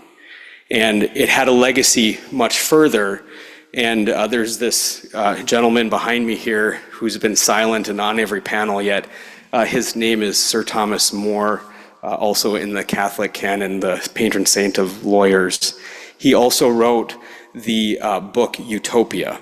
And so I find it very ironic that we're sitting here talking about energy policy and equitable transmission with the guy who wrote the book Utopia looking down at us this whole time. And I think his own life, where he ended up, getting executed by the king that he served the whole time, is also a story that goes into this journey that we all have together here. So let's get back to Hibbing. So when we're chasing carbon goals or any type of environmental policy, we have to really align it with what is good and what is bad, and just understand what we are measuring success against. So in Hibbing, one of the biggest challenges we had is we have this century-old power plant. And I told you about Victor Power, who saw the light bulb. Well, in 1913, they started to construct this power plant, and the mining company filed an injunction against the creation of a power plant in Hibbing, Minnesota. And their rationale was it's an excessive misuse of public funds. There were too many streetlights in Hibbing, and that the city of Hibbing should buy its power from a local investor-owned utility called the Northern States Power Company. I'm sorry, not Northern States, the Great Northern Power Company, rather than owning their own generation. So there was actually a legal effort to stop that. It was not quite as dramatic as what we heard about as the Bayonet Constitution in Hawaii, where you actually had military force, but we had legal force actually trying to prevent local sovereignty from being developed out of this mining company. And what later ensued later was a big negotiated settlement that when all of a sudden the mines ran out of ore and they found that the town had it underneath it, the town actually moved. So if you look at Hibbing's pictures from the 1920s and 30s, it's known as a town that moved. A whole section of the town packed up and moved a mile to the south so that it could be mined. Throughout that process, they also received the release of the injunction that allowed that power plant to be built. So when that power plant was built in the 1920s, it was state of the art, combined heat and power. That is now all of a sudden sexy again. It had this technology that allowed a closed loop system to provide not only power, but also heat for residents. In northern Minnesota, that's very important. The vision of Victor Power in the day was to create a modern middle-class town where normally mining towns were what we heard about in the gas fracking boom in North Dakota, man camps of just not the most respectable, family-friendly communities coming together. Victor Power wanted a better future for Hibbing. That power plant was from it. So then we get to 2018. Natural gas is incredibly cheap. Beginnings of MISO and the growing connections of the large energy transition finally hitting Howard Street, which is the main street in Hibbing. And what Hibbing had seen was that if you look at this graph to the left, our fuel usage in the power plant went down. And out of that too, so did all of our emissions. And we also, to Renee's point, started using more natural gas, which caused a great ability to reduce our emissions. But we also quit generating electricity, and for that we needed coal. Coal comes out of the ground, and now this is not a coal mine, this is a picture of the mine in North Hibbing, just as you can see it here. But it is all grounded of a resource coming out of the ground. And as we started reducing our emissions, there was also a correlation with not generating electricity. And when we think of that on the human scale, that means good emissions reductions, but it also means a reduction in jobs. So we went from a spot of about 110 jobs down to 60 when I started in 2021. And through all of that, those jobs are very important to the local economy and something that we need to think about. On another human health side, that same time period throughout northern St. Louis County, we saw a total reduction in real income across the board. So there's a positive correlation between emissions reductions and income reductions in rural St. Louis County. And then if you look at the graph on the right side, the increase of deaths of despair. At the same time as we had those jobs being down, we had an increase in deaths of despair, which is defined as suicide, drug overdose, and alcohol overdose. So we know correlation is not causation, but these things don't happen in a vacuum. And some of the presentations we heard from Appalachia earlier on and some of the other tribal communities, it is very much similar in terms of declining sovereignty leads to increase of deaths of despair. I'm going to skip over that for a little. Right now, we've added an additional 20 jobs that create almost $2 million in additional payroll from our small city, which leads to about 40 indirect jobs in our local logging industry. We are using waste wood from a local pallet manufacturer to fuel our biomass power plant that provides the heat and fueling. We have carbon-free district heating in addition to our gas customers. We also have gained 50% efficiency by using our combined heat and power functions of our power plant. But this all gets back to this idea of community. And to circle it back to Mr. Moore behind me here, he wrote Utopia in Latin originally. And there's this idea of civitas, or which you would say is city, or more likely community. And we have to look at this community of the past, present, and future, and in respect to Thomas More, in Latin, civitas quondam futurique. And with that, we need to look at where we've been since Thomas More laid some of the foundations of modern law in England many, many years ago, that we've gone through in part due to some of that legal framework started under the king that he served through.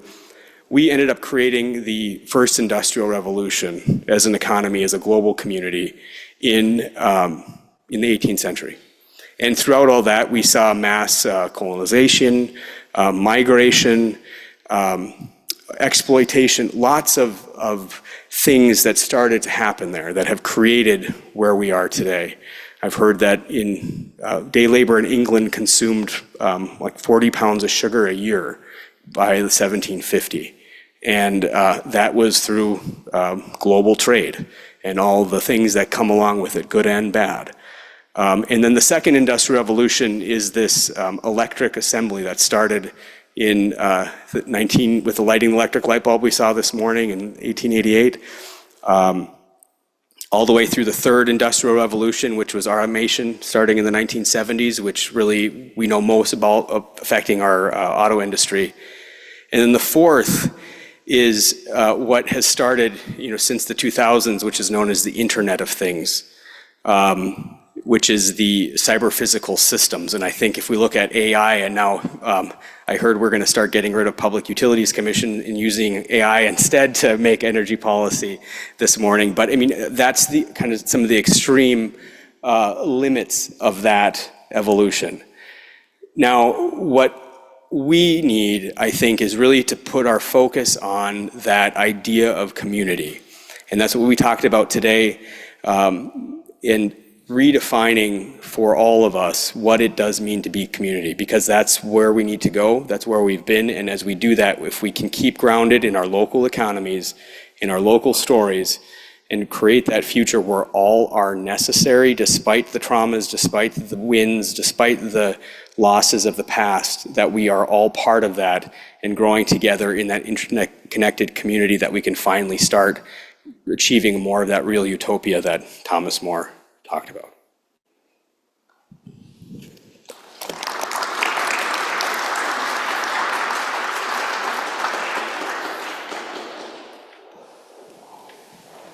All right, thank you so much to all of you speakers for joining us. I think we're going to shift into a little Q&A. I have a list of questions here because I want to make sure all of our speakers are able to talk, especially Commissioner Hom. But if any of you do have questions, feel free to raise your hand and a mic should hopefully find you. So I'll start with our first question here, and this any of you can answer.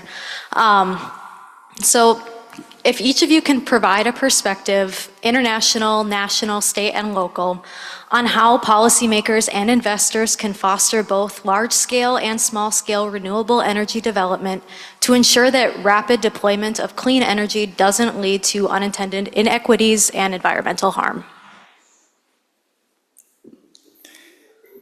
Okay.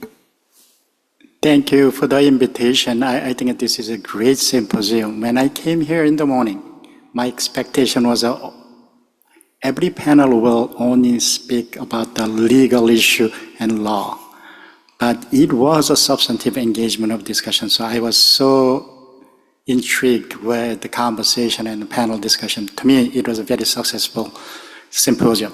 Thanks for the invitation. Being said, yes, I think we are having multiple challenges as of today. I think it was less spoken today.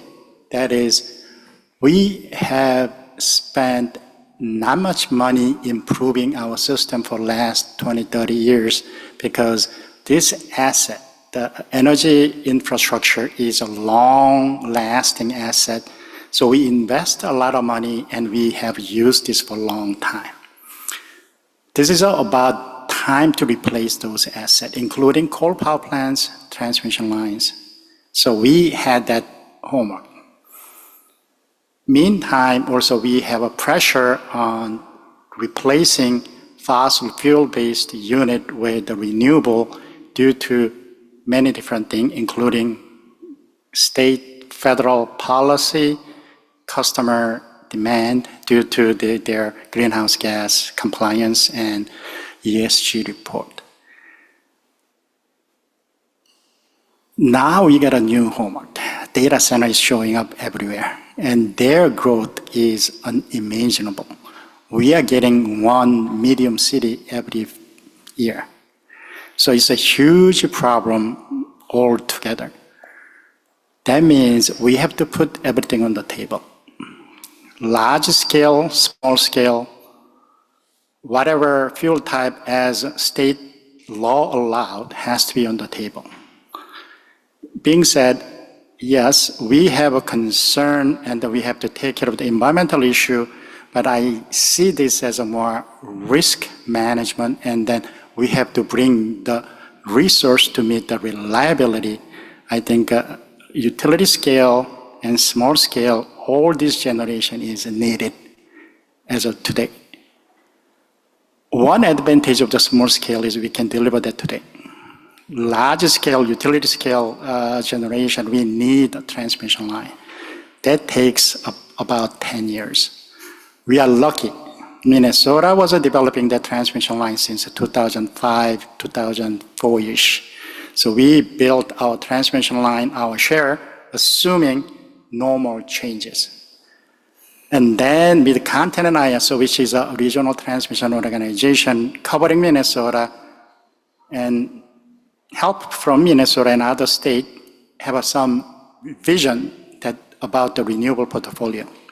So they have planned and built that transmission line. So we are well ahead of any other state in the US, even though Texas was given that example of the CREZ line and their energy policy, but as this kind of a regional scale, 15 states, and the center of the whole US, this scale of the development is only in the mid-continent ISO. And then also, that isn't good enough to meet our challenge we are facing, I already mentioned. So that's why it takes time to deal with it. Meantime, our small scale, we can deliver that right away. So in that perspective, we can use both, regardless of the environmental and ecological concern, because our process is already protecting it regardless of that concern. So as a regulator, I have to say that, yeah, we are doing our job, so don't worry about it. So risk management perspective for the reliability and affordability, we need both large scale and small scale generation. Thank you, Commissioner Hamel. Add my 2 cents to that, and I think it gets to an all of the above approach for us. And as Bernardo talked about, that consenting process is so important to allow any community to move forward. And it's what I can just share from my experience in Hibbing is that when the local community is in favor of something, you can move fast and you can get the job done. And I think that gets down to values and how do you make sure everyone's values are aligned to go where you need to go. And so I think we have some work as a society to kind of put together that global consenting process, and a lot of it, as some of the talk we had earlier about sovereignty and also understanding the valuation and the relative positions and movements forward. But to just get on a path together, I think is the first challenge that we can get through. And it also goes down to ultimately that structure of governance, and we're on this to provide our governance perspectives, but that structure of getting all on the same page and going together is very critical. And if anything we can do through our international, national, state, and local levels is to set these boundaries or work together to create these pathways together, we'll be able to achieve that. Thanks, Luke. I agree. Bernardo, I'm going to be honest, I'm absolutely jealous that you have a streamlined permitting process. I can't that is from like the DC federal perspective, that's such a huge thing, and it doesn't matter what infrastructure you are. I heard an attorney get excited that it took 25 years to get one massive interstate transmission line across state borders, and that was like exciting for them because it could take a lot longer.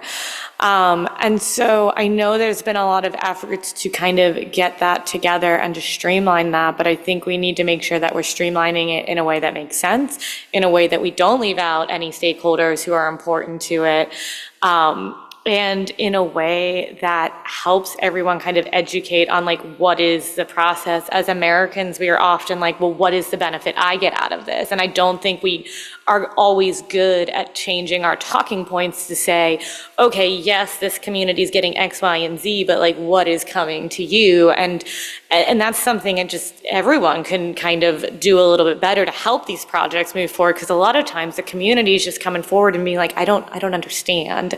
And we just throw the same talking points at them without catering it, because it does take a little bit more thoughtfulness, a little bit more effort.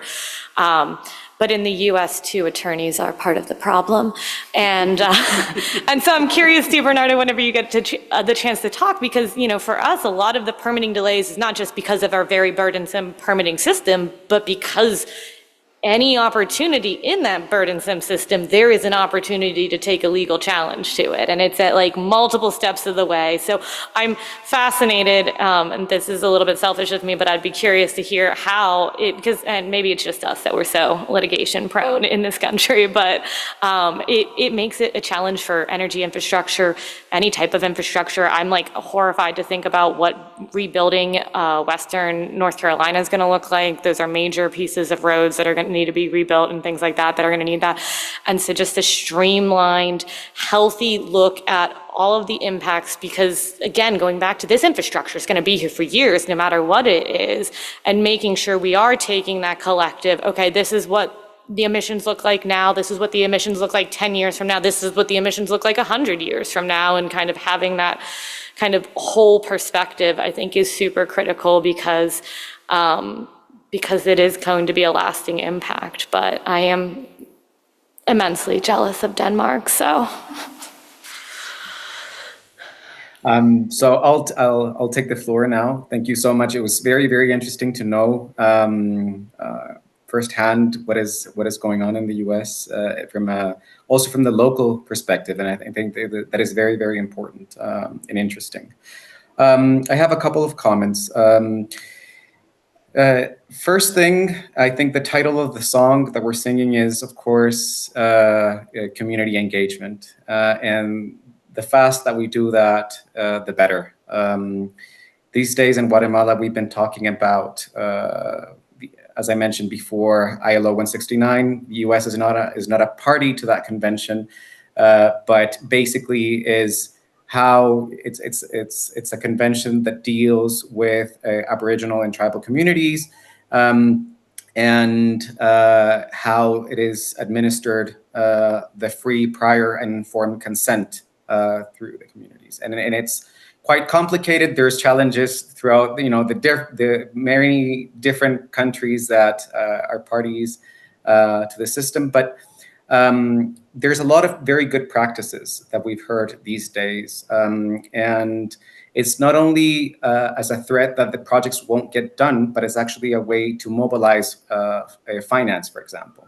A lot of the green financing that is coming these days are, for example, requiring the compliance with IFC performance standards that actually enable, cheap and adequate financing with, different types of instruments and et cetera. So I think paying attention to this fast and hopefully prior engagement with the communities as fast as possible when there is an idea of materializing these projects is quite important. Other things that come to my mind in terms of what the regulator needs to be and the developers need to be aware is that we're not entirely sure what is going to be the technology in the future. And that means that we need to have a regulatory system that can be responsive to these characteristics. In Denmark, we have, for example, a system to test, for example, new technologies, and to have like a lenient regulatory framework for those technologies. So you can actually apply to the Danish Energy Agency to test a specific technology if it complies with certain characteristics. And then you would get a more lenient application of certain, for example, security standards and so on, to the extent that there is some boundaries. That's why it's called like a sandbox. So you can play in the sandbox in this kind of like protected system.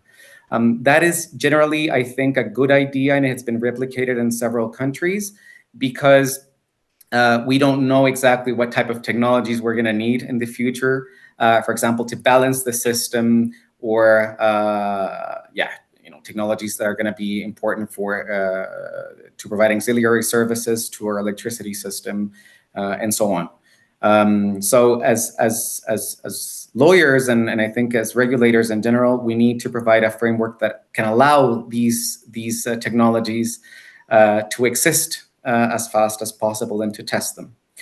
Another element has to do with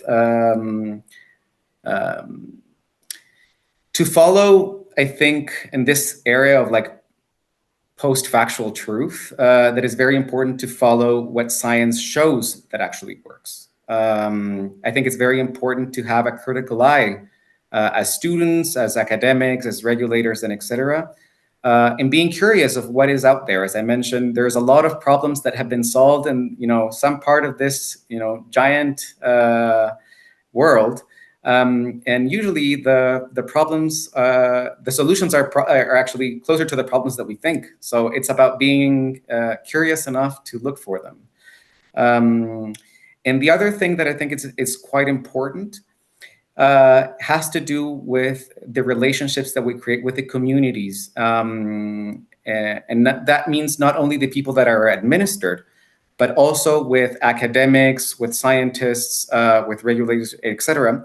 Because basically the people that work in energy and I see this every day, is a small community even throughout the world. And we change positions, we change functions, schools, etc. But the fact that we spend time together and we learn from each other helps us a lot to develop long-lasting relationships that are going to be needed for the energy transition process. So my suggestion for all of you there as well, because that has been my experience, is just like spend time with each other. And that is going to be a very, very important tool in the future, both as business makers and policy makers and so on. Great, thank you so much. Did anyone in the audience or on Zoom have any questions? Otherwise, I can.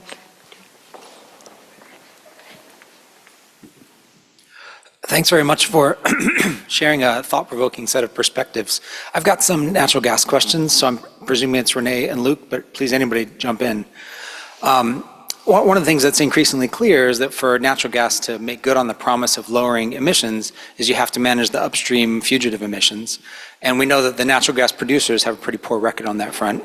My hope and my assumption is that some of the downstream off-takers, like the folks you represent, might be a little more responsible. And so I'm curious, do you know any examples where people that you represent, entities that you represent, are asking the upstream producers to tell them what are the fugitive emissions with the natural gas I'm buying to distribute to my customers? I feel like information could help solve that problem. Hey, you want to go? Yeah, a lot of this is the short answer of your question is there's quite a bit of barrier between the local distribution utility and the actual gas producers, and there's this whole thing called FERC that gets in the way. That's an opportunity, I think, right, to really help drive that home, because what we see is that we can make our community net positive. And in that net positivity of our community, we can actually plug some of those holes that are coming from downstream. But it does have to be somewhat reciprocal, that we have a firm link into the cause of the problem back at the oil well or wherever it is that's coming out. And I do know that regulation is also expanding on that front. But as a good friend of mine says, regulation makes us less bad. It never makes us good.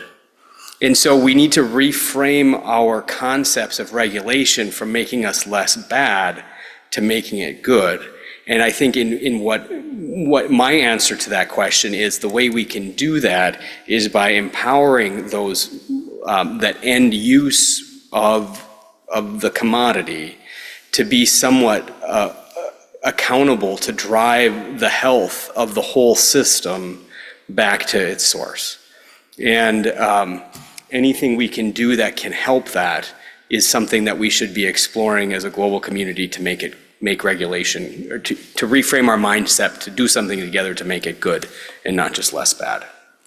And I think to build on that, I will say, like, the members of APGA are often frustrated because they are such a minor emission standpoint from it, right? Their job is to keep their community safe, which means not having methane leaks. What we have seen happen, and I will be honest, it's often driven by the consumer. So if this is what you want from your utility, it's often coming out of the consumers asking for it. So we see it a lot more. San Antonio is a community-owned gas system. Philadelphia is a community-owned gas system. They're asking that same question and being like, hey, like, you may be doing your job here in Philly, but what about where you're getting this?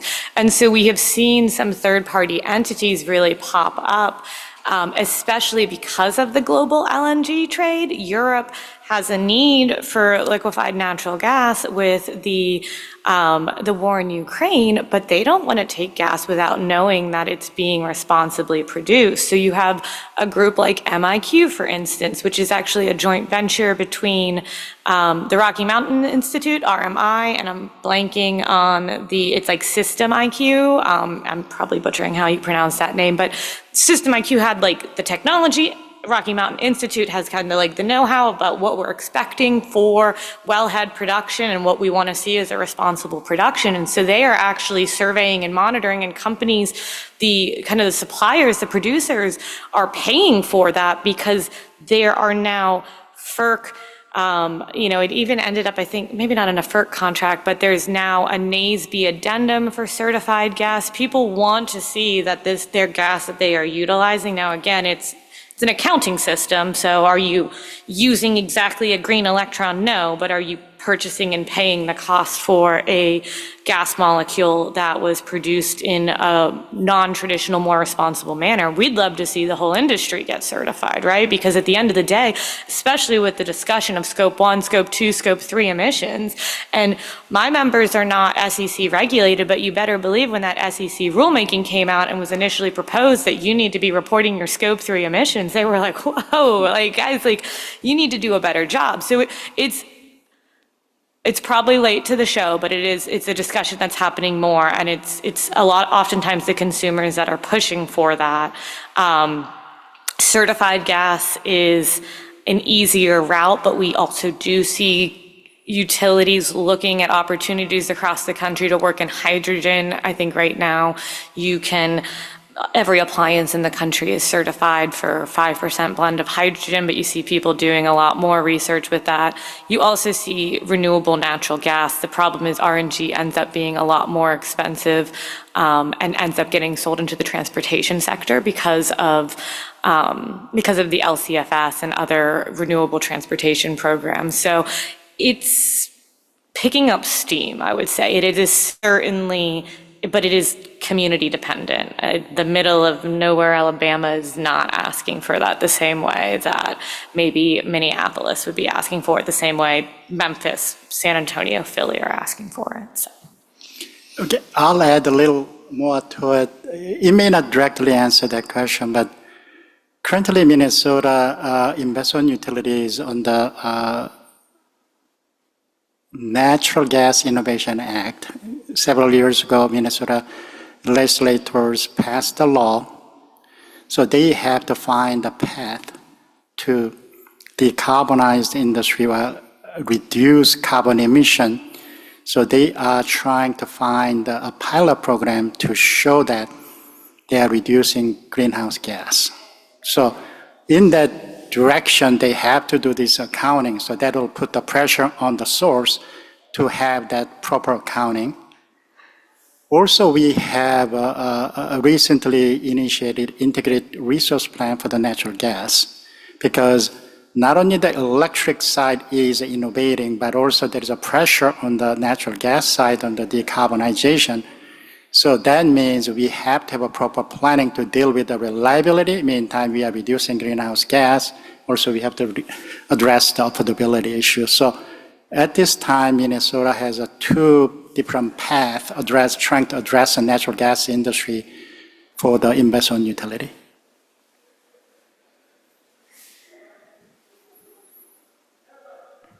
Yeah, and if I can add, sorry, yeah. If I can add something very small, but in the same sense that, perhaps lessons learned somewhere else could be useful. We are having a lot of these discussions in Europe, for example, regarding the Corporate Sustainability Reporting Directive and the Corporate Sustainability Due Diligence Directive in terms of how companies need to report elements that have to do with what happens on the other side. So it's just to say that a lot of these instruments can be used as sources of inspiration, as instruments to interpret new regulations as well. So I invite you to perhaps have a look as well of what is happening in Europe with these advances at a European level. But also because these European regulations are not entirely original. They come also from other parts of the world. Many of them have also been engineered in the US. So, I mean, this is a circle, right? So we should have kind of like a monitoring system, actually, of what is happening around us to make our pieces of regulation better and better. Great. Were there any other questions in the audience? Okay, otherwise, one on Zoom. Looks like a question. This is from Zoom.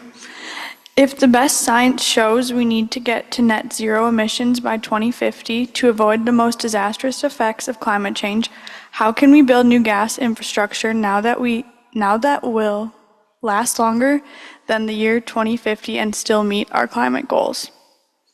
Did that make sense? No, and that is a question, right? Like I said, I think natural gas is playing a role in that. Some of my members are providing energy sources to, for instance, EV battery plants, and that's all being manufactured with natural gas as the energy source. So I think it is exactly that. It's net zero. It's looking for ways to curb our emissions where we can, to minimizing emissions in a number of different things, but we also have to think about these manufacturing plants that we are creating for new technologies also have to have those same emissions technologies on them. We're seeing a lot of transition in the grid. That's a positive for cleaning up the grid, but that is, at the end of the day, it is more cost effective to have natural gas, not even cost effective, it's emissions effective to have natural gas delivered directly to a person's house than burned in a generation plant, just because you have so much line loss when you generate your electricity with natural gas and then transfer it over large swaths of land through a line. So I think it's a mixture of looking at a whole slew of different technologies. We've seen this administration put a lot of backing into further exploring carbon capture and sequestration. I think that's a part. There is no great answer to it, but I think it's one of those things that you need to go above and beyond. The problem now that I think we are reaching is we're not really getting a lot of new natural gas pipeline technologies, pipelines being built because of some of the permitting delays and because of the pushback for new pipelines. But we're also seeing a bit of a sticking point for competition for the gas that is currently in those pipelines, be it an entity who wants gas to use it for electric generation versus a new plant that's being created. And so the struggle really comes, how do you serve all those new generation plants that have come online and continue to serve the customers that are there? In fact, I want to say it was just, there was a challenge and one of the federal courts just rejected a pipeline that was going to change a TVA coal-fired power plant to a natural gas-fired power plant, which I think we would all agree that would be a better outcome because there would be less CO2 emissions. And the natural gas delivery system through a pipeline is the safest way to transport natural gas, but that hasn't happened because that pipeline has now been vacated. So I understand the concerns of building new infrastructure, but there is such a significant demand, and it's not just coming from the traditional natural gas community anymore. And I would add from a local perspective that we really have to look at our overall energy efficiency construct in there too, of how to most optimize all of the latent BTUs that exist and we consume in our life, our modern way of life.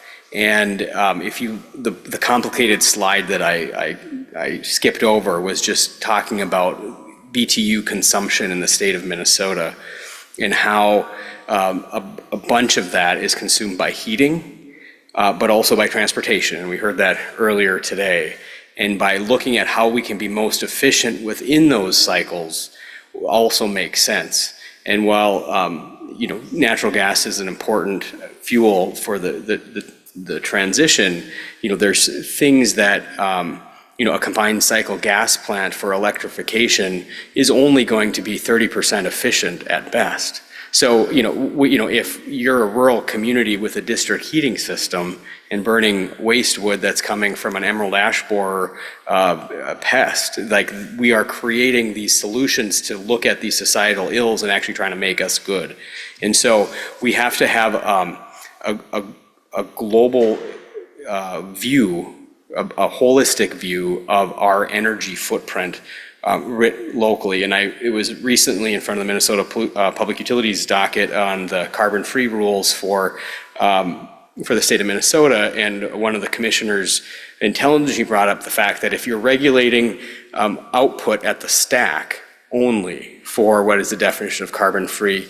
You could be having a company burning a ton of coal and delivering hydrogen to a power plant, but that power plant is carbon-free because they're only burning hydrogen in that power plant, and that's nonsensical, right? And I guess that's where we have to be very careful with what we're chasing after. We have to look at that global footprint, and that infrastructure is needed for that global footprint analysis, and then we need to also keep peeling back the envelopes of what is this whole fuel life cycle. And we see eliminating the liabilities of waste streams as a huge opportunity for the future.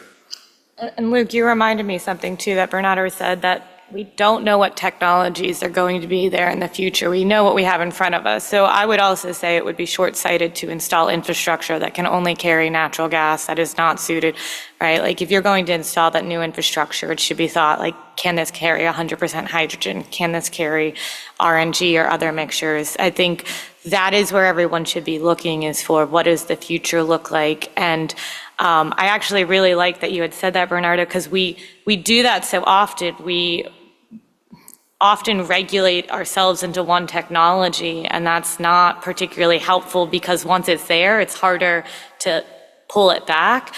Speaking from a former life, in the US, a lot of water piping regulations explicitly say steel, and to allow for plastic pipes to be used in that place when they could be more affordably with a better environmental impact from the production of a plastic pipe versus steel pipe has been an absolute monster, just because back in the day we said it had to be a steel pipe, and now it's become, and so just kind of, you know, if you are innovating and you are looking to get a return on investment, you best be thinking about what does the technology of tomorrow look like and how can this be adapted for future technologies. Bernardo, I see your hand up too. Thank you. Yeah, I agree, and I just wanted to add a couple of things that perhaps could be interesting for the analysis.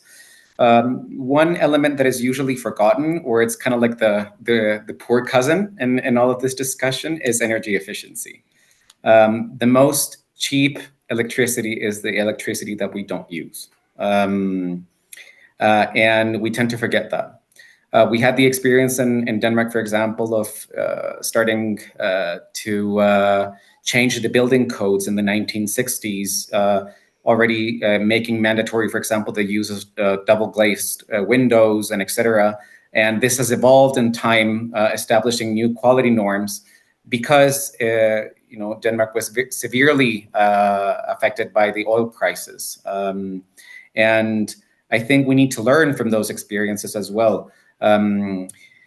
One element that you touched upon before is affordability. And affordability, of course, is a very, very important aspect, but there's two ways basically to do that, right? To make, the heating or the electricity cheaper, but also you can use less if that is also, expensive, because the price signal also has a role. So somehow we need to be able to tell the people through the price signal that if the electricity or the energy in general is very expensive, we need to use it less. So I think there has to be a focus somehow in the regulation, in the advocacy efforts, that we necessarily need to use less. And there's a very good example in Denmark that just happened with the crisis of the invasion of Russia to Ukraine, is that only through demand elements, we were able actually to reduce the consumption in 11%, more or less.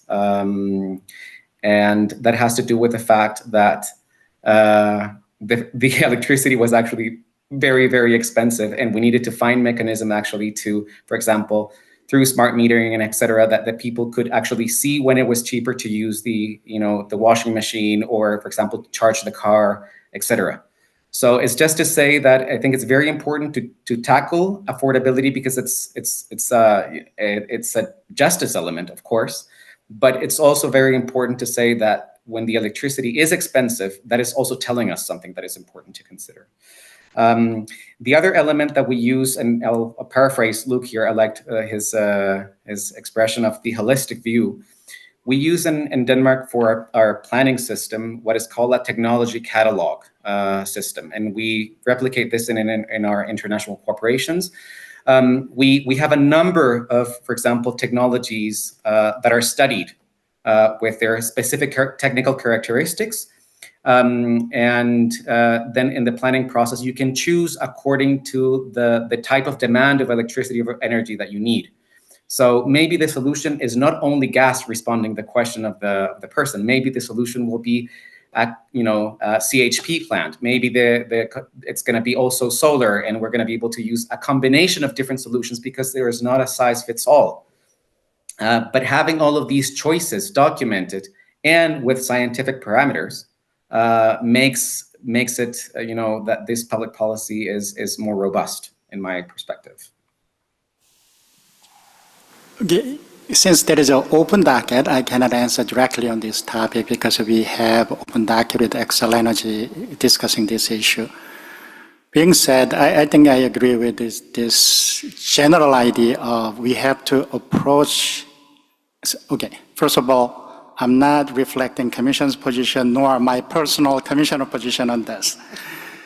We are not environmental regulator. We are economic regulator. So we have to see all these things in our open docket, and it comes to the Commission. We evaluate overall economic impact plus whatever environmental impact we have to consider under the law. So that's our process. Our process will reflect environmental value and economic value of the source, which is allowed under the statute, and we are going to evaluate whether that's a good or bad choice for the ratepayers. But being said, outside that, we cannot weigh on the environmental policy. All right, well, I think we're going to transition to a quick break before our final panel, but I want to thank these excellent panelists for joining us from all around the world today. So thank you so much.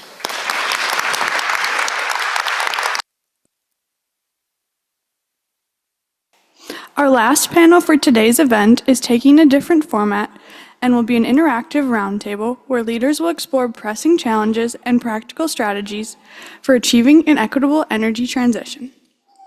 This discussion will address perspectives on cross-sector collaboration, regulatory innovations, community engagement, and the role of nonprofits in fostering energy equity. Panelists will share insights on effective community feedback mechanisms, trust building with historically marginalized groups, and ways to supplement equity consideration beyond the initial transition phase. Participating in this panel is Shuba Harris, Hannah Coleman, Micah Revel, and Alan Gleckner. Shuba Harris currently works at Fresh Energy as an equitable energy policy consultant. Shuba's work will focus on the intersection of equity and affordability in dockets at the Minnesota Public Utilities Commission and in state legislation. Prior to joining Fresh Energy, Shuba started her career in Teach for America and taught 7th grade in Paterson, New Jersey. Afterwards, she worked for U.S. Senator Mark Dayton and Amy Klobuchar.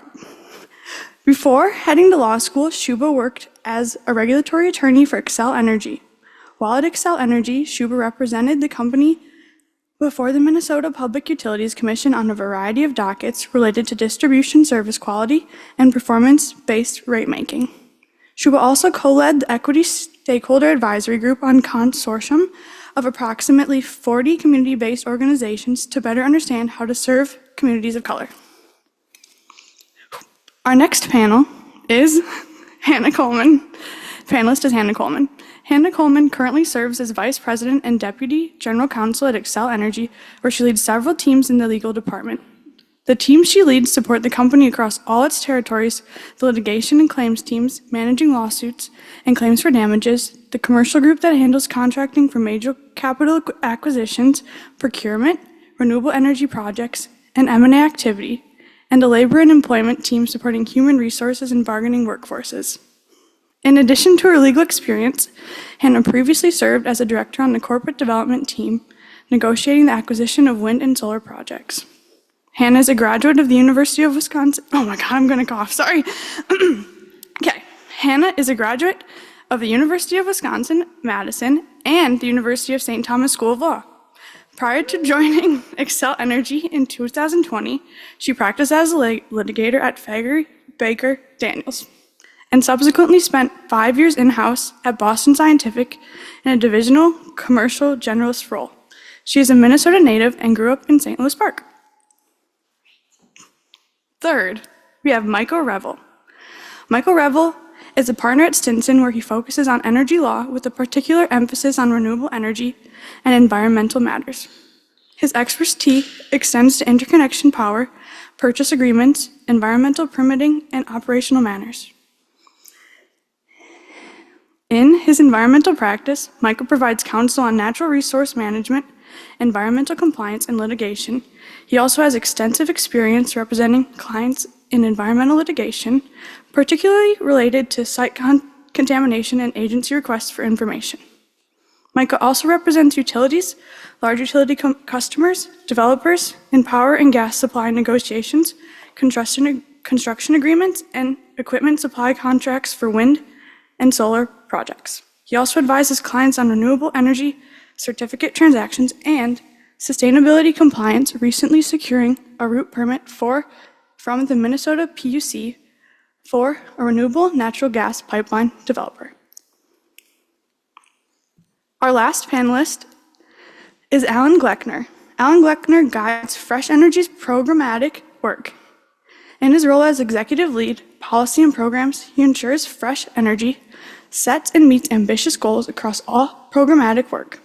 He leads Fresh Energy's strategic imperative to dramatically reduce carbon emissions from the electric sector by increasing the deployment of wind, solar storage, and other carbon-free electricity strategies, phasing out coal and fossil gas, and securing the grid infrastructure needed for a carbon-neutral future. A member of the Fresh Energy team since 2014, Alan previously worked as a staff attorney at the Environmental Law and Policy Center. Alan graduated summa cum laude from Washington University in St. Louis with a bachelor's in political science and holds a Juris Doctorate from Stanford Law. He is a licensed attorney and member of the Minnesota Bar Association's Public Utility Law section. Please join me in welcoming our 4 panelists and Professor Wildermuth. Please take it away with the questioning. Right. That was a lot. Thank you, Amanda. Okay, so we are here as the last panel to have fun. What? All right. And those of you who've been in my classes, they know we're going to have fun. And we're going to try to keep this in a discussion format. So we are going to invite your participation, but first I'm going to ask a few questions, throw them out to the panelists, and then we'll start including all of you. And trust me, it's going to feel contagious. You're going to want to jump in, right? This is an exciting group. I am so excited to be here. All right, so here we go. I'm going to kick it off with some questions about the 2050 net zero emissions and 2040 clean electricity goals here in Minnesota. I'm going to ask for some takes on this. So I'm going to start with Alan. Alan, give me a take. Oh boy, this is fun. The take is, I think you can look back even just 10 years ago, and that was but a pipe dream probably. We didn't have any coal plants with retirement dates in the state. We were striving and hoping to meet our renewable energy standard that was passed in 2007, which was for 25% renewables by 2025. So we kind of take it for granted now where we're at, but it's actually pretty significant and really fast. And I think those two laws in Minnesota are, landmark and kind of what we're orienting around now. But because of that speed and scale of the transition that's happened so far, the way I'm thinking about it, and I think a useful context is that we're starting to tackle really hard parts of that transition now, and that's more and more what we're seeing is hard things. And I think there can be a thing of like, why is this so hard? Why do we keep running into problems, and why aren't there more solutions? And I think part of that is because of the success that we've had. So, I think there's a positivity in the challenges and problems that we're facing, not the problems that they've been created. Yeah. Okay. Anna? Yeah, what can you add? I'll build on that a little bit. So first of all, thank you for having us. It's really exciting to be here, especially in my old law school. So thank you. I think what Alan said is really right, and I'll give a little bit of the context of sort of the company perspective coming from Xcel. One of the really cool things about working at Xcel Energy is we're super proud of having been the first major utility in the United States to make this commitment to be totally carbon-free in electricity production by 2050. We made that commitment in 2018, and it was unheard of. I mean, it was met with a ton of skepticism. How are you going to get there? How is that possible? There have been a lot of followers to that commitment since then, and a few who want to like beat us by 2049, just to really get in there. When we made that commitment, we said we'll be 100% carbon-free by 2050, and we'll be 80% by 2030. And the reason it takes 20 years to get to that from 80 to 100% when we made that choice is the last 20% is significantly harder to get after. And a lot of sort of grid design goes into why that is, right? You have to have the peak amount of electricity when you need it on your hottest day when everybody's air conditioning is running. But it's Alan's point of like, first of all, we've come a really long way is a perspective that I bring to work all the time when my friends are feeling stressed about climate change. I talk all the time about how much wind we've built and how much carbon we've already taken out of the grid. We're at 54%, I think, reduced from 2005 levels as of 2023. That's incredible. And also the last bit of the journey is really, really difficult. Okay, so let me ask you, Shuba, what does this mean for the communities you work with? A lot of fast change, a lot of things happening. What do you see? Thank you, everyone, for having me and for hosting this. So I was a regulatory attorney at Xcel Energy and have left to work with Fresh Energy and step more squarely into what equity in the clean energy transition means. So that is a work in progress, like all of the efforts that are underway in terms of getting us to our goals. The Biden administration in 2020 passed legislation that requires 40% of the benefits of the clean energy transition and clean energy economy flow to disadvantaged communities. And there are some states, including New York, California, and Washington State, which have passed in statute similar language that requires 40% of the benefits, or a prioritization of the benefits that flow from the clean energy economy to flow to disadvantaged communities. Here in Minnesota, we don't have a similar statute, but the Minnesota Public Utilities Commission has required and asked the utilities to engage more deeply with its communities of color and under-resourced communities to ensure their participation and their voices are heard and represented in the clean energy transition. I was just a little listening to the last panel and talked a lot about community engagement and community involvement. And I absolutely think that community engagement and involvement is a paramount consideration. I think that there is some level of kind of burnout on the community engagement front because communities there's just being a lot being asked of them. And this is a fairly technical area, at least it is as of now. So I think working with communities, under-resourced communities, requires us to get a little less technical so we can talk to people in plain language and so that we can encourage their participation in a meaningful way. And then I think it also requires when you're reaching out to communities, there can be a tension between a desire to reach out to the communities and then listening to what they say, right? So when they bring an idea or something to the table that hasn't been considered before, there's a new perspective in the conversation, and that can often be a little bit of a wild card on how to handle that. And so we're working through all of those things with the commission and with the stakeholders that we work with.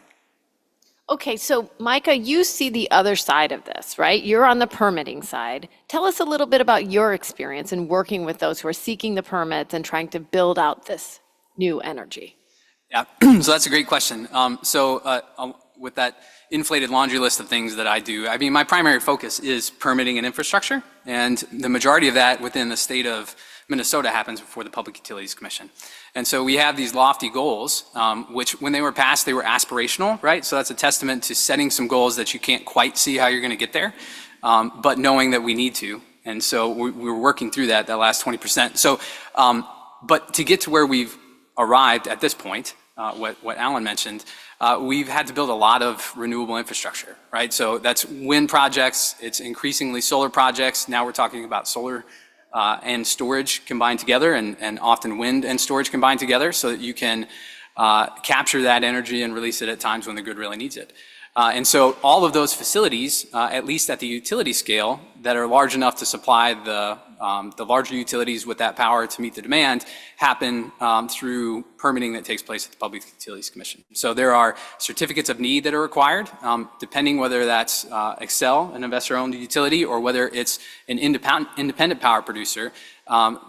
That's been a requirement for decades. And there have been recent changes to legislation, which we can talk about, but that's a robust inquiry into whether that actual resource is needed in the state. And the state's spoken really clearly with the legislation. We need that resource. So there's a certificate of need, there's a route permit if there's any type of transmission infrastructure that's required, and then there's also a site permit, and that's going to apply to any type of storage facility, any type of wind generation facility, any type of solar facility. And so I work with clients that are attempting to build those required generation and transmission structures that are going to allow us to continue to achieve these goals in advance of those dates.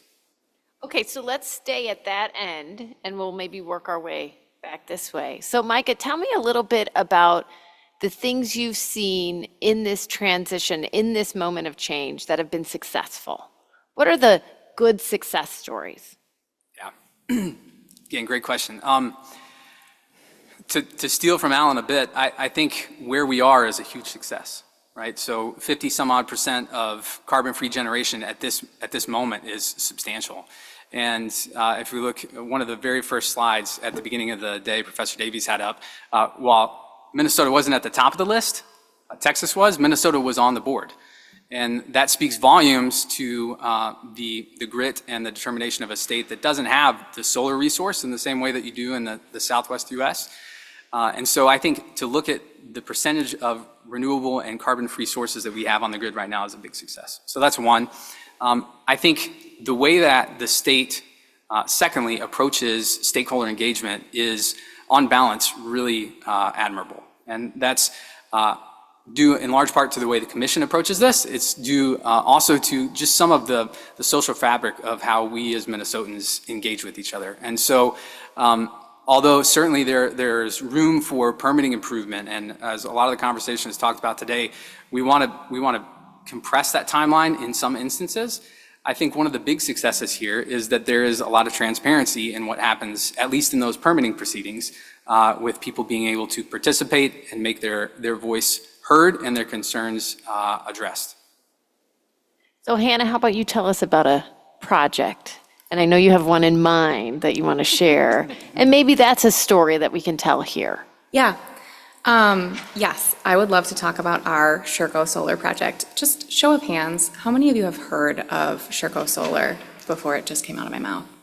A few, okay. I wasn't sure how deep our audience would be sort of in this topic, so that's very helpful.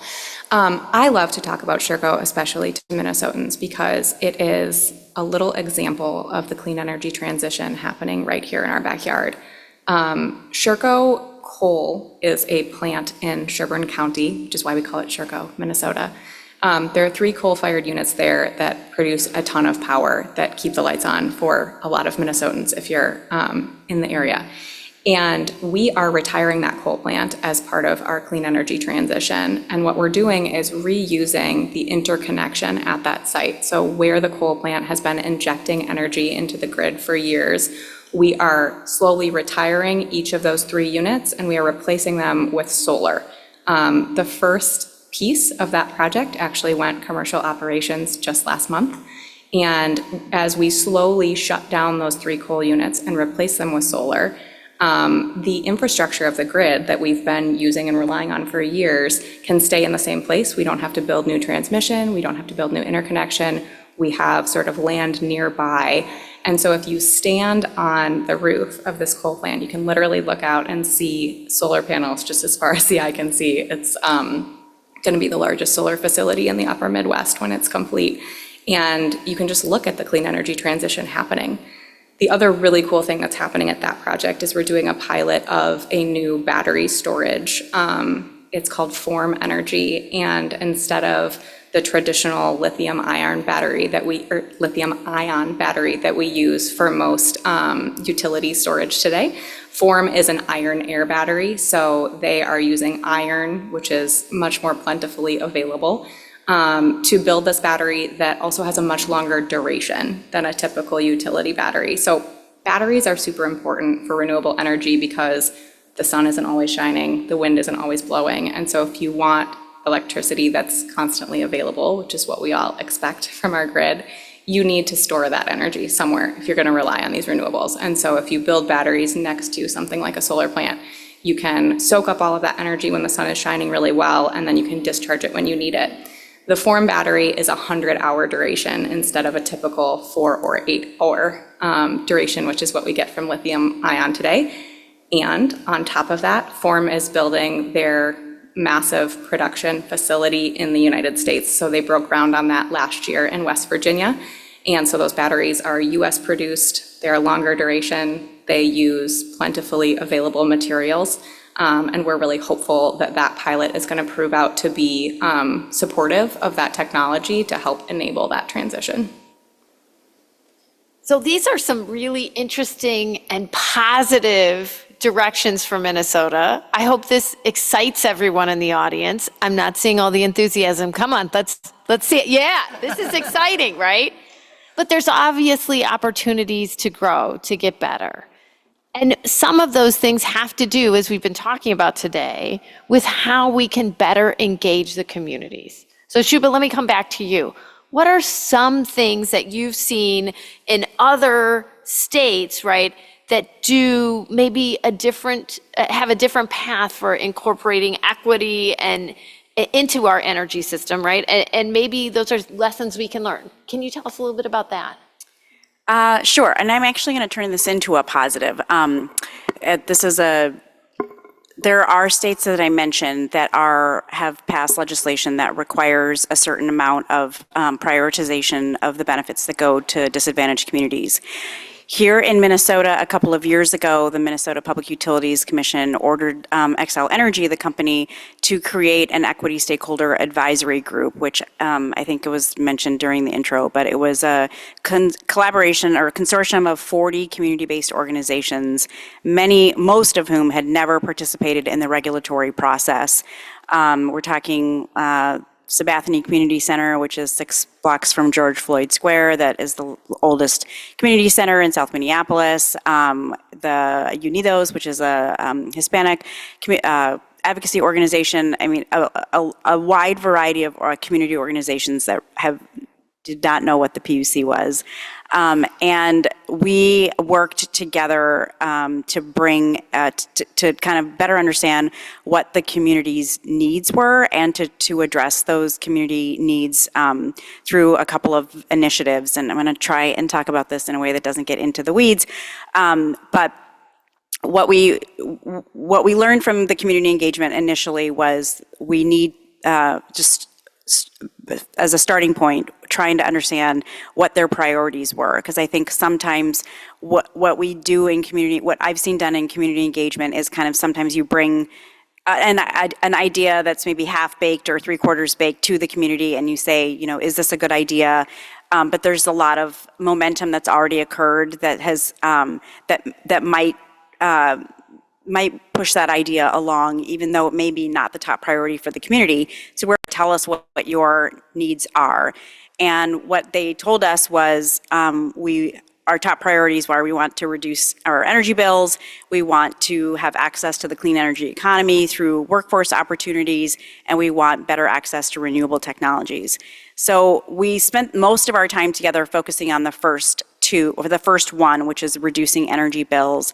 And just 2 weeks ago, the Minnesota Public Utilities Commission approved an idea that the group brought forward that would deliver automatic discounts or bill credits to very high energy burdened customers. In the United States right now, in order to get energy assistance, you have to go through an application process.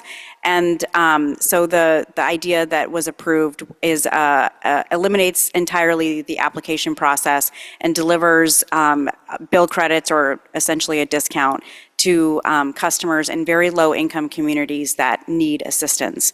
And I raise that as a success because it was a real challenge to work in this stakeholder group and to lead it while I was at Xcel Energy.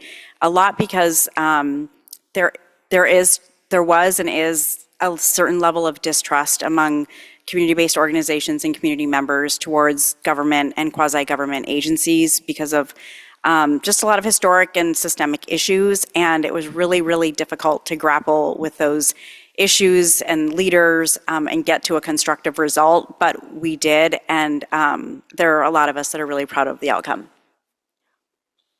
So now I'm going to ask Alan what I think is a opportunity to grow. It's going to talk about growth, but let's see if we can turn this one into a positive too. So I'm going to ask you about the data centers. Everybody today has been talking about the growth of data centers, right? What's that impact? What are we going to see here? There's also the electrification, right? More and more electric cars and people moving to electrify in many different ways. What do you see there? And what are you sort of worried about in terms of the things that have been on track? Could this get us off track? Where do you see this going?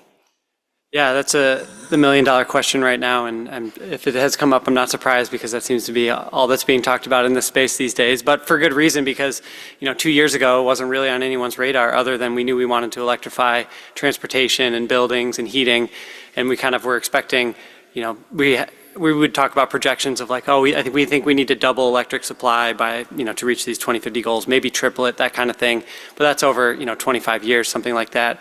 And now, a year or two later, projections are just going through the roof of gigawatt, 2 gigawatt, 5 gigawatt, and no one really knows how much of it is real or not and all that stuff. But so it is quite the blow your hair back numbers and sort of a surprise. And I guess this is sort of it with the theme of what I was saying of let's start from a place that we've come a long way because now this is one of the many challenges we're facing. And kind of the key one right now of we were already grappling with, like Hannah mentioned, the last 20%, Micah as well. What are the clean, firm technologies that are going to get it? Is it a form battery? Is it advanced geothermal? Is it carbon capture? Is it new small modular nukes? How do we build out the transmission grid fast enough? How much storage can we get? How are we going to build these renewables in these areas that are starting to not maybe want them or politically not really aligned with them? And those are the areas where they're the best. Those were kind of the challenges we were dealing with. And now it's like, we're going to double load in 10 years. Okay. And it's not flexible load either, maybe. And so it is a bit scary. But I think, I think the focus that I've seen, and the discussion is so new that I don't think anyone really has answers, but the discussion I've seen so far is what are the principles we can put around it? Okay, we want to make sure that these are not coming on and hurting other customers. This is a business venture. Those folks need to pay their own freight for the whole thing. And then we're also seeing them, can they bring added benefit beyond paying their own way? We've seen partnerships with some of the data centers and these new technologies that are expensive. They're maybe paying a little extra, saying, we know we're adding, how can we bring some extra benefit? Well, pay the extra on advanced geothermal while it's scaling up, pay the extra on small modular nukes while they're scaling up. That's a way to bring some benefit. Obviously, there's economic growth. Let's all hope that it provides some economic efficiency and societal benefit, to have this in our lives, what data centers and AI will bring. But yeah, right now, for sure, more questions than answers. It's kind of the top of the list of potential challenges that kind of add to the mini, but kind of it's the reality now. So I do feel like there's a lot of momentum and alignment with the people working on it of making sure to do our best to fit it in around all these principles that we've all agreed on that we were working on already. Okay. Let me just make sure nobody else wants to take this. See how they all didn't jump forward? Yeah, it's a tricky one. Okay. I I mean, last year, if you were in energy, everybody was asking about hydrogen. And like the year before that, everybody was asking about crypto mining, and data centers is like this year's topic, right? So not to say that it's not important, it's not real, but I have been in energy just long enough to know that there is like something on everyone's mind, and this year it is data centers. So I feel like part of it, which Alan touched on, right, is like how much is real, like taking a step back and saying, we'll see what we think about data centers. Will they be online in a few years? Be really interesting because nobody's talking to me about crypto anymore. Okay, so let's take up something that Alan also mentioned, which is transmission. We'll come to you, Hannah, on transmission. Can you talk a little bit about transmission? We've had conversations today, and we've had the start of a conversation, right, around transmission, but what are the particular challenges here, right, especially where we have wind, right, in the Midwest? What do you see, and where do we need to go on transmission? Yeah. So I'm going to start very basic, and I'll apologize if this audience is already beyond where I was when I joined the utility industry, which was like new to every single one of these concepts. But transmission is really important in the clean energy transition, and especially in Minnesota, where we don't have a great solar resource. We have a tremendous wind resource in the Midwest. Our wind is great here, but it's not where our load centers are. And so if you're new to thinking about these energy topics, it might not be apparent how important it is to move the energy from where you can generate it to where it can be used, because it wasn't that hard historically. You can build a coal plant, you can build a gas plant closer to where you need that energy, right?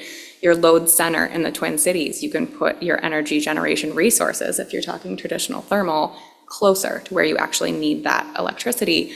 But with renewable energy, where you can build these projects where your resources are, often it's more dispersed, and especially if we're growing the grid to meet rising load needs at the rate that we're talking about, you're just going to need a tremendous amount of transmission lines to move that energy. So I bring that up because Xcel has a ton of wind resources in the Dakotas. We've built a ton of wind in the Midwest, a lot out into the Dakotas and sort of away from the Twin Cities. And if you drive now towards Fargo and you notice infrastructure like I do now that I work for the company, you'll see these transmission lines along the highway moving all of that wind from the Dakotas into the Twin Cities where we actually need that resource. But as Micah will tell you, putting together a transmission project, think of all of the different pieces of land that line moves across, all of the landowners that are involved there, communities who may or may not like the idea of having a large transmission line, across their highway, or next to their highway. It's just a piece of the challenge. We started this panel talking about the last bit of getting to carbon-free and how challenging that is. It's like, there are big chunky pieces of the puzzle that you can start to get after, like thinking about retiring your coal plants, thinking about building renewable generation, but putting it all together to be available at the right time so that you don't have a really windy day in the Dakotas, but transmission that's so congested that you can't get that energy to where you need it. It just all gets very complex pretty quickly. So Micah, why don't you jump in and talk a little bit about what your experience is in that sort of transmission space?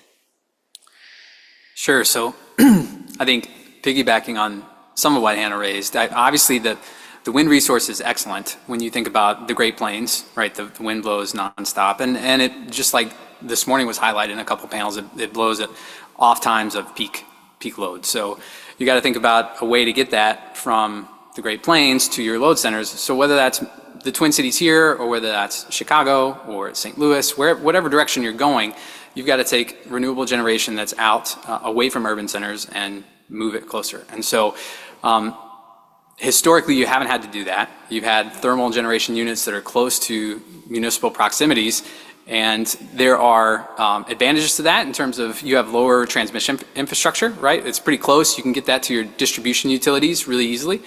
But you also have other externalities that are really not great. We talk about the equitable transition to energy. A lot of that conversation is born out of environmental justice conversations. And so when you think about siting traditional generation facilities, thermal generation facilities, particularly before some of the more strict environmental controls came online, it had really, really poor consequences for the communities in which those were sited.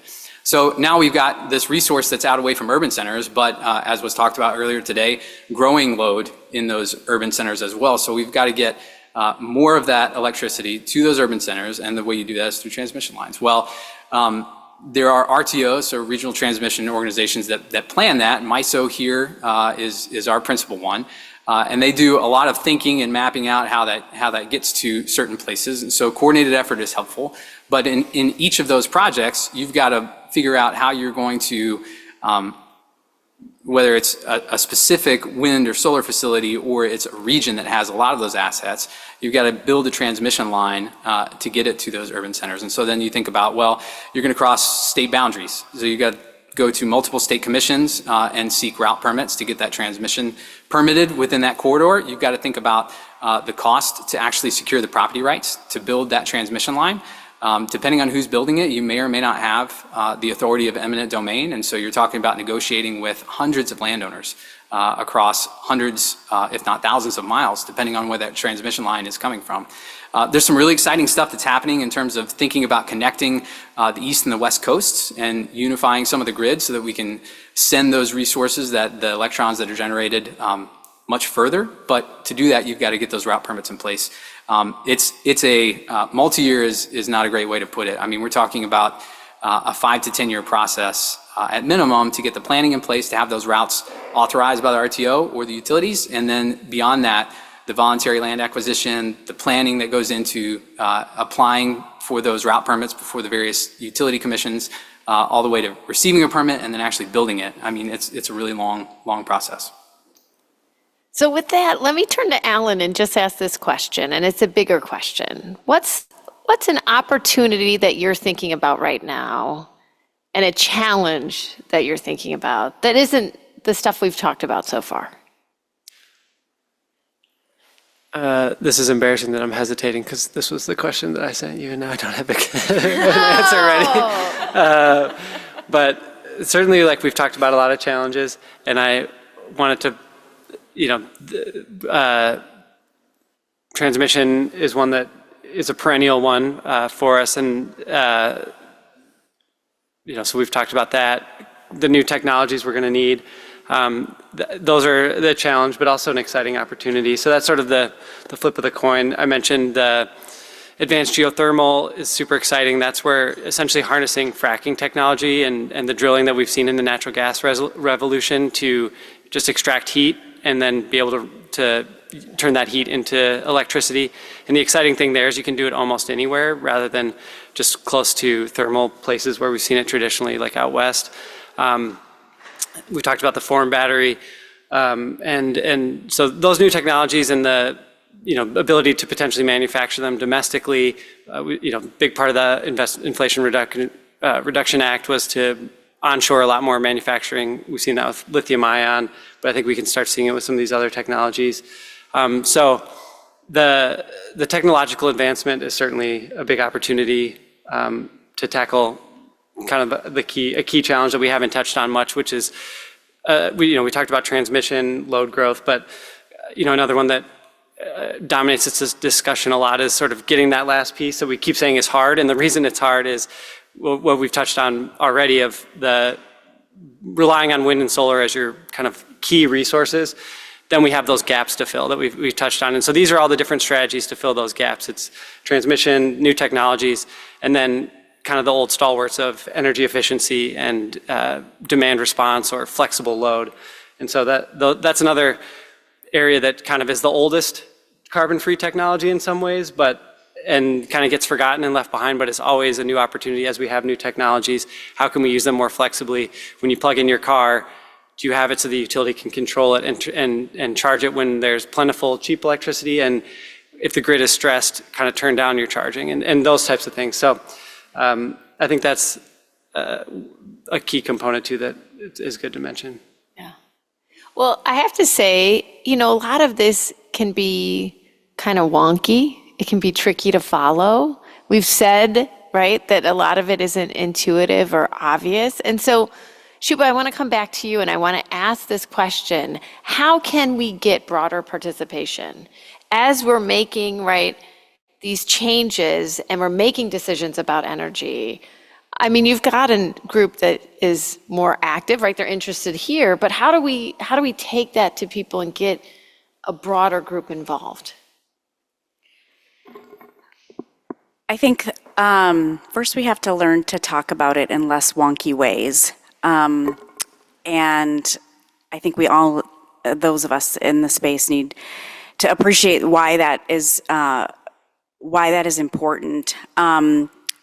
And why it's important is because oftentimes when I have gone into community spaces trying to talk about energy, and then I default or I start talking in wonky ways, I can see people's eyes gloss over, and I just lose the opportunity that I had to get them there and to hear their input and to hear their voice. And so I think trying to talk to them, meet people where they're at is really an important part of broadening participation, because the moment, if people don't feel like they're contributing, they're not going to keep showing up.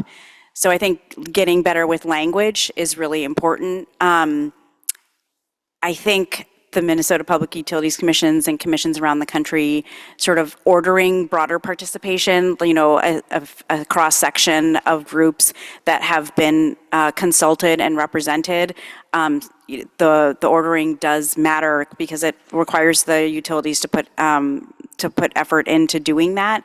I think without the sort of monitoring capabilities that the commissions have, many of the utilities are very well intentioned and want to reach out to people and include diverse voices, but it just is not it's not happening under the way that the system currently operates. So I do think that that having the kind of regulatory bodies overseeing and monitoring that participation is a really important component of the process.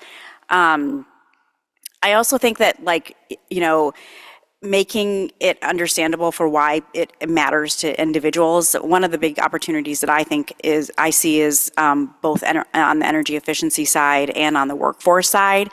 If you're energy burdened, which means the energy burden is the share of your income that you pay towards your energy bill. Oftentimes under-resourced customers are paying higher portions of their income towards their energy bills than wealthier customers, which to me is just insane.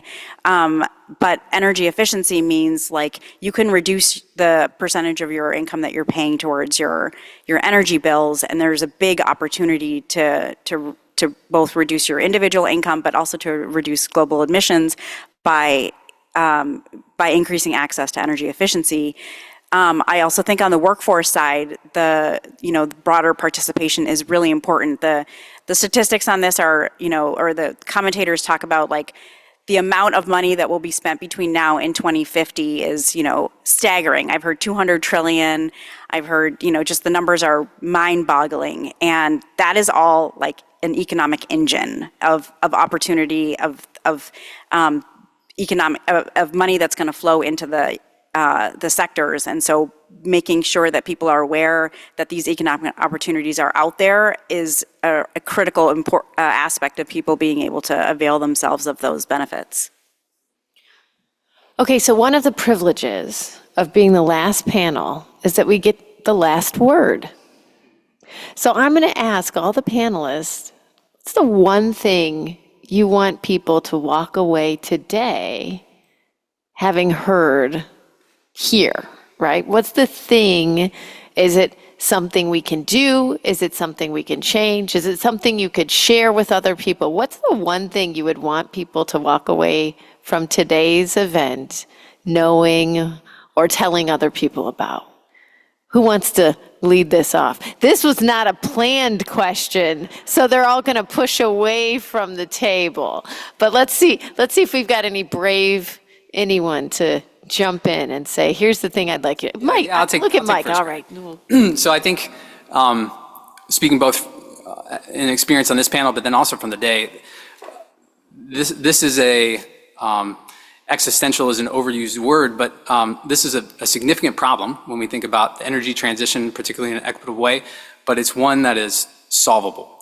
And not solvable in a solution, here it is, fix it, but it's iterative, right? So like it's a conversation where we need to keep coming back and forth between stakeholders, talking about the issues that are coming up and being flexible in changing those, right? Like economics are going to drive a lot of this, but also people. And so having those conversations is critical to solving the problem. Yeah, I'll say, working for a utility, it's not hard for your customer to only think about their energy company when your power is out or when you're paying your bill. But we all participate in the energy economy, and you make a ton of choices every day that influence how that energy economy looks.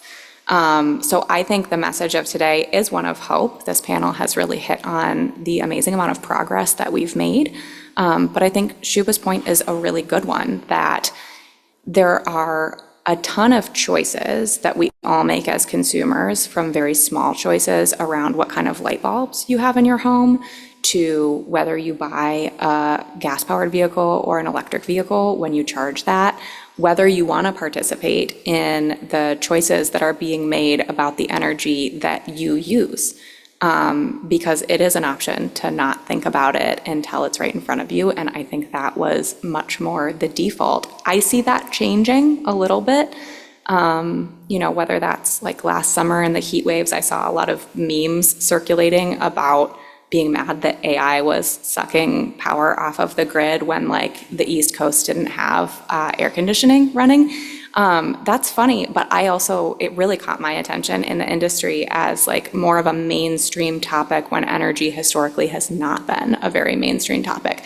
And so I would just encourage all of you, especially, with an interest at least enough to sit here today, to think more about it, participate more, bring it up more in conversation. I think the more this is on people's minds and people actively make those choices and participate in the direction that you want your energy future to go, the better we all are for it. Yeah, I'll build off of that. I was just telling somebody on my way here what I was coming down to do. And, 10, 15 years ago or more, if you were in college before that, no one had talked about, there was not, energy law or energy courses or energy seminars. There just really wasn't a field. And now it's like everyone is talking about energy. There's so much happening. And, it's exciting because we have to reach everyone in order to meet our goals. So that is a really, really important aspect of how I think we, of the equity component. It's we really need to have everyone driving electric vehicles, everyone having energy efficient homes. So that's key and critical. But the reality of how it's going to play out is that you all are going to be the voices speaking for everyone else, because not everyone is going to participate. It's going to be some group, and hopefully it's a broader group than has participated to date. It's going to be you all that are, thinking about how we reach everyone. And I guess my message to you, or, hope, is just to think about how we do that in an equitable way. How do we ensure that there are opportunities for everyone at every level of society, and that we have, if we have the opportunity to reduce economic disparities through this big economic engine, how can we do that? Alan, you want to round us out? Oh boy, I don't know that I have anything very profound to say, but yeah, maybe pivoting on that as to speaking to the law students or folks interested in the field who are more getting into it. It is, I think, a really awesome thing to get into and exciting. And the pitch I would make is that kind of what Micah said, of these are aspirational and we don't have the specific roadmap, but at the same time, we generally have the solutions. There's some pieces certainly to be figured out, but we know the big pieces, but none of us know exactly how they're going to fit together. There's tons of exciting challenges, but it's kind of all working together on a problem that I think most, if not all of us, agree really needs to be solved and is important to solve. And there's tools. How do we put them together? How do we work together to solve it? And so it's a very collaborative space, even though there's times when it's adversarial. It's there, especially in Minnesota, where we have the laws on the books that are kind of dictating that we're all in the same direction. Most of us were already working in that direction ahead of those anyway, but it's a very hard collective action problem, but a collaborative collective action problem that a lot of people are working on that's interesting and ever-changing, as you heard about crypto, hydrogen, data center. What's next? What's the next flavor of the year? Okay, so with that, please join me in thanking the panel. Even with the extra question, and we're going to go ahead and open it up for your questions. So who wants to jump in? Anybody have a question for our great panel here? We have the microphones ready. We've got a couple. See, this is called Friday Happy Hour. Okay. Thank you, guys. This is a really great discussion. I think my question's probably best suited for Micah and Shuba. You guys have really talked about a lot of community engagement, and I think we're seeing that at the national level too. FERC created an Office of Public Participation for exactly that. So I'm curious, what have you guys found works to get the right people interested, get them, engaging and keep them engaged? Since you said, Mike, it is an iterative process, and making sure, I think Shuba, you said this countless times, making sure we're talking to them in a language that, that brings it home for them. I'm curious, kind of just best practices on thoughts in general that you guys have learned, whether it's a independent website that you push people to or other ways that you reach out to the communities that are being impacted.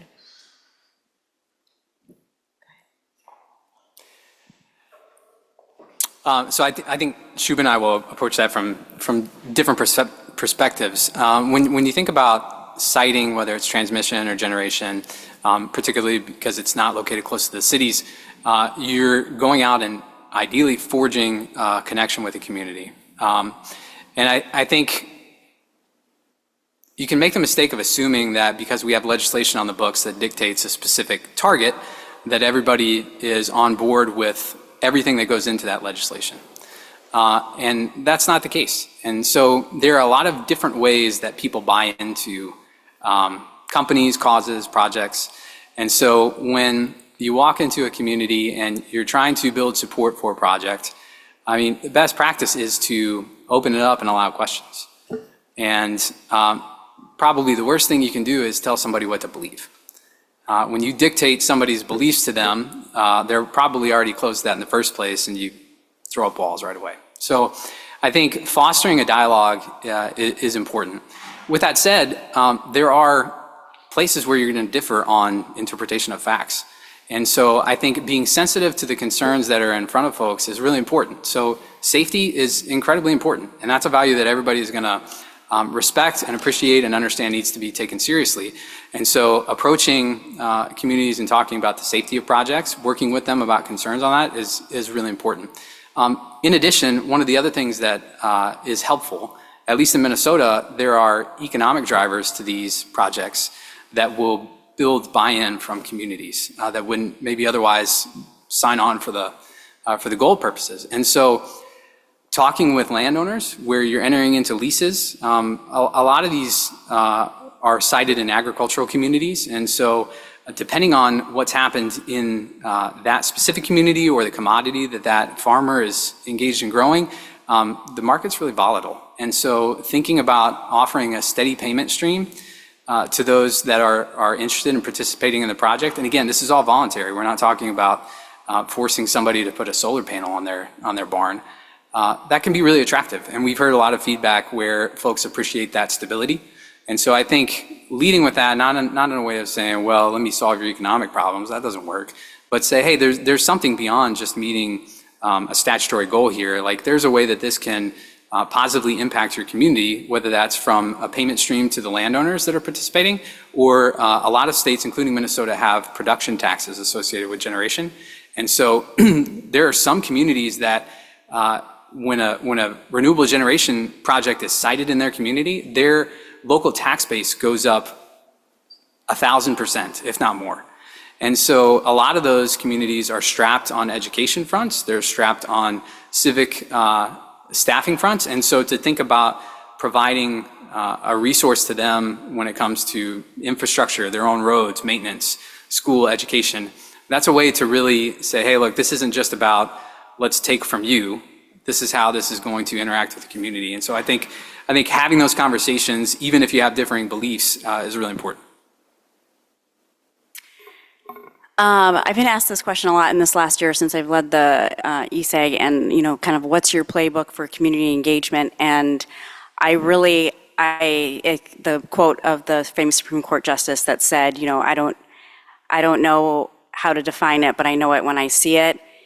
It's it's working with people compassionately, tenderly, patiently. It is extremely being humble. I mean, the community groups that we invited into the equity stakeholder group had a level of distrust towards everything that we said that was just so difficult to wrap my head around initially, because I was like, I feel, I wasn't prepared for that. And you just have to keep working through that and grappling with those really hard conversations. And we did that in every meeting, or at least the first 10 or 5 or so, because, once you kind of allow some space for those things for things that need to be said, it gets a little easier. But I think that I agree with you. I think the other thing is when people feel as though you're moving forward, not you're just having the same conversation over and over, or they're saying something and you're not hearing it. And so then, people then just disengage. They're like, this is not worth my time. But if you have something that you're moving forward or toward, then people get a little bit more motivated to say, like, yeah, we've got this great idea, let's do that. Or, I think really it requires what our idea was, or some of the ideas that we had really were different than how we've approached things in the past. And so it was like, okay, we're gonna try and move that forward. So I think it's very challenging, and I admire that state government and federal governments are trying to do it. I think having people with the right temperaments and the right ability to stand in front of a group of people and feel like this is a really hard thing to do, but we're going to keep doing it. That's a really important part of it, and because people just kind of walk away otherwise. Another question. Got another one up here. Hey, thank you guys. So one question that was kind of rattling in my head around this and this idea of carbon zero by 2050 is because Minnesota, it's really cold here. And I'm wondering how that can play, because my first instinct with that is like, batteries don't like the cold. So how does that affect things? And then also, like, could that be an asset that we have that we could leverage to help with that? And then my final thought around that was like, I think there's something in agriculture where rather than doing monoculture growing, you have like a blend of different crops, so those crops feed the soil, and so therefore you don't have to add fertilizer into the soil.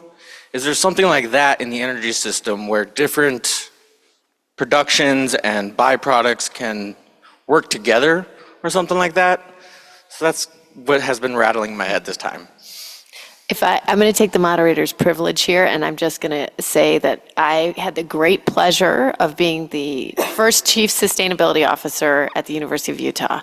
And during my time, we were able to secure over 50% of our electricity from renewable energy sources. And one of the awesome things we could do, and this was out west, so it might not count here, but we could put geo and solar together that actually kind of paired together in a way that made it a little better in terms of that load. But I got to tell you, this was like very, very tricky, right, to work out. And so, as I think some of you remember from this morning, getting that sort of magical pairing together is very tricky.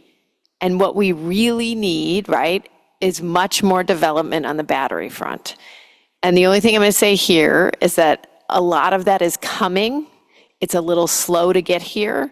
but we see it coming in different ways. So I think that, to me, the answer is we're going to need that full on if we're going to try to have these renewables really doing everything that they can do.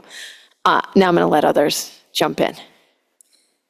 Yeah, I'll jump in. I like to talk about having a lot of bets on the table when you think about getting to carbon-free. So batteries is one of them. Like, I think if I'm guessing what it looks like when we're truly at carbon-free electricity grid, it's probably a big combination of lots of different types of renewable generation, lots of storage, lots of dispatchability, some renewable natural gas, maybe some hydrogen is in there. I bet it's just a huge patchwork. But with where we're at now, we don't have full line of sight to what that grid is going to look like. And what we need to do is put a lot of bets on the table for things that might help us move there. So battery storage, different types of battery storage, maybe some small nuclear is in there. Maybe it's some hydrogen. I think what we try to do in supporting moving in that direction is to get out there and find all the different good ideas that people are working on and try them. Like, that's why we're doing the forum pilot, right? That battery is small when you think about the size of the grid. It's big compared to a person. It's like several acres, but it's small for it's a pilot project.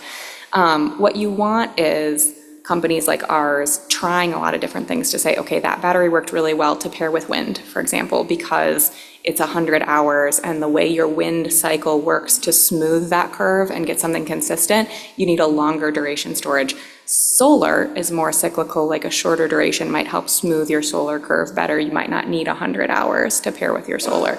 But it is like, what are the ideas that are out there? What might work? And how can we put resources towards trying enough things that as we get closer and closer to that goal, we have options, because we're going to need them. And I'll just say, I mean, the technology is progressing so fast. I mean, we've come so far in 10 years on solar, partly because of the tax incentives and the technology progressing so quickly. And so even though we don't have the solution right now, it seems like the way that technology is moving and the markets are moving, that we will have that in 10 years or 15. Yeah, like the forum's a good example because it's just magic. No one knows how it works. It's just magic in a box. It just rusts. Yeah, it just rusts. Like the simplest. And then it de-rusts, and then there's electricity. No one, I don't think anyone really knows how it works, but yeah, that's a good example of the technology. And then I think the electricity, we've talked about the challenges, but that's like the easiest one. So not to, but that's where we have a requirement by 2040. 2050 is economy-wide, and we talk about it being carbon neutral is the goal there, because I think the best analysis that you'll still be emitting carbon, and we'll have to capture it or have sinks to do it for other things like heavy industry or things like that. But you mentioned it's cold, so heating is a big deal, right? And so we have heat pump technology is going like crazy, energy efficiency. You pair those things in new buildings, we kind of know how to do that. Existing buildings, it's harder. And there's a question of like how much legacy gas system would be needed, if at all, by that point to heat buildings. Then you go to sectors like heavy industry, agriculture. There's advancements in all those places, but it is a big unknown. And I think that's part of the excitement, but yeah, part of what makes it daunting. And then there's some interactions, like you can use waste heat from data centers or from electricity generation into like a district system to heat a campus setting, or, there's there's bets on the table in all these sectors, and some are much further along. But, the optimistic side would be Shuba's point, and then if we have lots of bets on the table, and then we hope it all works with magic, like form and heat pumps. And just to bring it back to the university system, I have to say, we're sitting at a university, watch for what people are doing in physics departments. That's actually where you get a lot of great battery technology stuff, which you may not know. You might not have guessed that, right? But that's where it's coming out of.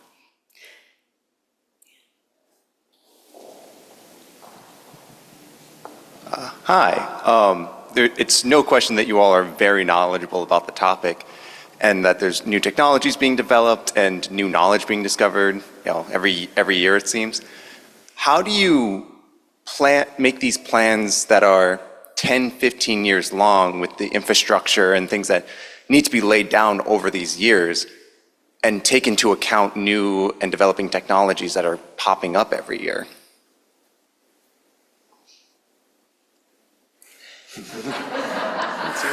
Yeah, no, that's good. That might be for me. Yeah, that's a great question. So I think, gosh, grid planning is just, I'm going to get out of my depth so quickly here. We talked about a lot of things today that require like a long horizon of planning, transmission, generation. I mean, it takes a while to build a wind farm or a solar farm. And we didn't even get into like delays with trying to connect a new project to the grid, right? Which, I mean, that I'm sure just keeps Micah up at night. Because as the grid is growing now, like you can have a developer out there that's got a lot of great ideas for places that we could put wind and solar, but has to wait years and years and years to be able to actually plug those in. We have a whole extensive department of people that could answer your question better than I could as far as like how we plan it. But what I will say, to simplify it, my energy supply team doesn't love this answer for me because it is oversimplified, but like 50 years ago, running the grid was simpler than it was today. You looked at how much load you needed. You built a coal plant and you turned it on when you needed to. Like a coal plant, again, this is where they're like, oh, it's so simple, Hannah, you try to run a coal plant. But for the most part, like you turn it on and it runs and you can produce as much energy as you want to. And that is just not the case with a wind farm or a solar farm. And it's gotten progressively more complex as we move forward. It's only going to get more complex. So when we look at how we plan, there are things that take a long time. We know we're going to need more generation. We're constantly refining how much we think we're going to need. And Alan made this point, but I'll underline it because it's a big one. How much electricity you need is a question of like how much is coming on and then how much you can ratchet on and off, right? This question of like, can we get more efficient? Do we have load that we can be more responsive, where when I need a lot of electricity, I could say, okay, don't charge all your cars. There are so many inputs to that are changing all of the time that I think you're constantly refining, you're constantly moving more towards what the answer is going to be, and we try to get after those sort of like chunky long-term pieces sooner. But the emerging technology, the pilot program model is really helpful for that, because like I know I need battery storage in the future. I hope a lot of it will be form. I hope that this is going to be successful. I hope that that battery performs, you know, the way that we want it to, and that it's great, and that they're successful as a company, and that all of sort of our hopes and dreams for that project play out. I don't know, which is why we're looking at a little one first. You know, we signed those contracts before they broke ground on their plant. Like we are really investing in moving that technology forward because we think it's the right thing to do, but you have to sort of take those baby steps. And then, you know, those technologies in the future, when I think of what I need, it's like categories of things, like dispatchable energy. That could be a battery. It could be a natural gas plant. It could be nuclear. It could be a hydrogen plant. As I get closer to the time that I need it, that's when I sort of fill in the specifics. Yeah, we have really good processes in the state to facilitate those planning, and then MISO, the grid operator, is planning.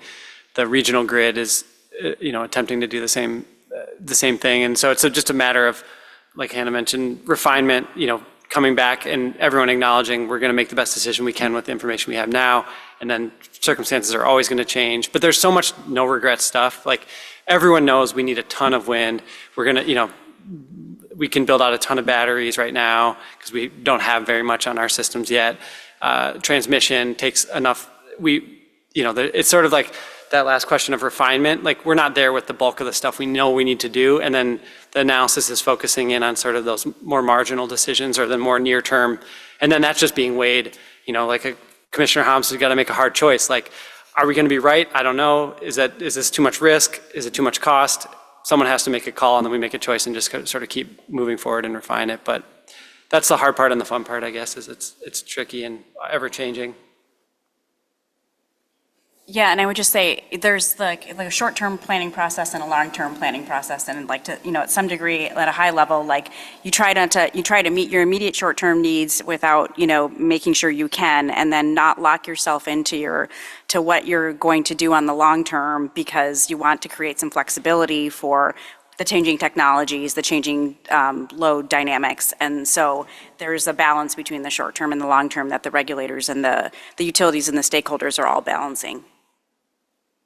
Okay, I think we've got a question on Zoom. We do, yeah. We have two. What motivated Xcel Energy to adopt its clean energy goals, and how do we get other electric utilities to do the same? I was not there at the time, so I can't give a great answer to the motivation. I think working at the company now, I can speak to sort of our pride in being able to influence moving that forward. But as I said when I spoke about that, it was a really audacious goal when it was made. And I think the audacity of putting that out there, I won't take credit for, as a company, everything that has happened and moving us towards like that being a more collective goal now, but we certainly have moved in that direction, right? So I think when that goal was first set, it was looked at as crazy and audacious. And now, not only are other big companies making very, very similar goals or exactly the same goals, but now we have legislation that is also requiring that, right? So it's like the idea is put out there and we all sort of rally around it. To answer the second part of the question of how do we move other companies, I think the fact that we have all the bets on the table and we're trying to figure out how to make this work means that we're creating a tremendous amount of momentum that others can draft off of, because we're all trying to solve this problem together. We're not the only utility that's trying to figure out how to operate a grid like that. And so there's collective problem solving that everyone can benefit from. But now states like Minnesota have legislation that also requires it. It's not an option. And I think you see the whole industry moving that way. ExxonMobil made a carbon neutral goal for their operations 2 years ago. Gosh, I really wouldn't have bet 10 years ago that you would have seen that as a headline. It is much more of a collective moving in that direction than I think we would have expected to see. Anything else? Or should we take the second question on Zoom? Yeah, I think it's the second question is kind of similar to when we were talking about getting the community involved. How do we get to that 2050 goal when there's people that are denying certain climate change, those types of things? How do you get people to get involved with these movements? I'll hit that one real quickly and then my fellow panelists can weigh in. I'll just say Xcel operates in 8 states. I won't name them all, but one is Minnesota and one is Texas, for example. And we see very different regulatory environments. Commissioner Hom spoke about the fact that they're an economic regulator. And so not that the environment is not an input, but there are certain driving forces. And I think we really see a variety of interest levels in things like reducing carbon emissions across our different jurisdictions, which means because it's our goal, it's not the state of Texas's goal, it's our goal, we have to do the work of proving why that's the right move, and that looks different in our different jurisdictions. So in Minnesota, where we have legislation that requires us to get to a certain point, we can rely on that legislation. And in Texas, I have to make the case that the wind farm that I want to build is just more economic than the other options available. And so, when we made that goal, there wasn't legislation, there wasn't sort of the support that we have more broadly now, but we knew that we were going to have to take on the work of making that case and saying that it makes sense for a variety of reasons. We think one of those is that it's the right thing for the planet, but you don't have to buy into that to agree that a certain wind project is the right generation to build under a certain circumstance. I would add, I think that's spot on, Anna. Folks have not just started disagreeing about this issue yesterday. or this week with the election. Like this has been a conversation since renewables first came on the scene. And yet, in a state like Minnesota, we are where we are, like we've talked about. And so obviously that can't just occur by it being a policy forced down people's throat. There are other issues at play. And so when you talk about the economics of it, I mean, the cost of generating electricity from wind and solar is less expensive than other sources at this point. And that changes, the market fluctuates, but when you look at the economics, granted, we have to figure out long duration storage, but when you think about just straight purchase of power, it's more economical. And when you think about the rates that customers are paying, that's a really attractive thing. Okay. Got another question? Oh. Okay. It's on. Okay, thank you. Since I cannot answer this question, I'll ask you this question. So Wisconsin announced a multiple natural gas power plant recently. It's their utility. So MISO market rule works this way. If we produce enough zero production cost energy, which is solar energy or wind energy, if we produce those energy and we have a surplus, we send it to Wisconsin. Wisconsin power plant has to bring down their capacity and they have to shut it off at the end.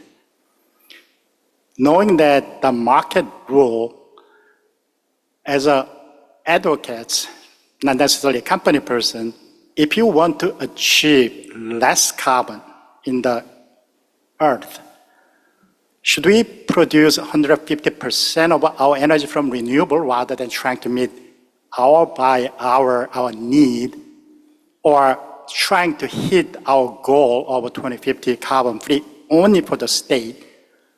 Or should we produce more renewable energy above and beyond what we can and influence neighboring state?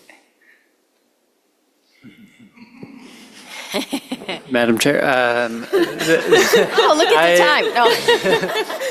Yeah, that's a really good question. I think I can speak from Fresh Energy's perspective that, our ambition, we are state organizations, like we orient ourselves around the state, but certainly we want to look at overall carbon impact. So if we are seeing facts, if that's, I think it's a viable path and a viable question. I think it starts to just raise other questions in my head of like, who's paying for it and who's benefiting? So are we going to pay for 150% of our stuff, and then how's that, are we getting compensated fairly, or do we just decide it's the right thing to do and it's cheaper to do it that way than it is to try and like wall ourselves off? But no, I mean, it's an entirely valid question. I guess the weasel answer would be we don't have to decide that yet, because we can just keep building out where we are now, and like if that ends up being the case, because I think we kind of will bat these hypotheticals around of like, oh, what if we got to 95%, but we electrified so much stuff that the carbon impact was way lower than if we made that last 5% to 100. I would take the carbon reduction. I think most people would. So luckily we don't have to figure it out yet. Okay, so on that note, please join me again in thanking the panelists.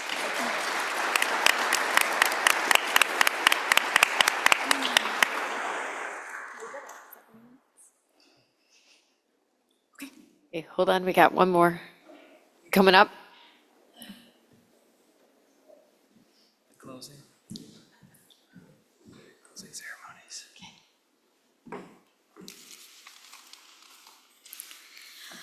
I just want to thank everyone for attending our event today. As the Journal of Law and Public Policy, we want to thank Professor Wildermuth and Professor Crum in helping us organize and put all of this together. As you can see, they've assembled a few wonderful panels today. As a note, we have applied for 6 CLE credits, so if you have not done so already, please make sure to sign in on our registration form at the table by the front door, so we can contact you when the credits are approved. Please leave your name tags on the same table as we reuse those. Thank you. Thank you, everybody.